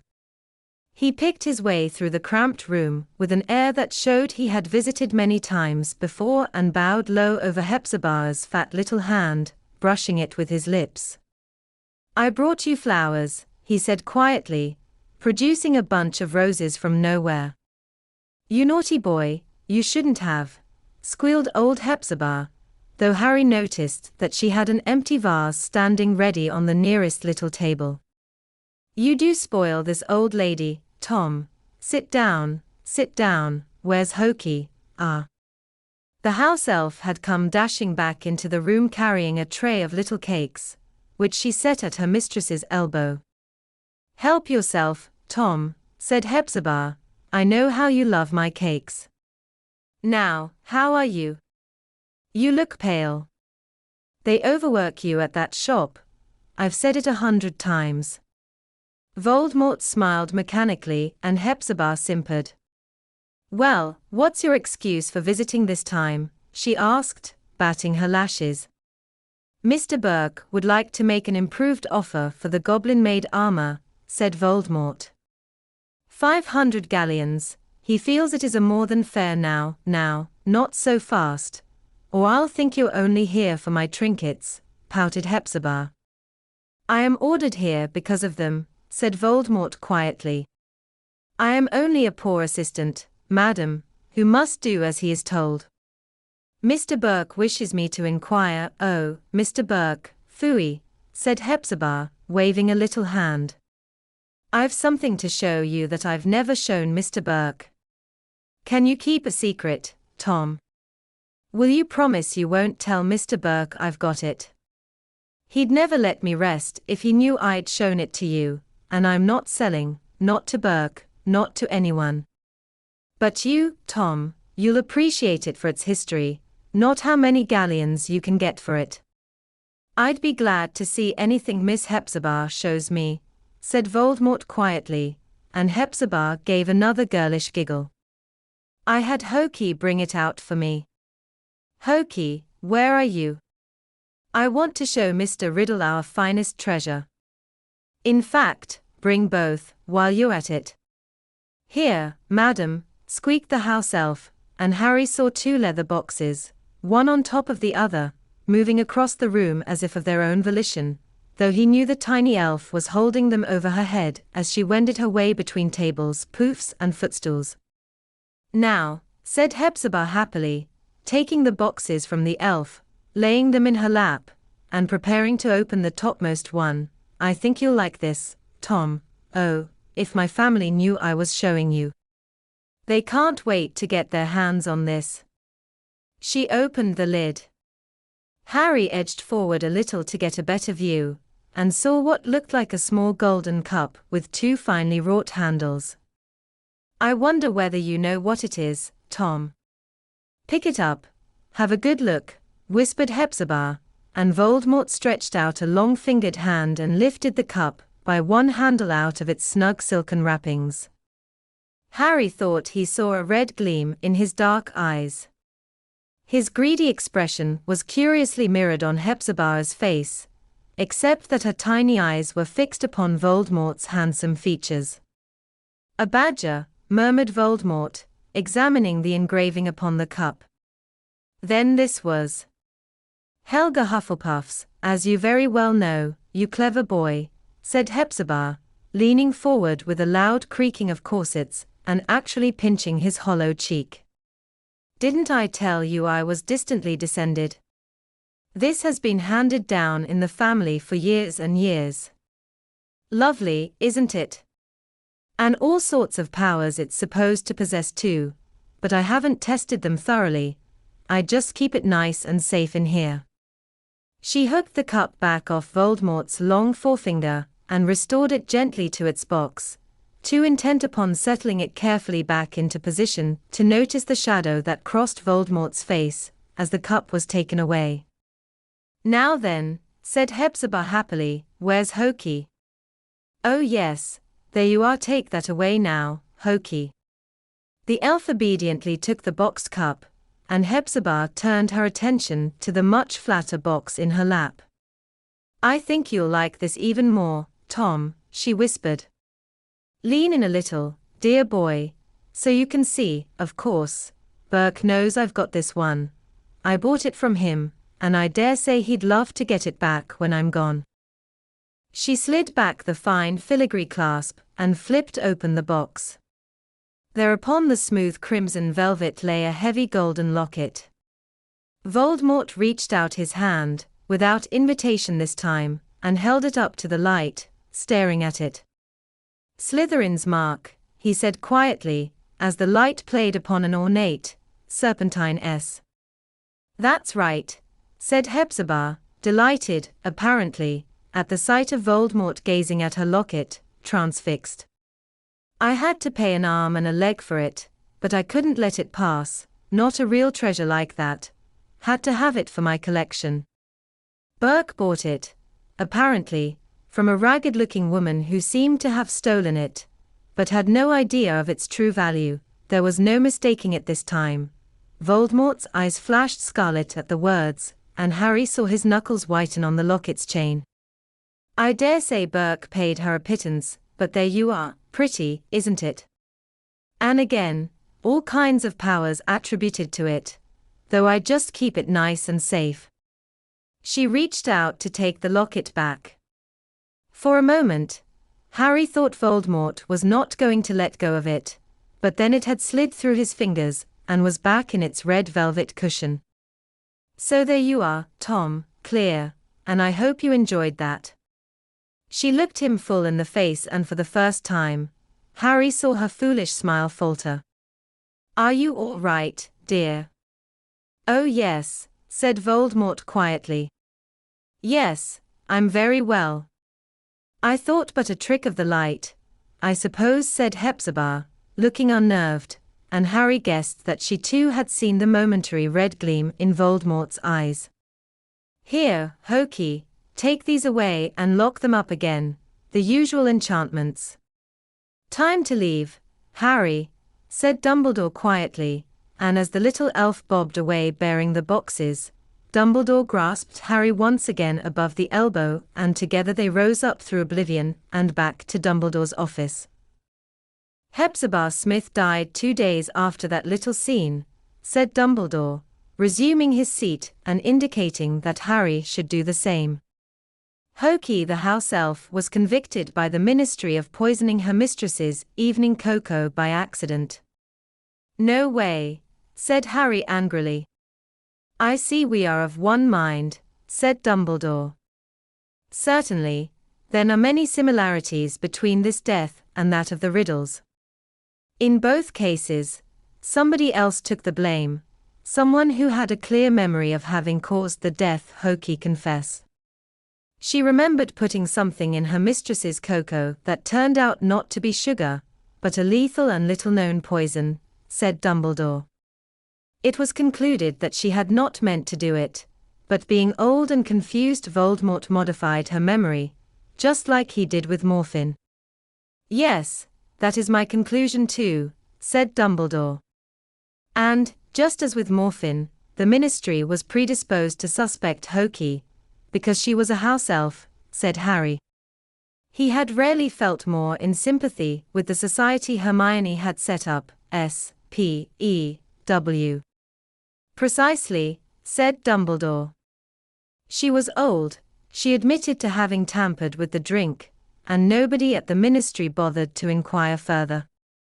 As in the case of morphine, by the time I traced her and managed to extract this memory, her life was almost over, but her memory, of course, proves nothing except that Voldemort knew of the existence of the cup and the locket. By the time Hokey was convicted, Hepzibah's family had realized that 2 of her greatest treasures were missing.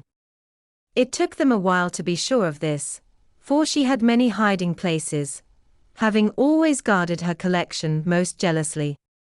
But before they were sure beyond doubt that the cup and the locket were both gone, the assistant who had worked at Borgin and Burke's, the young man who had visited Hepzibah so regularly and charmed her so well, had resigned his post and vanished. His superiors had no idea where he had gone. They were as surprised as anyone at his disappearance. And that was the last that was seen or heard of Tom Riddle for a very long time. Now, said Dumbledore, if you don't mind, Harry, I want to pause once more to draw your attention to certain points of our story. Voldemort had committed another murder. Whether it was his first since he killed the Riddles, I do not know, but I think it was. This time, as you will have seen, he killed not for revenge, but for gain.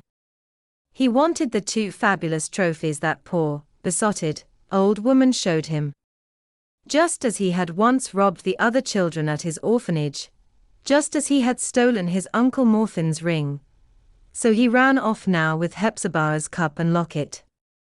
But, said Harry, frowning, it seems mad, risking everything, throwing away his job, just for those. Mad to you, perhaps, but not to Voldemort, said Dumbledore. I hope you will understand in due course exactly what those objects meant to him, Harry, but you must admit that it is not difficult to imagine that he saw the locket, at least, as rightfully his. The locket maybe, said Harry, but why take the cup as well? It had belonged to another of Hogwarts's founders, said Dumbledore. I think he still felt a great pull toward the school, and that he could not resist an object so steeped in Hogwarts history. There were other reasons, I think. I hope to be able to demonstrate them to you in due course. And now for the very last recollection, I have to show you, at least until you manage to retrieve Professor Slughorn's memory for us. 10 years separates Hokey's memory and this one, 10 years during which we can only guess at what Lord Voldemort was doing. Harry got to his feet once more as Dumbledore emptied the last memory into the pensieve. Whose memory is it? He asked.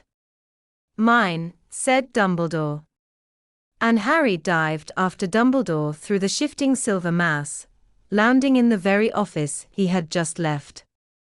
There was Fawkes slumbering happily on his perch, and there behind the desk was Dumbledore, who looked very similar to the Dumbledore standing beside Harry, though both hands were whole and undamaged and his face was, perhaps, a little less lined. The one difference between the present-day office and this one was that it was snowing in the past. Bluish flecks were drifting past the window in the dark and building up on the outside ledge. The younger Dumbledore seemed to be waiting for something, and sure enough, moments after their arrival, there was a knock on the door and he said, "Enter." Harry let out a hastily stifled gasp. Voldemort had entered the room. His features were not those Harry had seen emerge from the great stone cauldron almost 2 years ago. They were not as snake-like, the eyes were not yet scarlet, the face not yet mask-like, and yet he was no longer handsome Tom Riddle. It was as though his features had been burned and blurred. They were waxy and oddly distorted, and the whites of the eyes now had a permanently bloody look, though the pupils were not yet the slits that Harry knew they would become. He was wearing a long black cloak, and his face was as pale as the snow glistening on his shoulders. The Dumbledore behind the desk showed no sign of surprise. Evidently this visit had been made by appointment. "Good evening, Tom," said Dumbledore easily. "Won't you sit down?" "Thank you," said Voldemort, and he took the seat to which Dumbledore had gestured, the very seat, by the looks of it, that Harry had just vacated in the present. "I heard that you had become headmaster," he said, and his voice was slightly higher and colder than it had been. "A worthy choice." "I am glad you approve," said Dumbledore, smiling. "May I offer you a drink?" "That would be welcome," said Voldemort. "I have come a long way." Dumbledore stood and swept over to the cabinet where he now kept the pensieve, but which then was full of bottles. Having handed Voldemort a goblet of wine and poured one for himself, he returned to the seat behind his desk. "So, Tom, to what do I owe the pleasure?" Voldemort did not answer at once, but merely sipped his wine. "They do not call me Tom anymore," he said. "These days, I know what you are known as, said Dumbledore, smiling pleasantly. But to me, I'm afraid, you will always be Tom Riddle. It is one of the irritating things about old teachers. I am afraid that they never quite forget their charge's youthful beginnings. He raised his glass as though toasting Voldemort, whose face remained expressionless. Nevertheless, Harry felt the atmosphere in the room change subtly. Dumbledore's refusal to use Voldemort's chosen name was a refusal to allow Voldemort to dictate the terms of the meeting, and Harry could tell that Voldemort took it as such. I am surprised you have remained here so long, said Voldemort after a short pause. I always wondered why a wizard such as yourself never wished to leave school. Well, said Dumbledore, still smiling, to a wizard such as myself, there can be nothing more important than passing on ancient skills, helping hone young minds. If I remember correctly, you once saw the attraction of teaching too. I see it still, said Voldemort. I merely wondered why you who are so often asked for advice by the ministry, and who have twice, I think, been offered the post of minister 3 times at the last count. Actually, said Dumbledore. But the ministry never attracted me as a career. Again, something we have in common, I think. Voldemort inclined his head, unsmiling, and took another sip of wine. Dumbledore did not break the silence that stretched between them now, but waited, with a look of pleasant expectancy, for Voldemort to talk first. I have returned, he said, after a little while, later, perhaps, than Professor Dippet expected, but I have returned, nevertheless, to request again what he once told me I was too young to have. I have come to you to ask that you permit me to return to this castle, to teach. I think you must know that I have seen and done much since I left this place. I could show and tell your students things they can gain from no other wizard. Whose memory is it? He asked. Mine, said Dumbledore. And Harry dived after Dumbledore through the shifting silver mass, landing in the very office he had just left. There was Fawkes slumbering happily on his perch, and there behind the desk was Dumbledore, who looked very similar to the Dumbledore standing beside Harry, though both hands were whole and undamaged and his face was, perhaps, a little less lined. The one difference between the present-day office and this one was that it was snowing in the past.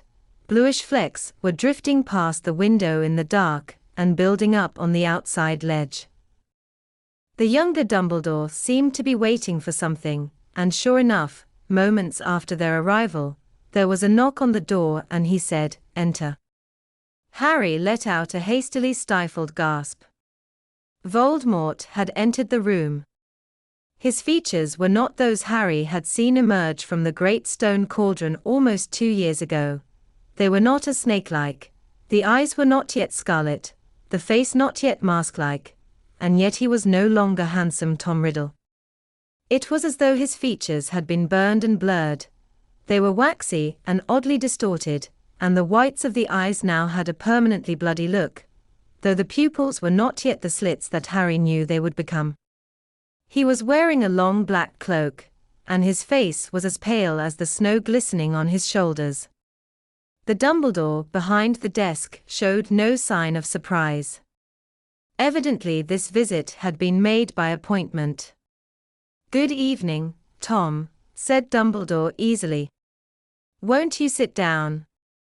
"Thank you," said Voldemort, and he took the seat to which Dumbledore had gestured, the very seat, by the looks of it, that Harry had just vacated in the present. "I heard that you had become headmaster," he said, and his voice was slightly higher and colder than it had been. "A worthy choice." "I am glad you approve," said Dumbledore, smiling. "May I offer you a drink?" "That would be welcome," said Voldemort. "I have come a long way."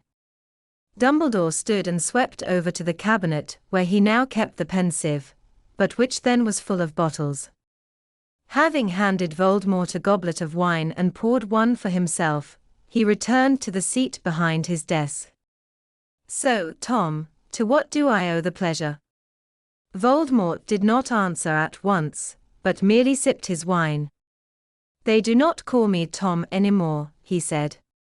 These days, I am known as, I know what you are known as, said Dumbledore, smiling pleasantly. But to me, I'm afraid, you will always be Tom Riddle. It is one of the irritating things about old teachers. I am afraid that they never quite forget their charge's youthful beginnings. He raised his glass as though toasting Voldemort, whose face remained expressionless.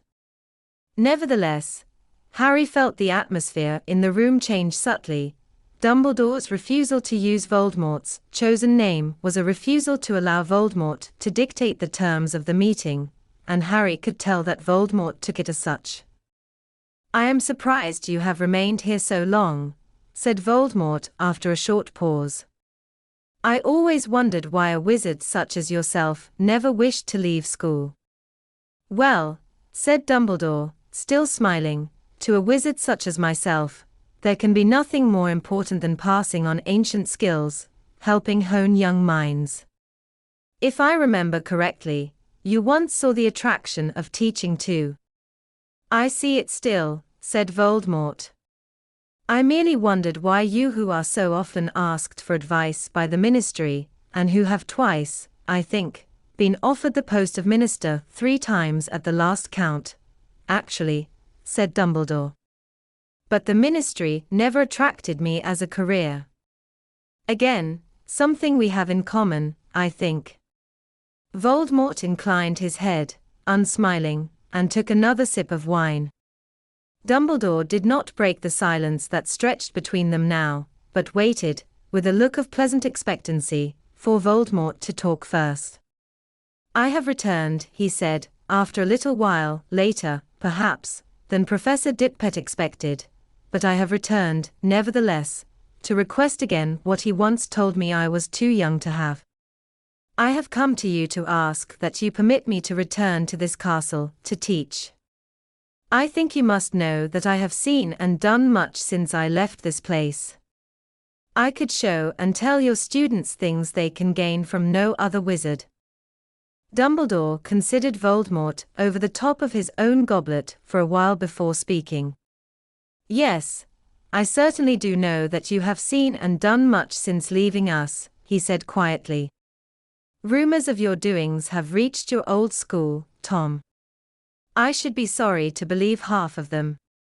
Voldemort's expression remained impassive as he said, Greatness inspires envy, envy engenders spite, spite spawns lies. You must know this, Dumbledore. You call it greatness, what you have been doing, do you? Asked Dumbledore delicately. Certainly, said Voldemort, and his eyes seemed to burn red. I have experimented. I have pushed the boundaries of magic further, perhaps, than they have ever been pushed of some kinds of magic, Dumbledore corrected him quietly. Of some. Of others, you remain, forgive me, woefully ignorant. For the first time, Voldemort smiled. It was a taut leer, an evil thing, more threatening than a look of rage. The old argument, he said softly. But nothing I have seen in the world has supported your famous pronouncements that love is more powerful than my kind of magic, Dumbledore. Perhaps you have been looking in the wrong places, suggested Dumbledore. Well, then, what better place to start my fresh researches than here, at Hogwarts, said Voldemort. Will you let me return? Will you let me share my knowledge with your students? I place myself and my talents at your disposal. I am yours to command. Dumbledore raised his eyebrows. And what will become of those whom you command? What will happen to those who call themselves, or so rumor has it, the Death Eaters? Harry could tell that Voldemort had not expected Dumbledore to know this name. He saw Voldemort's eyes flash red again, and the slit-like nostrils flare.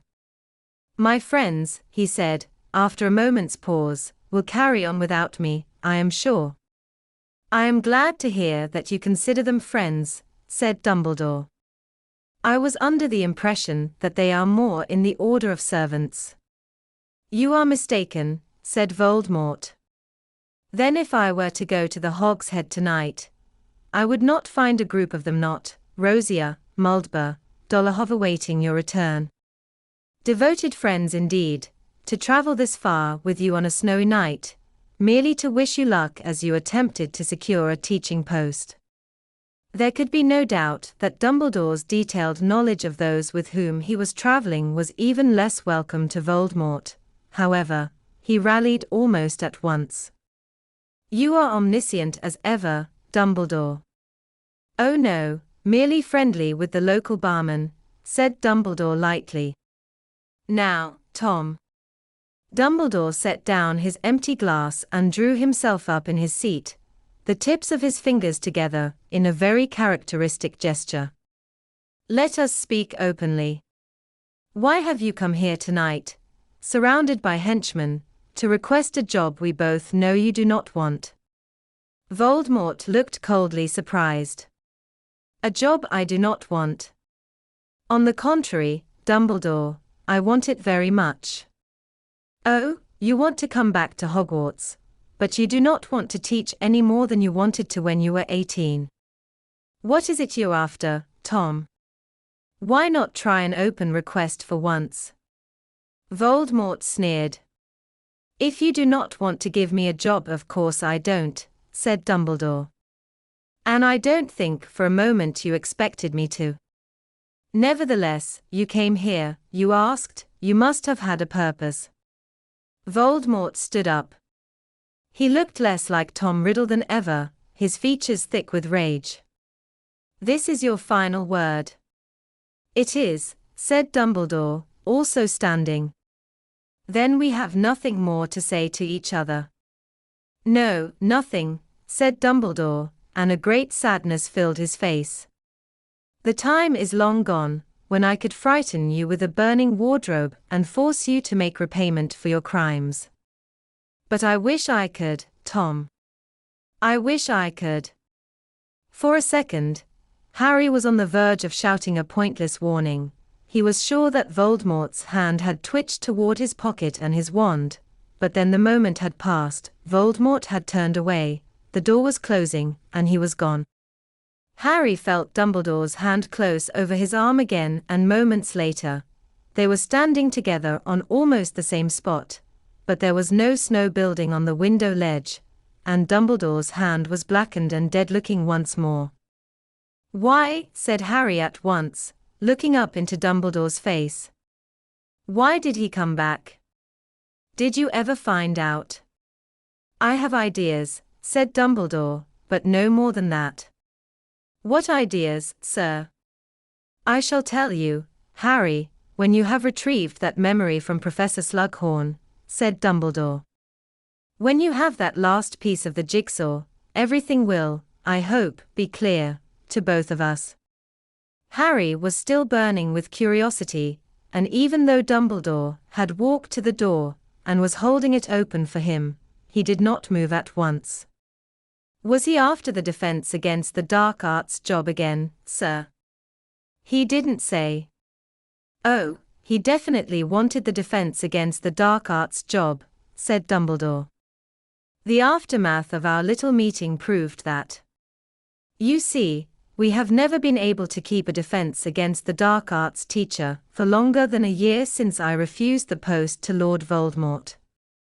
Chapter 21, The Unknowable Room.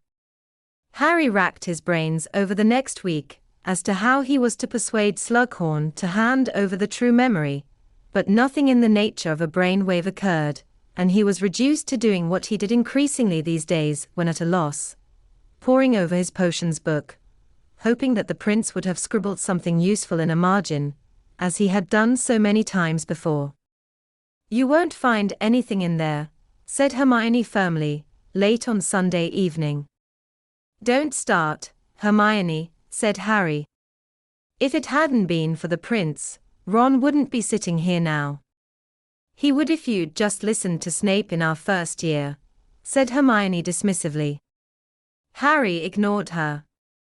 He had just found an incantation, Sectum Sempra, scrawled in a margin above the intriguing words, for enemies, and was itching to try it out, but thought it best not to in front of Hermione. Instead, he surreptitiously folded down the corner of the page. They were sitting beside the fire in the common room. The only other people awake were fellow sixth years. There had been a certain amount of excitement earlier, when they had come back from dinner to find a new sign on the notice board that announced the date for their apparition tests. Those who would be 17 on or before the first test date, the 21st of April, had the option of signing up for additional practice sessions, which would take place, heavily supervised, in Hogsmeade. Ron had panicked on reading this notice. He had still not managed to apparate and feared he would not be ready for the test. Hermione, who had now achieved apparition twice, was a little more confident, but Harry, who would not be 17 for another 4 months, could not take the test whether ready or not. At least you can apparate, though, said Ron tensely. You'll have no trouble come July. I've only done it once, Harry reminded him. He had finally managed to disappear and rematerialize inside his hoop during their previous lesson. Having wasted a lot of time worrying aloud about apparition, Ron was now struggling to finish a viciously difficult essay for Snape that Harry and Hermione had already completed. Harry fully expected to receive low marks on his, because he had disagreed with Snape on the best way to tackle Dementors, but he did not care. Slughorn's memory was the most important thing to him now. I'm telling you, the stupid prince isn't going to be able to help you with this, Harry, said Hermione, more loudly.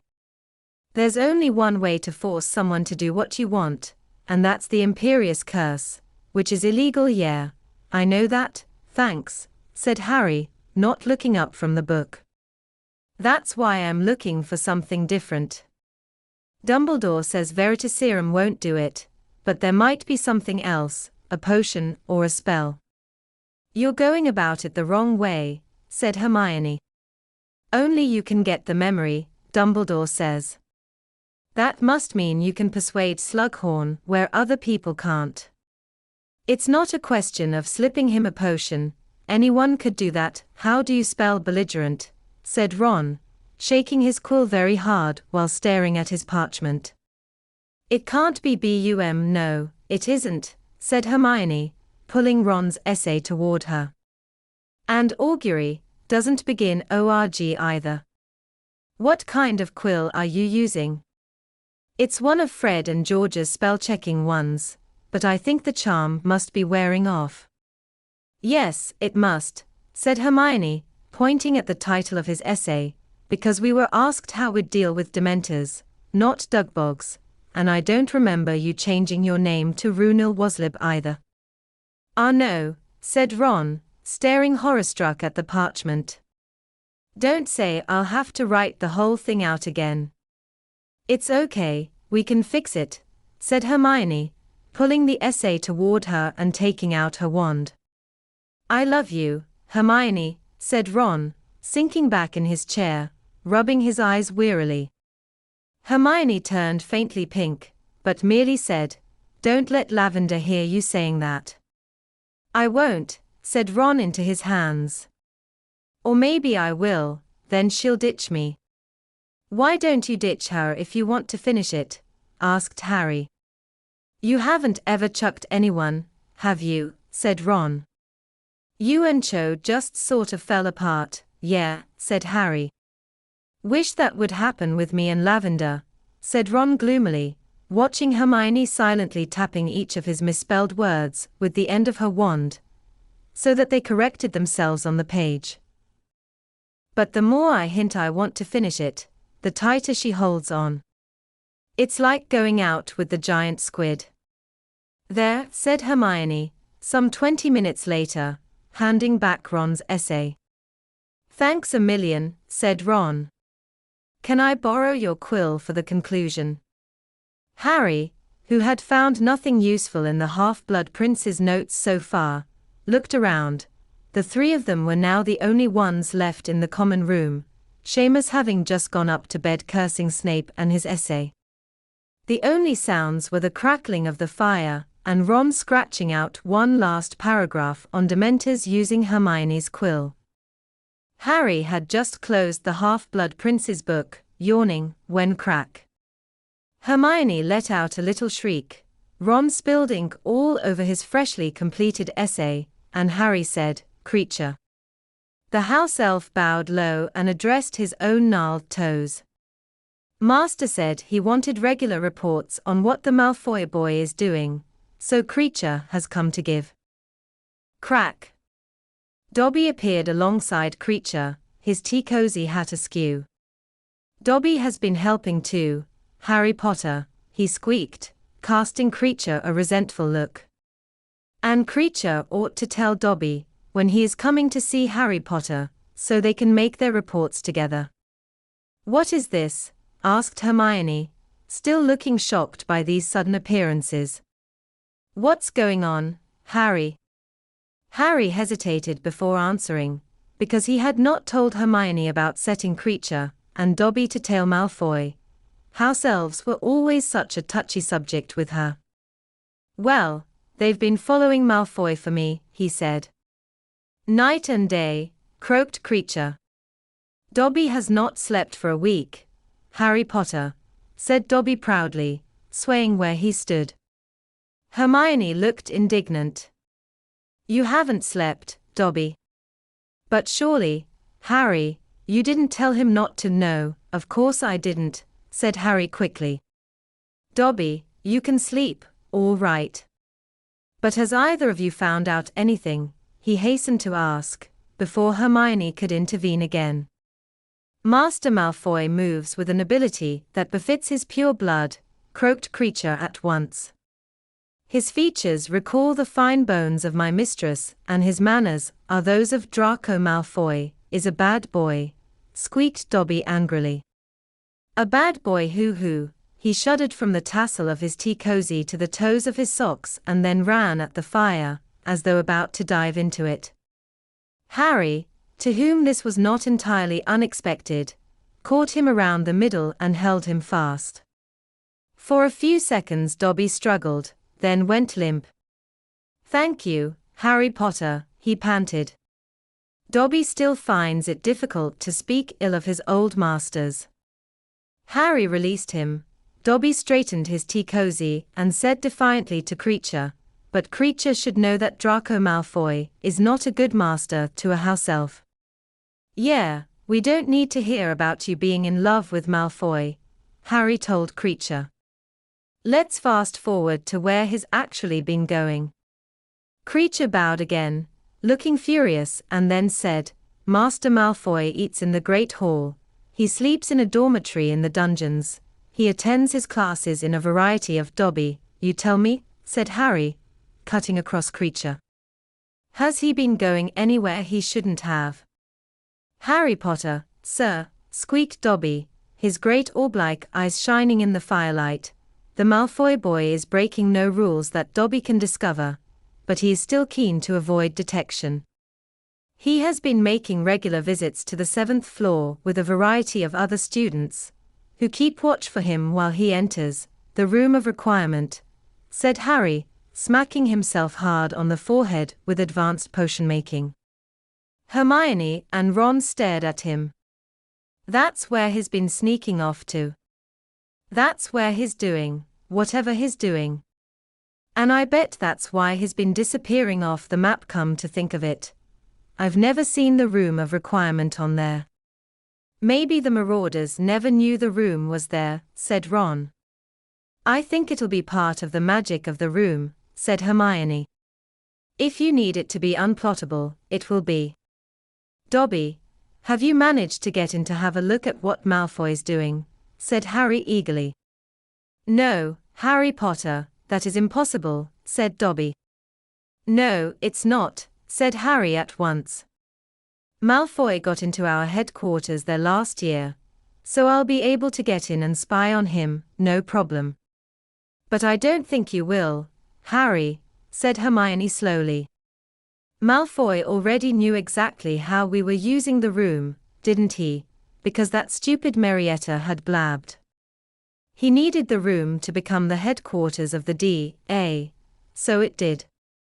But you don't know what the room becomes when Malfoy goes in there, so you don't know what to ask it to transform into. There'll be a way around that, said Harry dismissively. You've done brilliantly, Dobby. Creature's done well too, said Hermione kindly, but far from looking grateful, Creature averted his huge, bloodshot eyes and croaked at the ceiling. The mudblood is speaking to Creature. Creature will pretend he cannot hear. Get out of it. Harry snapped at him, and Creature made one last deep bow and disapparated. You'd better go and get some sleep too, Dobby. Thank you, Harry Potter, sir, squeaked Dobby happily, and he too vanished. How good is this? Said Harry enthusiastically, turning to Ron and Hermione the moment the room was elf-free again. We know where Malfoy's going. We've got him cornered now.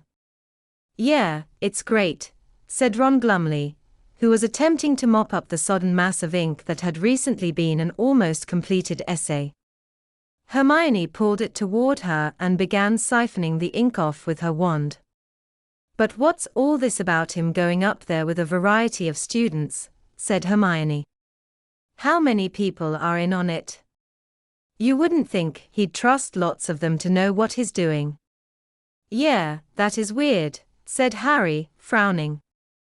I heard him telling Crabbe it wasn't Crabbe's business what he was doing. So what's he telling all these? Harry's voice tailed away. He was staring at the fire. God, I've been stupid, he said quietly. It's obvious, isn't it? There was a great vat of it down in the dungeon. He could have nicked some any time during that lesson. Nicked what? Said Ron. Polyjuice potion. He stole some of the Polyjuice potion Slughorn showed us in our first potions lesson. There aren't a whole variety of students standing guard for Malfoy. It's just Crabbe and Goyle as usual. Yeah, it all fits, said Harry, jumping up and starting to pace in front of the fire. They're stupid enough to do what they're told even if he won't tell them what he's up to. But he doesn't want them to be seen lurking around outside the room of requirement. So he's got them taking Polyjuice to make them look like other people. Those two girls I saw him with when he missed Quidditch, huh? Crabbe and Goyle. Do you mean to say, said Hermione in a hushed voice, that little girl whose scales I repaired?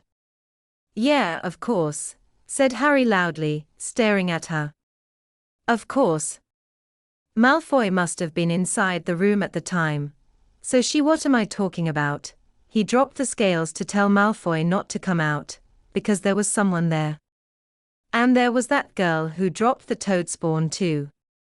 We've been walking past him all the time, and not realizing it. He's got Crabbe and Goyle transforming into girls, guffawed Ron. Blimey, no wonder they don't look too happy these days. I'm surprised they don't tell him to stuff it. Well, they wouldn't, would they, if he's shown them his dark mark, said Harry. The dark mark we don't know exists, said Hermione skeptically, rolling up Ron's dried essay before it could come to any more harm and handing it to him. We'll see, said Harry confidently. Yes, we will, Hermione said, getting to her feet and stretching. But, Harry, before you get all excited, I still don't think you'll be able to get into the room of requirement without knowing what's there first. And I don't think you should forget. She heaved her bag onto her shoulder and gave him a very serious look. That what you're supposed to be concentrating on is getting that memory from Slughorn. Good night. Harry watched her go, feeling slightly disgruntled. Once the door to the girls' dormitories had closed behind her, he rounded on Ron. What do you think? Wish I could disapparate like a house elf, said Ron, staring at the spot where Dobby had vanished. I'd have that apparition test in the bag. Harry did not sleep well that night. He lay awake for what felt like hours, wondering how Malfoy was using the room of requirement and what he, Harry, would see when he went in there the following day. For whatever Hermione said, Harry was sure that if Malfoy had been able to see the headquarters of the D.A., he would be able to see Malfoy's. What could it be? A meeting place? A hideout? A storeroom? A workshop? Harry's mind worked feverishly, and his dreams, when he finally fell asleep, were broken and disturbed by images of Malfoy, who turned into Slughorn, who turned into Snape. Harry was in a state of great anticipation over breakfast the following morning. He had a free period before Defense Against the Dark Arts, and was determined to spend it trying to get into the room of requirement. Hermione was rather ostentatiously showing no interest in his whispered plans for forcing entry into the room, which irritated Harry, because he thought she might be a lot of help if she wanted to. "Look," he said quietly, leaning forward and putting a hand on the Daily Prophet, which she had just removed from a post-owl, to stop her from opening it and vanishing behind it. "I haven't forgotten about Slughorn, but I haven't got a clue how to get that memory off him, and until I get a brainwave, why shouldn't I find out what Malfoy's doing?" "I've already told you, you need to persuade Slughorn," said Hermione. "It's not a question of tricking him or bewitching him, or Dumbledore could have done it in a second." Instead of messing around outside the room of requirement, she jerked the Prophet out from under Harry's hand and unfolded it to look at the front page. "You should go and find Slughorn, and start appealing to his better nature." "Anyone we know?" asked Ron, as Hermione scanned the headlines. "Yes," said Hermione, causing both Harry and Ron to gag on their breakfast. "But it's all right, he's not dead, it's Mundungus, he's been arrested and sent to Azkaban. Something to do with impersonating an Inferius during an attempted burglary, and someone called Octavius Pepper has vanished.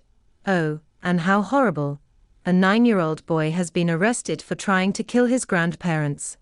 They think he was under the Imperius curse." They finished their breakfast in silence.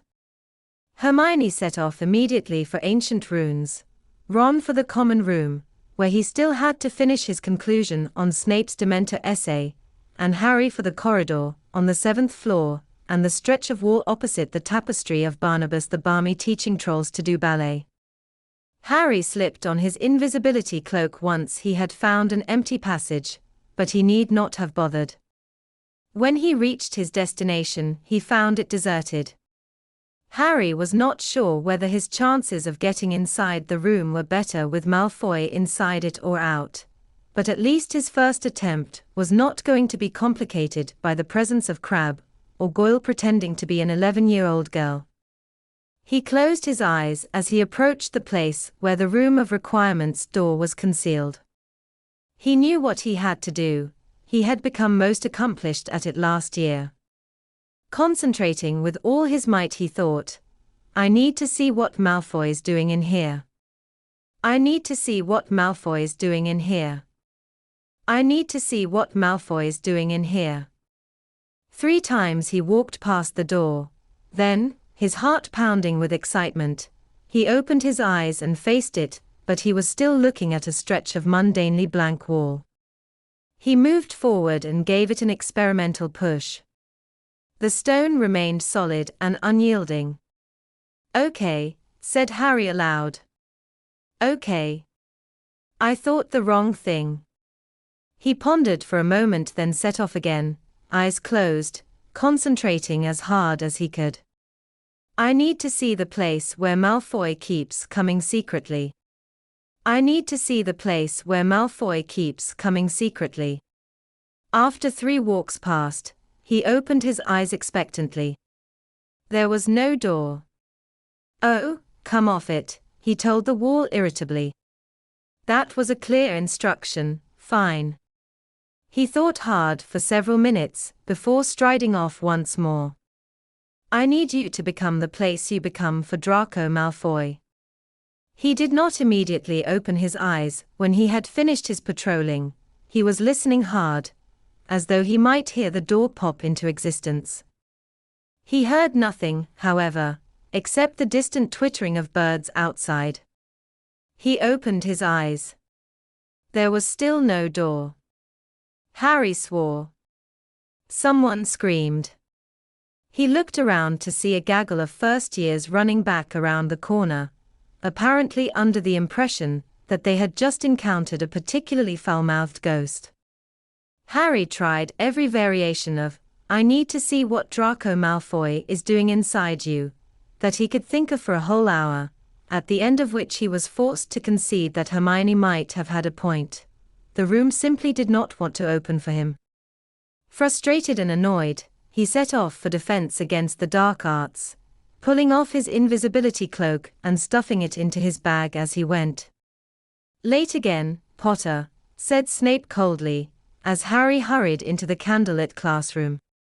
10 points from Gryffindor. Harry scowled at Snape as he flung himself into the seat beside Ron. Half the class was still on their feet, taking out books and organizing their things. He could not be much later than any of them. "Before we start, I want your Dementor essays," said Snape, waving his wand carelessly, so that 25 scrolls of parchment soared into the air and landed in a neat pile on his desk. "And I hope for your sakes they are better than the tripe I had to endure on resisting the Imperious Curse. Now, if you will all open your books to page what is it, Mr. Finnegan?" "Sir," said Seamus, "I've been wondering, how do you tell the difference between an Inferius and a ghost?" "Because there was something in the prophet about an Inferius." "No, there wasn't," said Snape in a bored voice. "But sir, I heard people talking. If you had actually read the article in question, Mr. Finnegan, you would have known that the so-called Inferius was nothing but a smelly sneak thief by the name of Mundungus Fletcher." "I thought Snape and Mundungus were on the same side," muttered Harry to Ron and Hermione. "Shouldn't he be upset Mundungus has been arrested, but Potter seems to have a lot to say on the subject," said Snape, pointing suddenly at the back of the room, his black eyes fixed on Harry. "Let us ask Potter how we would tell the difference between an Inferius and a ghost." The whole class looked around at Harry, who hastily tried to recall what Dumbledore had told him the night that they had gone to visit Slughorn. "Oh well, ghosts are transparent," he said. "Oh, very good," interrupted Snape, his lip curling. "Yes, it is easy to see that nearly 6 years of magical education have not been wasted on you, Potter. Ghosts are transparent." Pansy Parkinson let out a high-pitched giggle. Several other people were smirking. Harry took a deep breath and continued calmly, though his insides were boiling. "Yeah, ghosts are transparent, but Inferi are dead bodies, aren't they?" "So they'd be solid, a 5-year-old could have told us as much," sneered Snape. "The Inferius is a corpse that has been reanimated by a dark wizard's spells. It is not alive, it is merely used like a puppet to do the wizard's bidding. A ghost, as I trust that you are all aware by now, is the imprint of a departed soul left upon the earth, and of course, as Potter so wisely tells us, transparent." "Well, what Harry said is the most useful if we're trying to tell them apart," said Ron. "When we come face to face with one down a dark alley, we're going to be having a look to see if it's solid, aren't we? We're not going to be asking, 'Excuse me, are you the imprint of a departed soul?'" There was a ripple of laughter, instantly quelled by the look Snape gave the class. "Another 10 points from Gryffindor," said Snape. "I would expect nothing more sophisticated from you, Ronald Weasley, the boy so solid he cannot apparate half an inch across a room." "No," whispered Hermione, grabbing Harry's arm as he opened his mouth furiously. "There's no point, you'll just end up in detention again, leave it." "Now open your books to page 213, said Snape, smirking a little, "and read the first 2 paragraphs on the Cruciator's Curse." Ron was very subdued all through the class. When the bell sounded at the end of the lesson, Lavender caught up with Ron and Harry. Hermione mysteriously melted out of sight as she approached, and abused Snape hotly for his jibe about Ron's apparition, but this seemed to merely irritate Ron, and he shook her off by making a detour into the boys' bathroom with Harry. "Snape's right, though, isn't he?" said Ron, after staring into a cracked mirror for a minute or two. "I dunno whether it's worth me taking the test. I just can't get the hang of apparition." "You might as well do the extra practice sessions in Hogsmeade and see where they get you," said Harry reasonably. "It'll be more interesting than trying to get into a stupid hoop anyway. Then, if you're still not as good as you'd like to be, you can postpone the test. Do it with me over the summer, Myrtle. This is the boys' bathroom." The ghost of a girl had risen out of the toilet in a cubicle behind them and was now floating in mid-air, staring at them through thick, white, round glasses. "Oh," she said glumly. "It's you two." "Who were you expecting?" said Ron, looking at her in the mirror. "Nobody," said Myrtle, picking moodily at a spot on her chin. "He said he'd come back and see me, but then you said you'd pop in and visit me too." She gave Harry a reproachful look. "And I haven't seen you for months and months. I've learned not to expect too much from boys." "I thought you lived in that girl's bathroom," said Harry, who had been careful to give the place a wide berth for some years now. "I do," she said, with a sulky little shrug, "but that doesn't mean I can't visit other places. I came and saw you in your bath once, remember?" "Vividly," said Harry. "But I thought he liked me," she said plaintively. "Maybe if you two left, he'd come back again. We had lots in common. I'm sure he felt it." And she looked hopefully toward the door. "When you say you had lots in common," said Ron, sounding rather amused now, "do you mean he lives in an S-Bend too?" "No," said Myrtle defiantly, her voice echoing loudly around the old tiled bathroom. "I mean he's sensitive. People bully him too, and he feels lonely and hasn't got anybody to talk to, and he's not afraid to show his feelings and cry." "There's been a boy in here crying," said Harry curiously. "A young boy?" "Never you mind," said Myrtle, her small, leaky eyes fixed on Ron, who was now definitely grinning. "I promised I wouldn't tell anyone, and I'll take his secret to the not the grave, surely," said Ron with a snort. "The sores, maybe." Myrtle gave a howl of rage and dived back into the toilet, causing water to slop over the sides and onto the floor.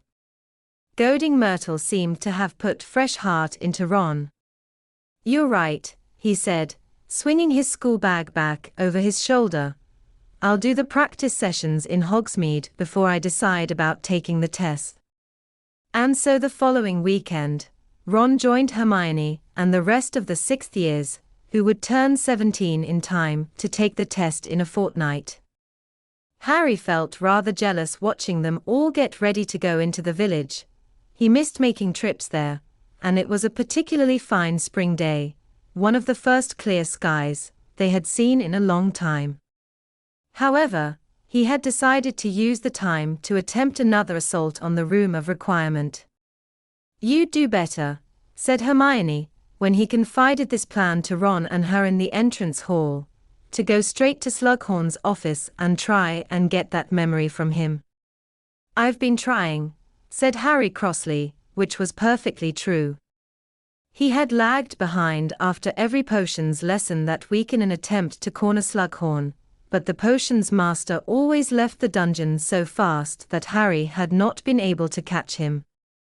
Twice, Harry had gone to his office and knocked, but received no reply, though on the second occasion he was sure he had heard the quickly stifled sounds of an old gramophone. "He doesn't want to talk to me, Hermione. He can tell I've been trying to get him on his own again, and he's not going to let it happen." "Well, you've just got to keep at it," haven't you?" The short queue of people waiting to file past Filch, who was doing his usual prodding act with the secrecy sensor, moved forward a few steps, and Harry did not answer in case he was overheard by the caretaker. He wished Ron and Hermione both luck, then turned and climbed the marble staircase again, determined, whatever Hermione said, to devote an hour or two to the room of requirement. Once out of sight of the entrance hall, Harry pulled the Marauder's map and his invisibility cloak from his bag. Having concealed himself, he tapped the map, murmured, "I solemnly swear that I am up to no good," and scanned it carefully. As it was Sunday morning, nearly all the students were inside their various common rooms, the Gryffindors in one tower, the Ravenclaws in another, the Slytherins in the dungeons, and the Hufflepuffs in the basement near the kitchens. Here and there a stray person meandered around the library or up a corridor. There were a few people out in the grounds, and there, alone in the 7th-floor corridor, was Gregory Goyle. There was no sign of the room of requirement, but Harry was not worried about that. If Goyle was standing guard outside it, the room was open, whether the map was aware of it or not. He therefore sprinted up the stairs, slowing down only when he reached the corner into the corridor, when he began to creep, very slowly, toward the very same little girl, clutching her heavy brass scales, that Hermione had so kindly helped a fortnight before. He waited until he was right behind her before bending very low and whispering, "Hello, you're very pretty, aren't you?" Goyle gave a high-pitched scream of terror, threw the scales up into the air, and sprinted away, vanishing from sight long before the sound of the scales smashing had stopped echoing around the corridor. Laughing, Harry turned to contemplate the blank wall behind which, he was sure, Draco Malfoy was now standing frozen, aware that someone unwelcome was out there, but not daring to make an appearance. It gave Harry a most agreeable feeling of power, as he tried to remember what form of words he had not yet tried. Yet this hopeful mood did not last long.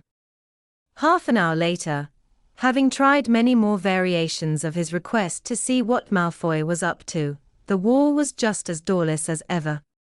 Harry felt frustrated beyond belief.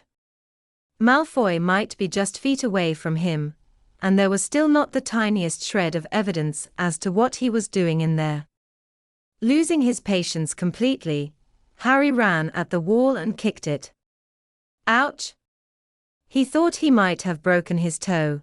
As he clutched it and hopped on one foot, the invisibility cloak slipped off him. "Harry!"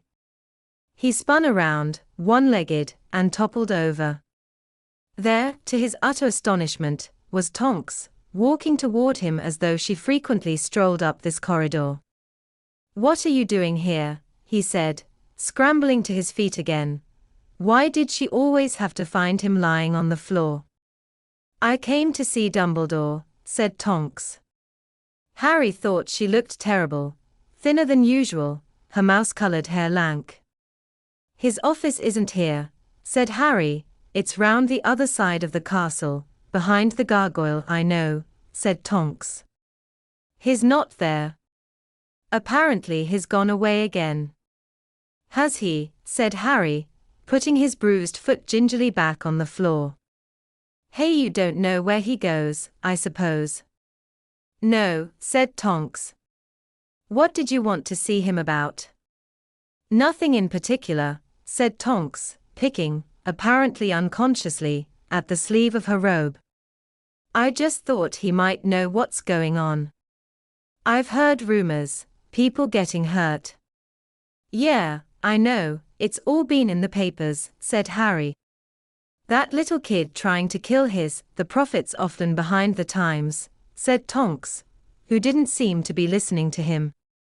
"You haven't had any letters from anyone in the Order recently?" "No one from the Order writes to me anymore," said Harry, not since Sirius. He saw that her eyes had filled with tears. "I'm sorry," he muttered awkwardly. "I mean, I miss him, as well." "What?" said Tonks blankly, as though she had not heard him. Well, I'll see you around, Harry. And she turned abruptly and walked back down the corridor, leaving Harry to stare after her. After a minute or so, he pulled the invisibility cloak on again, and resumed his efforts to get into the room of requirement, but his heart was not in it. Finally, a hollow feeling in his stomach and the knowledge that Ron and Hermione would soon be back for lunch made him abandon the attempt and leave the corridor to Malfoy, who, hopefully, would be too afraid to leave for some hours to come. He found Ron and Hermione in the Great Hall, already halfway through an early lunch. "I did it well, kind of," Ron told Harry enthusiastically when he caught sight of him. "I was supposed to be apparating to outside Madame Puddifoot's tea shop, and I overshot it a bit. Ended up near Scrivenshafts, but at least I moved." "Good one," said Harry. "How'd you do, Hermione?" "Oh, she was perfect, obviously," said Ron, before Hermione could answer. "Perfect deliberation, divination, and desperation, or whatever the hell it is. We all went for a quick drink in the Three Broomsticks after, and you should have heard Twycross going on about her. I'll be surprised if he doesn't pop the question soon." "And what about you?" asked Hermione, ignoring Ron. "Have you been up at the room of requirement all this time?" "Yep," said Harry. "And guess who I ran into up there?" "Tonks." "Tonks," repeated Ron and Hermione together, looking surprised. "Yeah, she said she'd come to visit Dumbledore." "If you ask me," said Ron once Harry had finished describing his conversation with Tonks, "she's cracking up a bit. Losing her nerve after what happened at the Ministry." "It's a bit odd," said Hermione, who for some reason looked very concerned. "She's supposed to be guarding the school. Why's she suddenly abandoning her post to come and see Dumbledore when he's not even here?" "I had a thought," said Harry tentatively. He felt strange about voicing it. This was much more Hermione's territory than his. "You don't think she can have been, you know, in love with Sirius?" Hermione stared at him. "What on earth makes you say that?" "I dunno," said Harry, shrugging, "but she was nearly crying when I mentioned his name, and her patroness is a big four-legged thing now. I wondered whether it hadn't become, you know, him." "It's a thought," said Hermione slowly. "But I still don't know why she'd be bursting into the castle to see Dumbledore, if that's really why she was here." "Goes back to what I said, doesn't it?" said Ron, who was now shoveling mashed potato into his mouth. "She's gone a bit funny. Lost her nerve.